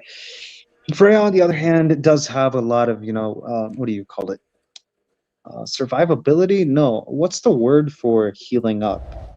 for I'm healing up. so lost right now. Sustainability. Yeah, sustainability. She can sustain well with the Valkyrie's Descent. When she actually gets into that form, she's definitely going to have an upper hand against a Phoveus. But all in all, the Infernal Pursuit, though, it's if it actually locks in on anybody else, I don't think it'll work. I would say that the Marcel and Granger combo is what I would actually be very, very interested to look at. The Golden Hour, Death Sonata, and Rhapsody just flying across the screen. That will be crazy to watch. Yep, it will be crazy, but it will be crazier as we just entered the Land of Dawn, ladies and gents. So this is game number 2 of our semifinals between the CDO, Cut Oblivion, and of course our Monarch. And 1-0 again for Cut Oblivion. They have a chance to grab a 2-0 match point lead.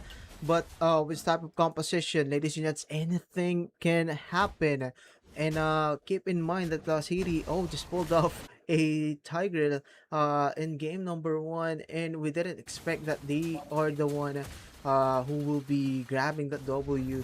But for Monarch this time, they are just pretty well. They have the Atlas this time, so a heavy crowd control type of composition. They have the traction poles also from the Kime, and wisdom as well. So that is a continuous lockdown on the energy eruption. But Azul now getting too deep. Farzel is there though to sustain or to catch on, but he will get stunned as well. And the passive just connected, no damage though. Taslim trying to escape, but he will get locked down. Azul with a kill, and Monarch is on a great start, and the Dark Wave connecting as well to San Miguel, and he will be the next one to fall. Azul is on a 2-0 and possibly might get started on the Sky Piercer.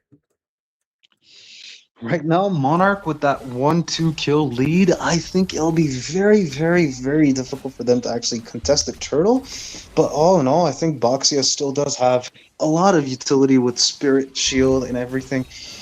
We've got the Astro Echo, and hey. Okay, Wisdom will be the ones falling down, though no retribution for the side of a Monarch. First will be starting it off. He is just too taking his time. Why is he taking too much damage? Why is he providing too much damage? I think Yaoi felt it on that one, and with a vengeance still. Yep, that is a great answer against the Kimi. They were able to grab the turtle itself. Another one? So with this as well, they are confident that they can win more team fights, especially with the gold lead that they have. Even though if it's just a few Oh no. hundreds, Ooh. Oh, but look at that sneaky Moo off camera gets taken out by Freya for a zeal. Okay, and top sides, Andrew City gets the kill on Yaoi, and I'm surprised, okay? Because Capriccio, Granger's passive, takes a lot of time to build up, and even now he's not able to actually spam the Rhapsody, and he definitely doesn't have enough stacks to use the Death Sonata. So he's definitely not actually in a position to take fights, but he's still willing to actually support his team. So that 2 kills the side of Monarch got early on, I think that just led to CTO getting more connected with themselves. Look at that. We've got a flicker. Checo City running away with the Astral Recall. Yep, a great flicker for Jeko City. If that second skill from Mayabi would have connected, it would have been bad because this Harith is just Definitely. urging. It's just really hurting for a kill. And Monarch really needs it, no? Because the gold is just Absolutely. going to the side of CDO so far.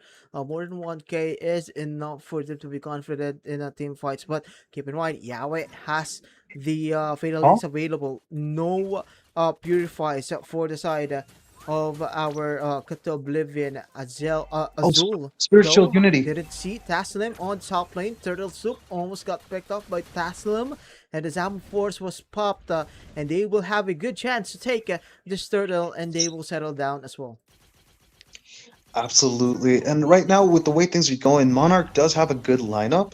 If Yaoi actually uses a perfect match and that gets the frigid breath off and forces maybe a purifier or two, oh no, not actually purify, maybe a spell or two from the side of CTO, they would actually get in a huge lead. The perfect match used to run away. That's a good decision because we know that the side of CTO, they have a lot of damage. There goes the Astral Recall, Death Sonata. We've got the, Fatal Links pulling up too. Farziel gets the kill on Yaoi and he's chasing. He's not going to actually just walk into his own demise. So he's going to walk back, not take any risk.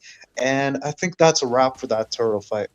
Yep, that is a wrap, and that is a wrap as well on the gold plates. Oh, No more bro. gold plates. We entered the 5-minute mark, ladies and gents. Starlum side though secured by Turtle Soup. That is a much needed item, but on the bottom lane, Andrew Series is putting up the pressure on the Death Sonata and the Rhapsody on Sikimumo and Yahweh. Nothing they can do about it.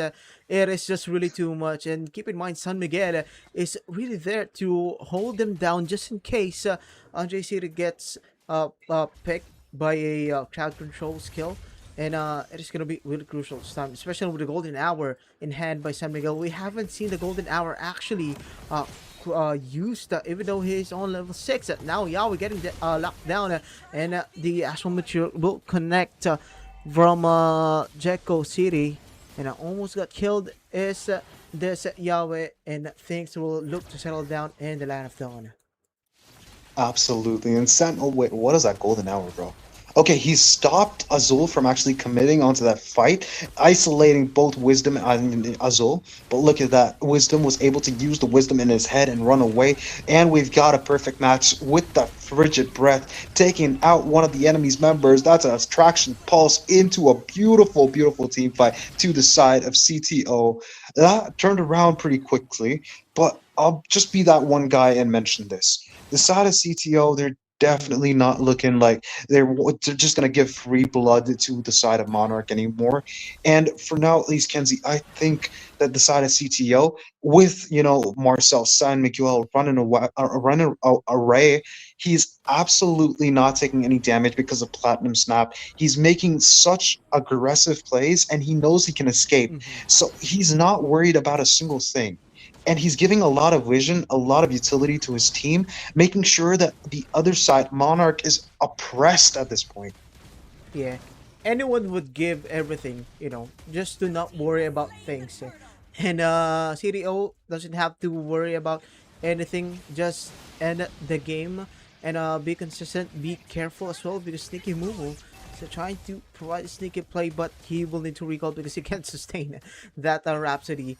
And no quick dashes from Under City will not commit on that. San Miguel though trying to kite them and just bait out skills from side of Monarch. And this is where the Marcel just comes in, just to annoy the look at that. backlands or the heroes, but here comes the golden hour again. No one will connect Fatal Links though, connecting to San Miguel, and here comes the Dark Wave, but Yahweh will be the one falling down. Sticky Moo though, trying to reach first, but it is not enough. Turtle Soup will be up next, and that is again a wipeout and a triple kill by Andre City. The city connection is real. Look at Jacko City just toying with them, going through their base, and they will be able to take down the tier team in the mid. Oh man, they're not actually sparing any effort into recalling on the enemy's face. And the fact of the matter is, Novaria's second skill is actually called Astral Recall. So him going with the Astral Recall, recalling in the enemy's base, and then coming back out like it's just another Sunday, that's absolute disrespect here. The side of Monarch, they're forced to stay down in the high ground. Look at that, a frame shot, trying to slow down the enemies, but Boxia, Shield Unity. Okay, I always mess that up. We've got an Astral Echo increasing the hitbox of the enemies, and that's going to be a beautiful set, Golden Hour, but they're running away. Yep, they are running away. They are trying to be patient. They know that they lost most of their ultimate stats to them. Jago City, San Miguel, and first as well. But San Miguel is just really annoying for the side of Monarch. How can you stop this? Man, it's like Kyrie Irving. Crossing left and right, but Azul catches the bullet from Andre City. That Sonata connects to his face, and the Sky Piercer is really on for Andre City. Oh my goodness, the Major just hurts Turtle Soup and he needs to recall. And Monarch, man, they are on the verge of losing this game and losing first, of course, their third on the bottom lane. Sticky Moo again. Oh my god. Lone Health. Oh my goodness, Jacko City is on the spot. Is it the Stephen Curry of OCC? I guess so. And let me just be very honest with you. The rest of his team, when they're actually just taunting the enemies to come out of the base, trying to force them to actually get a reaction, and then we've got Boxia making sure, Telsim actually making sure that his team has the upper hand here, and going and getting that turtle, absolutely crazy. But one thing that I want to mention is the fact that, oh my goodness, the Astral Recall from Nawaria actually hurts a lot on team fight. Okay, now Azul will be the one to fall along with Yawi Godlike as Andre City again. Sticky Momodo with the Dark Wave. They're trying to hold down Taslim, but it is too tanky. And the damage from Andre City is too much as he grabs a double. And ladies and gents, the match point is on for Cut to Oblivion. What a dominant game once again for this team. Oh, they are not sparing any blood from Monarch at all, dude. They're just out for blood. They're like wolves just hunting down the enemies. And Granger is just casually sitting there. Andre City, he's just like, hey, I've got a bullet for every one of your names. Turtle Soup, Azul, Wisdom, Sneaky Mumu, and Yaoi. All of their names have been engraved onto the bullets of Granger. Just shooting and shooting and shooting. That's all we saw, dude. That's crazy. Man, you mentioned earlier that they are cooking, and Jacko City is Chef Curry indeed. 2011 for Jacko City, the city connection, ladies and gents. Andre and Jacko was online, but our MVP will be Andre City himself. 804 on the Granger, 11.9 KDA. Man, it was too much for Monarch, and they paid dearly with the lack of urgency. And ladies and gents, with the match point for the side of Cut to Oblivion on 2-0, ladies and gents, for the lead. And before we head on to game number 3, Crucifix, man, again, what a dominant team they are. But yeah, before we proceed to game number 3, we would like to head on to our break. This is going to be the last break, ladies and gents, possibly, and we'll be back here in MLBB OCC semi-finals.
dragon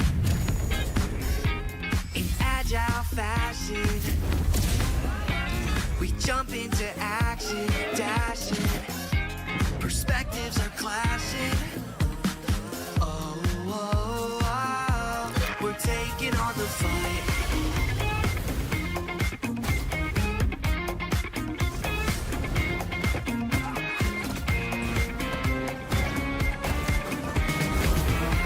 Jump into the showdown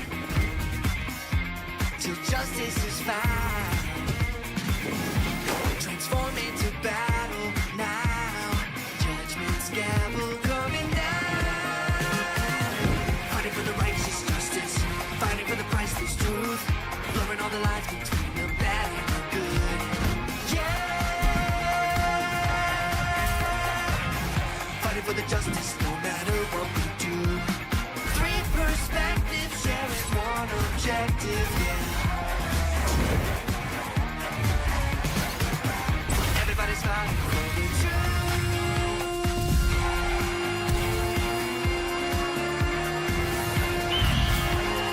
Justice calls.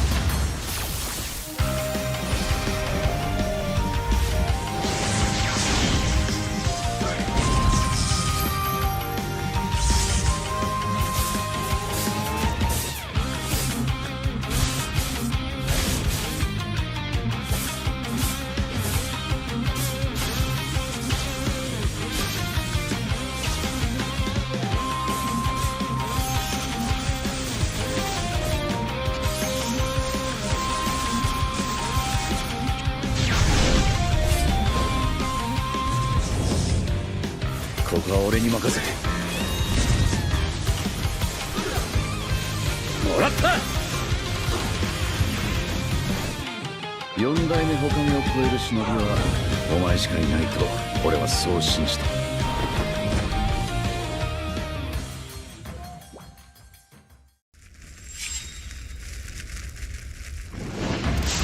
みんな渦巻きナルトが帰ってきたぞ。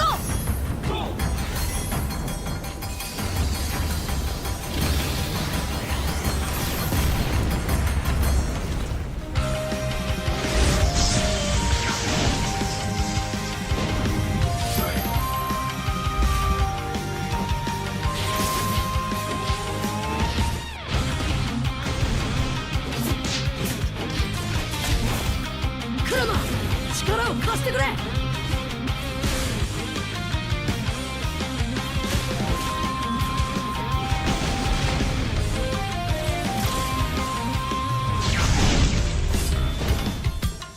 っしゃ第7班ここに復活だってばよ。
Bow your wretched heads before the Lord of Greed.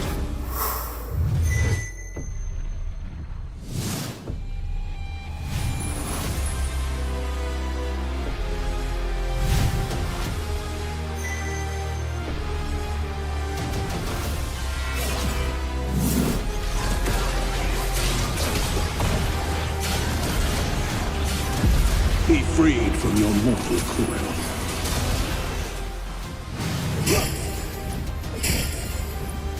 Wither! Ravenous Claw!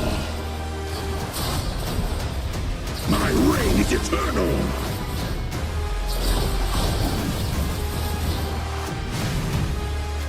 In the end, you achieved nothing.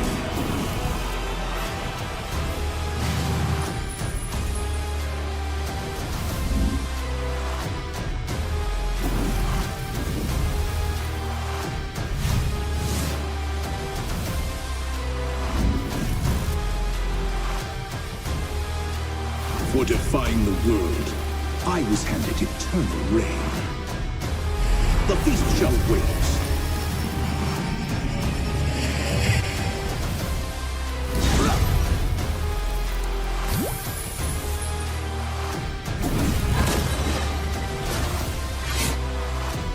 All will praise his name.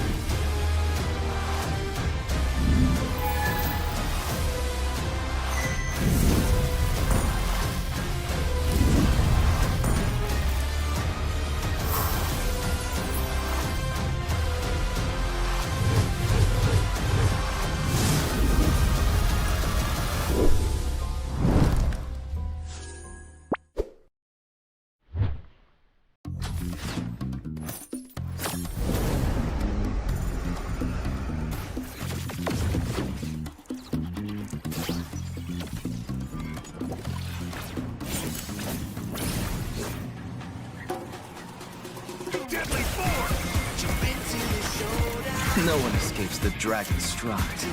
No one escapes the snake's fangs. No one escapes the falcon's gaze.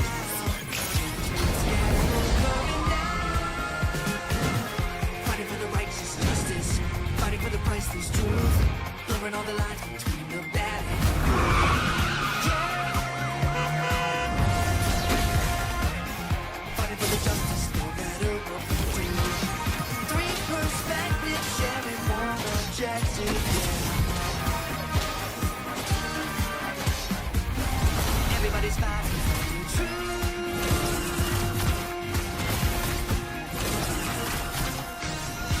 Locked in on positions from different positions. We fight with precision. The truth is our vision. Oh, oh, oh. We're taking on the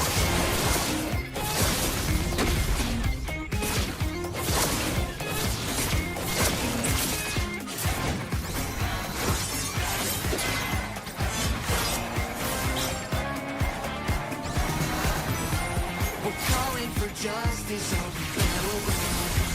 We're not stopping till it's found. Nobody can judge our passion actions.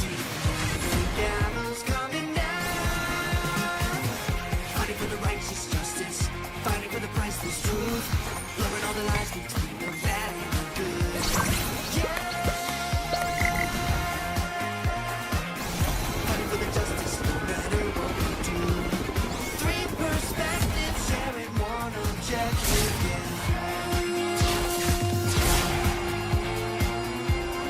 Justice calls.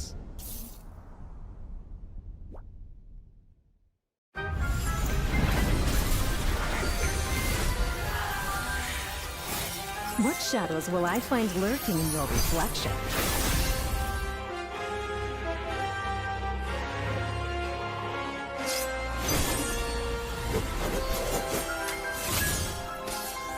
Swift and deadly. Mirror waltz. Your move. Pierce through.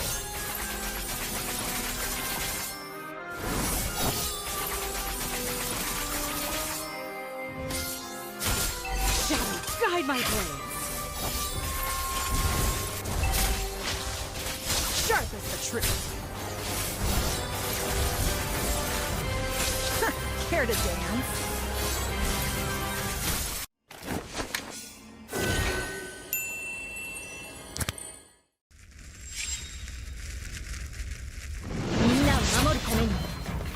もっと強くなる。やっしゃなら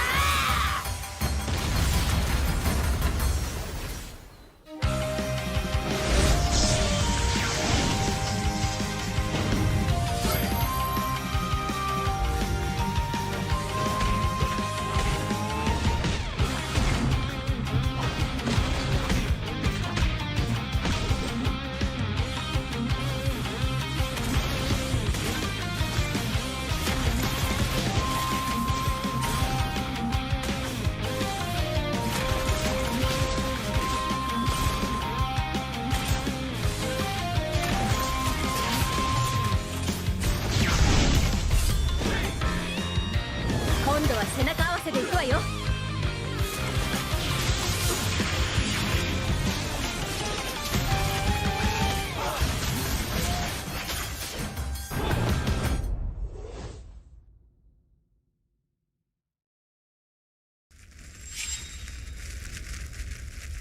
見せてやるよ、シャリンガンの本当の力をな。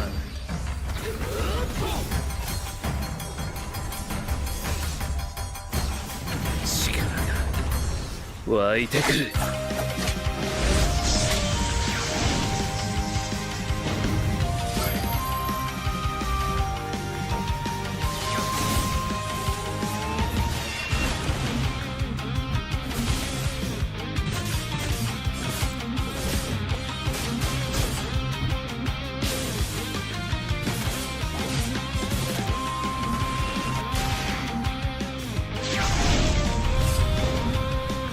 相変わらずやかましい奴らだ。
velvet dragon in agile fashion. We jump into action, dashing. Perspectives are clashing. Oh, oh, oh, we're taking on the fight.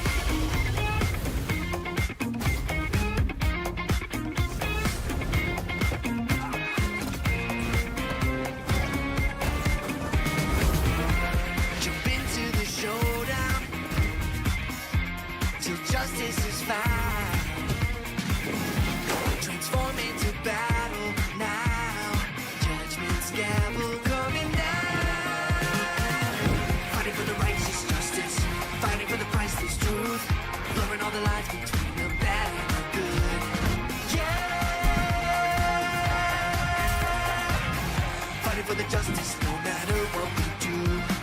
Three perspectives sharing one objective, yeah. Ladies and gents, welcome back to MLBB OCC Season number 3. We're still your shoutcasters, Kenji and Crucifix. Now, we are in the game number 3 of our semifinals match between Cut to Oblivion and Monarch. Cut to Oblivion leading by 2-0, and they are bound to come back to the grand finals and face once again the Concupiscence, the two-time defending champs, who are looking to cement their legacy as a three-time champ, or looking for a three-peat actually. And now teams are ready. We are set that we can go ahead and start our drafting phase. But before that, we are just gonna draw our map. But Crucifix, man, what are the maps that you want to see in this game? Oh, right now it would be Dangerous Grass that I will be most excited for, Yeah. because then there'll be a lot of options like Hilda, Khalid. All of them would be a priority instead of just like a secondary option. Uh, Other than that, I feel like I think Surging Tides. What's the no? That's not the map name. Yep. What's the one with the river actually? Expanding rivers. Expanding Yeah. Rivers. Yeah, that's the one. I think that would actually be more inclined to team fights. That would be more exciting because then the EXP laner would actually maybe not the EXP laner. The first turtle fight always comes up in the EXP lane anyway. Then the gold laners could actually take a fight too. Then it'll be helter skelter. Everyone will be just trying to get kills there and here. I think that would be like really exciting. But no, man, they got flying clouds again.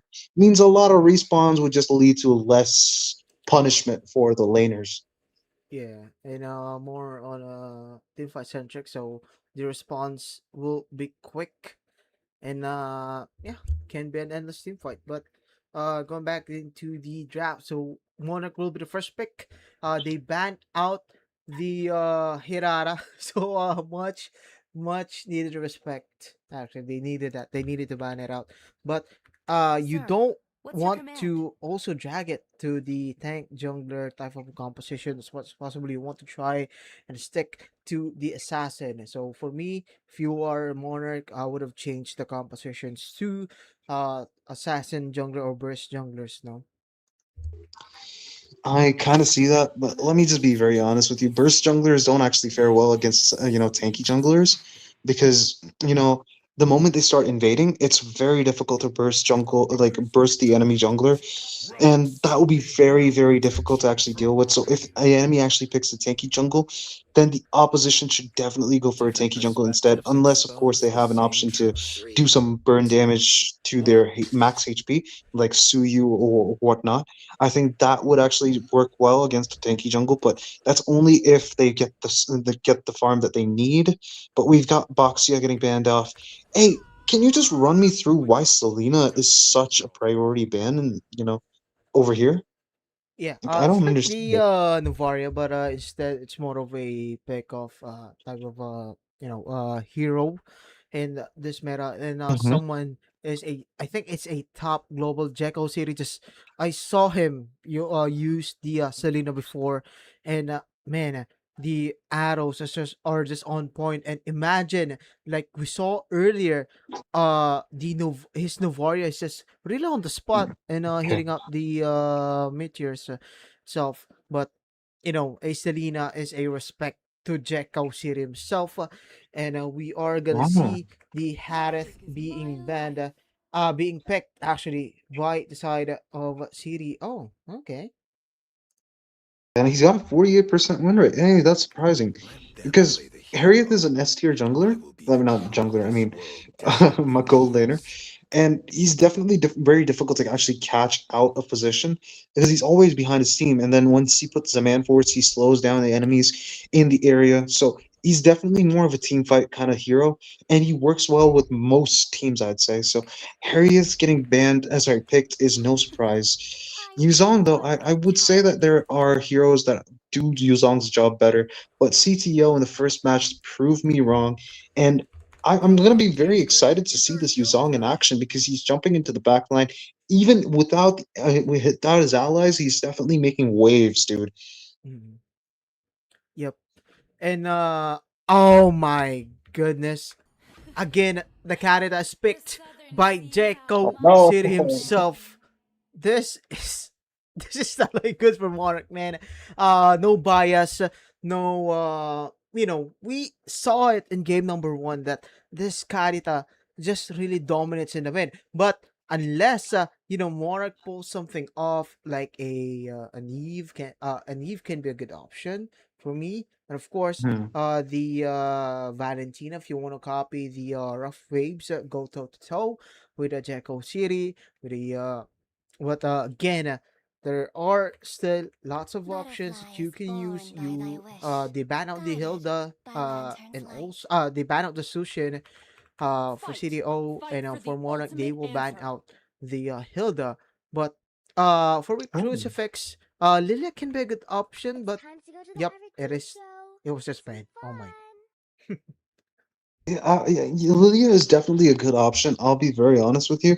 Black Shoes is one thing that Kadita cannot deal with, so getting that banned out, very smart move from CTO. Cut to Oblivion, they've gotten a very similar draft to the first game, like the same picks basically. Mhm. So I think I can actually see what they're trying to go for, but Monarch, they've got Cho, similar pick from the first game, but Claude here might actually be very, very, very, very targeted throughout the course of this Mhm. game because Kadita can always get the Claude. The Blazing Duet will be Yeah. cancelled if Petrify hits, and the knockup definitely does its job too. Blazing Duet does not actually survive through, a knockup. I think the Breath of the Ocean could actually just cancel it out. So Kadita in itself, that pick would definitely be a check onto Claude. The Guinevere could definitely make plays. So Gaze. I would Oh, be looking okay. forward to seeing that. But we've got a Nolan. Kenzie, I have Okay. not been seeing Nolan as of late. I did Yeah. notice him one time, but other than that, he's a very strange hero to me because I haven't seen him being used in the competitive scene as much. Because after a few seasons when the tank jungler started running through, I think Nolan just it became a niche pick that nobody really talked about. So I Mhm. can't be the one to explain this. So Kenzie, tell me about the idea behind the Nolan. What do you think the Nolan would be a threat to in this lineup that Monarch have? Yeah, as much as possible, if you have the Nolan, you aim for the you aim for the damage, so you have the Karita assuring a damage for Definitely. burst damage, of course. But with this type of composition, you have the Nolan, you have the Karita. Most of the time, this Nolan using the fractures is gonna lower the health of the core heroes or the frontliners even, and that will be the time where Jacko City using the Canada will be coming up. So that is just mostly the use case, and of course the rotation speed. You really have to keep an eye on that, and being able to cut minion waves, being able to provide uh a global presence, even though it is not that kind of big for a Oh, Nolan, you still use it. Being able to provide the kills for your team as well. So since this hmm. is not like a tanky kind of composition, for the side of Monarch, and I think that was a sign for CDO to just grab the Nolan stuff, because I think this has been buffed, and since we are leaning towards more on the assassin, where a burst type of hero is in the jungle, and we are gonna see this Nolan often. I get you. Well, I understand, but I'm still kind of like expecting to see some good Nolan plays because, yeah, he can definitely burst down the Barca. He can also take down the Claude. Like you mentioned, I think Nolan is definitely one of those heroes that could actually make a lot of waves here. But talking about waves, Kaditsa is a definite counter to Farsa completely. Breath of the Ocean could just put Farsa off position in so many different cases. No feathered airstrikes because of the fear of Kadita just knocking her up. That would just be a very, very cool thing to watch. But look at that Thalassophobia already taken out, Kenzie. Yep, and now Yahweh will just look to put some pressure on San Miguel and Jacobs here. Keep in mind this Cho has damage so from the Oh, passive as well. look at And that. first will be targeted, and first stone hit, and he will fall down. Sticky Moo grabs No a way. crucial kill, but there's a one-on-one session. Taslim against Wisdom. The passive just really connects up, but he really needs to be careful though. Oh, Taslim will come out on top of that one-on-one, and Azul is now getting targeted by San Miguel, but so is Jacob City by Yahweh. But wow, Jacob City just really confident, doing a tip in the midst of being comboed by Yahweh. Oh my! Oh, is he gonna go in? Oh no! The mummy did not connect his passive onto Forest, so he's able to recall. That's not actually like a very good thing. But hey, they didn't lose anything making that play there. Yeah. And Yahweh just really good in terms of being annoying as much as possible. You want this show to be really really annoying, like nothing can stop it, or nothing can stop him. And just look at that, Yahweh just timing the skill from San Miguel not to be stunned, and he wants to provide the vision that his teams need, especially with the journal up exactly in this time. Now San Miguel trying to sustain the damage. He is half an HP. He felt the damage from Oh, Sneaky look at that. Moo and Yaoi combination. But this time around, they will remain patient. But on the bottom lane, here comes the Purple Requiem. Though Petrify will be used first. Person touch. Here comes the Fire Slash as well. And the Black Dragon form will be used. Yaoi, though, we're trying to kick, hit, punch. But Tassilib is just too much Anywhere on the strike. turtle. They will be able to grab it. But first, we'll get picked off by Azul. That is a crazy team fight. And maybe another kill. We've got the rough waves. Show runs away. Shinpo into Guinevere's spatial migration. Damn. That could have actually been going so wrong for the side of CTO if they continued that following. But let me just be very clear about this. I'm surprised at the fact that Yuzong was caught off guard. Like, Hmm. for Zeal, he did not expect the feather airstrike at all. And then bro just had to actually use that Patrick emote and just like laugh it off like as though it was just another Tuesday. It was absolutely hilarious. And look at that, we've possibly got Yaoi trying to do something, Tyrant's Revenge, but Way of the Dragon, we've got now Violet Requiem, but since he's in the air, it's going to connect into an airborne chain stun. Beautiful play from the side of Monarch. They have an overwhelming advantage. But CTO did manage to get the turtles, so I'm not really sure how long Monarch can get it. We've got now Nolan getting another kill. Tell Sim just making plays upon plays, brother. And I'm And gonna be straightforward here. yeah. Yeah, Arlott in the bot lane, I think he actually is overstaying it there. He's not like trying to make he's not trying to make motions to the mid lane, rotating. There could have actually gotten them more advantages. The final slash has a low cooldown, so he definitely can make a play here or there, and then return back to the bot lane and then make a different course of action.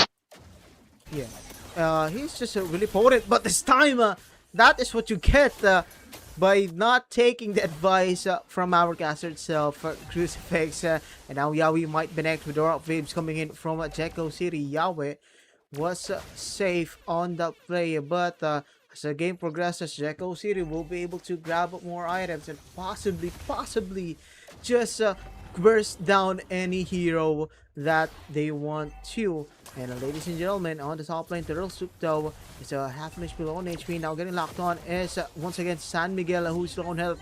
Federer Strike will be used but cancelled out too. What a zone by San Miguel, and first they were able to grab the second turtle, and soon enough they might be grabbing a much bigger lead in terms of gold, even though we are even out in the kills.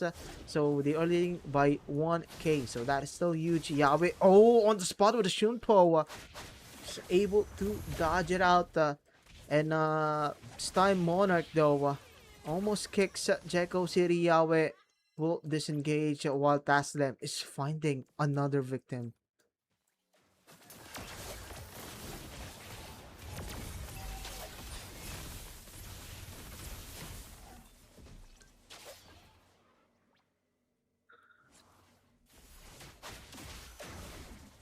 Nah, it's all good.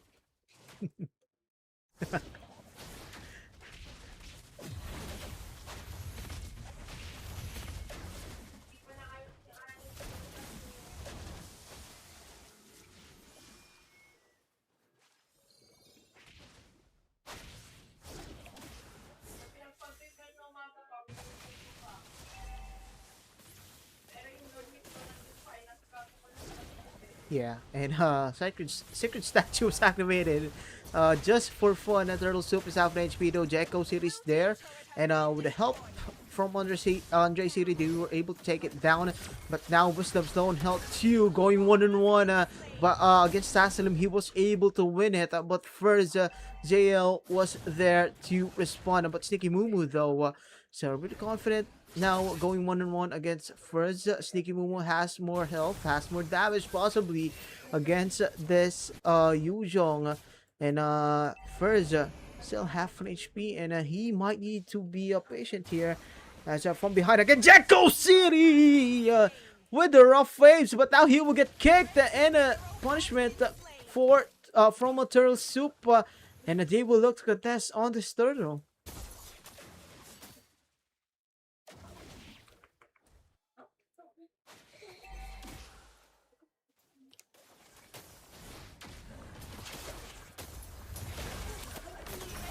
Ooh.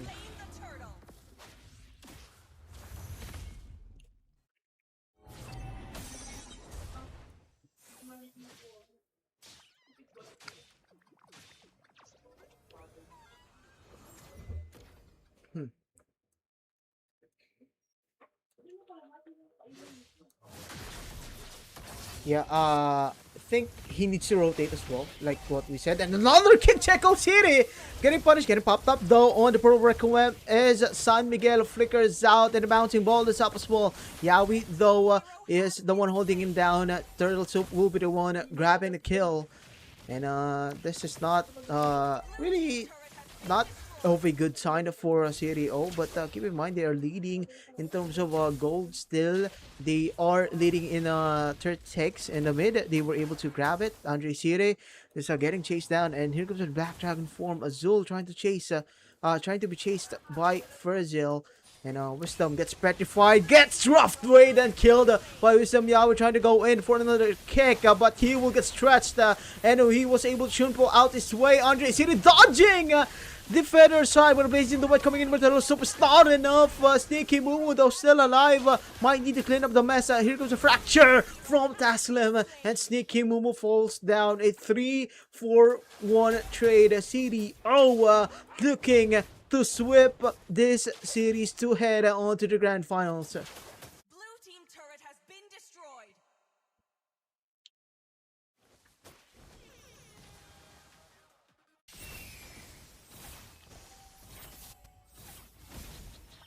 Oof.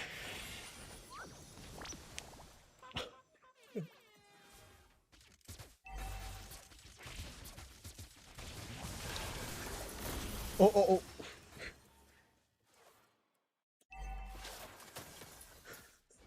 He felt the rough waves. I think he felt the fractures itself only, but that hurt. And keep in mind, and taking a look at the items, Malefic Roar, Hunter Strike, and Blades of Heptasis, and that is gonna penetrate really well onto the front lines of Monaco. But keep in mind, to kick once more, and first will be falling down. San Miguel left behind. Sikimumu will get targeted down by Taslim, and another rough waves will be used by Jackal City. But from behind, Andre City diving too deep, and is still alive, and he can actually grab the kill on Turtle Soup, being able to do so. Yawi will be next from the hands of Deco City. Another 3-for-1, and this time they will take a third, make the 4-for-1 trade. Taslim on the damage, just too much, and Azul was up next. A wipeout secured by CDO with the Lord marching in towards the top.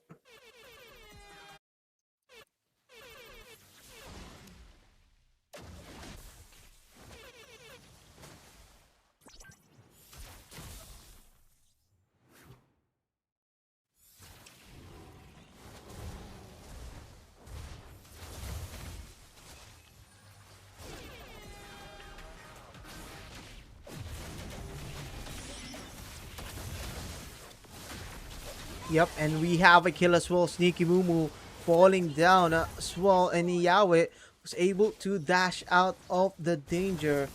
You know, we really do need to keep in mind that oh man, they are leading by 9,000 gold. That is huge, man. That is a huge deficit to come back on, but it might not be possible for Monarch, as their mental fatigue, man. It is showing up. It is showing up. They're not showing some signs of fight. Maybe earlier on they showed some, but this time it is just really too much. But they try to catch on. Jacko City using their off waves to run away, trying to come back, and the Petrify popping in. Sticky Momo still alive. Jacko City gets Fire Slash and gets killed by Sticky Momo. That is going to be shot secured, but now the Asylum Stone health as well. Oh my goodness, on spot Petrify. No, that was a pop-up on the Fierce Dive. Oh my.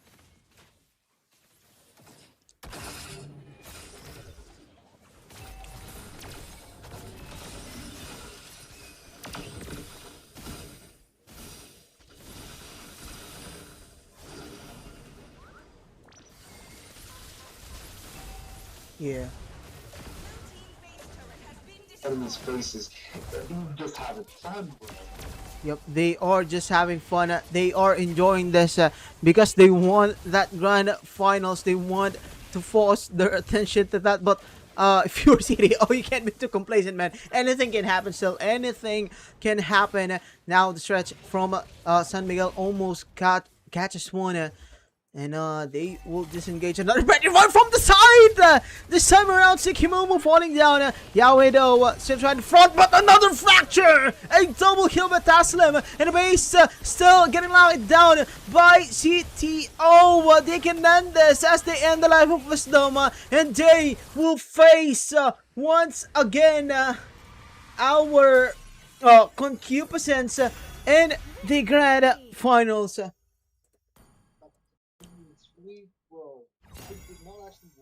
To actually think the clean sweep will happen, but goodness gracious, these guys just were not doing so well. They're not giving any openings.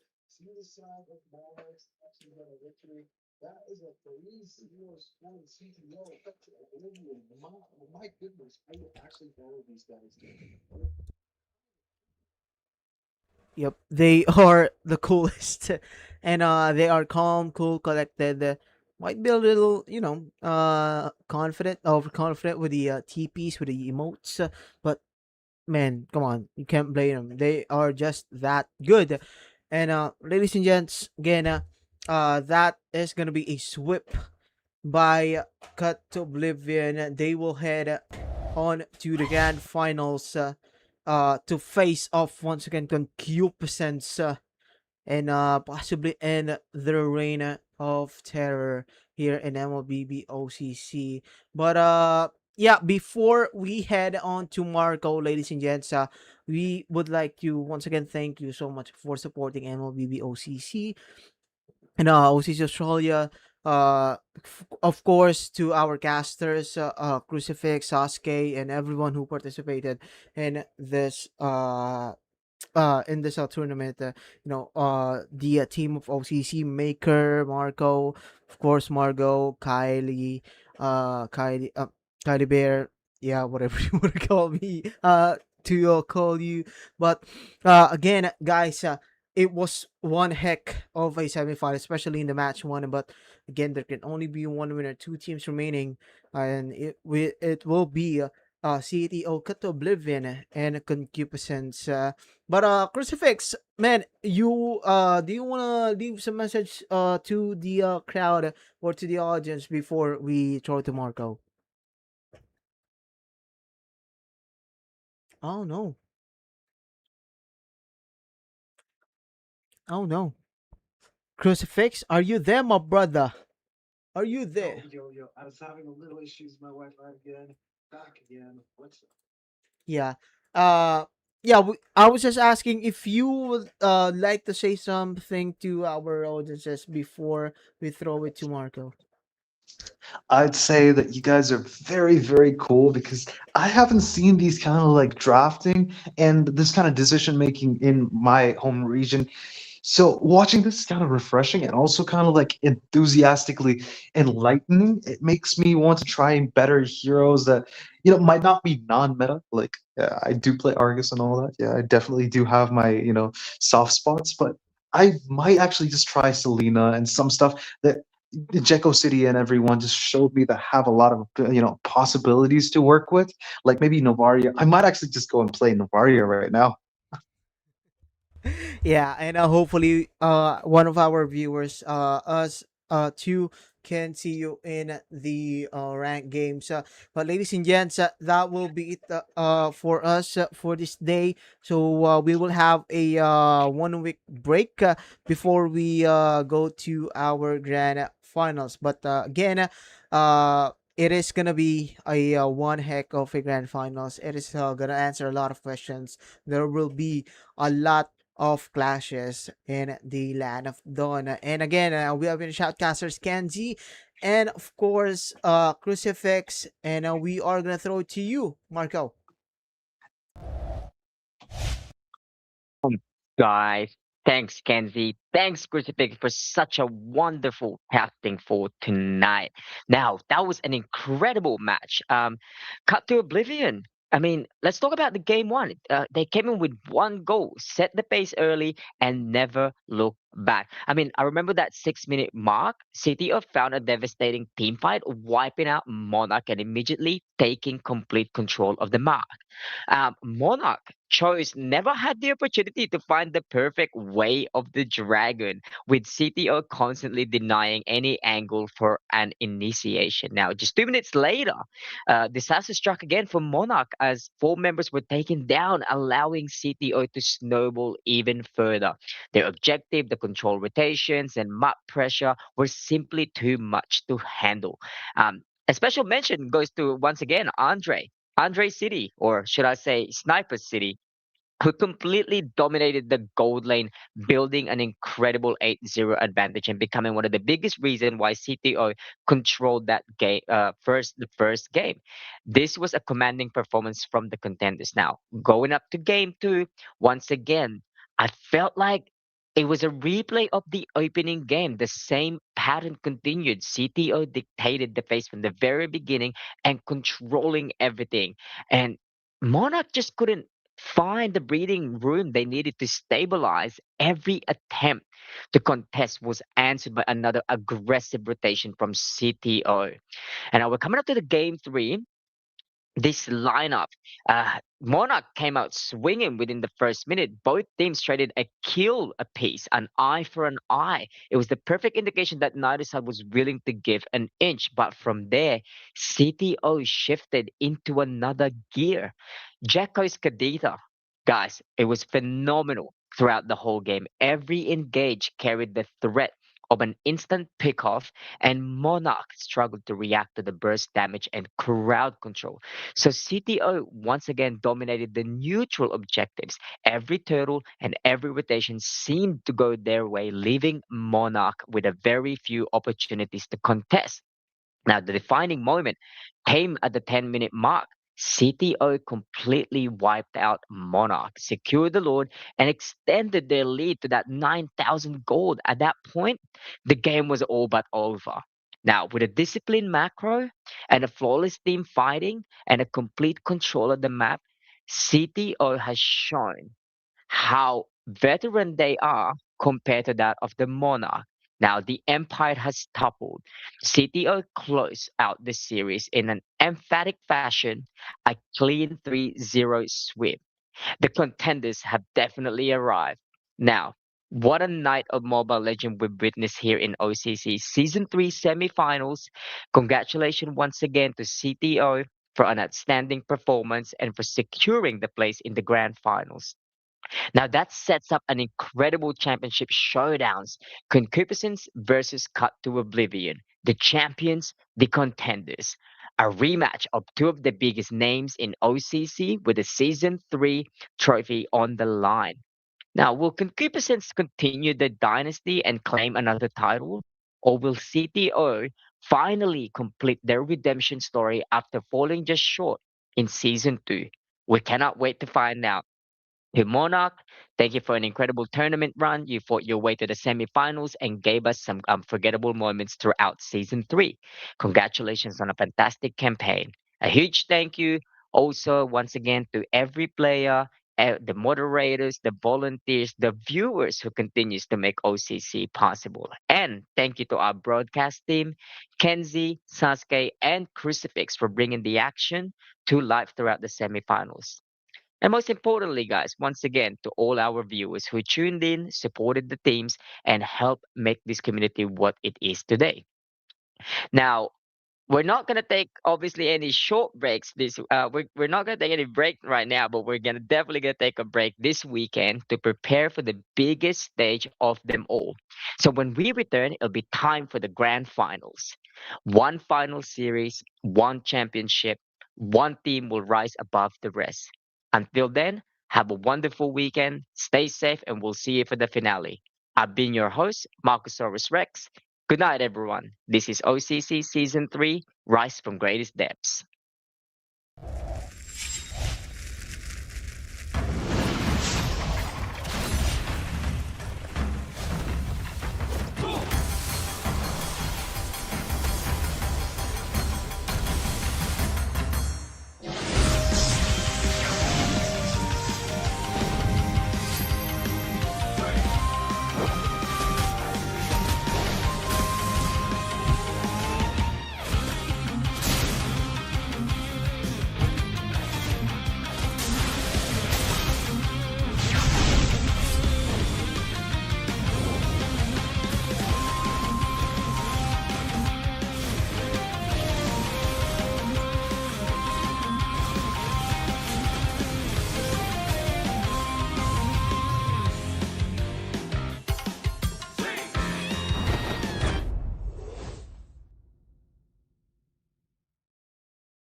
Ladies and gentlemen, welcome to the auction of the century.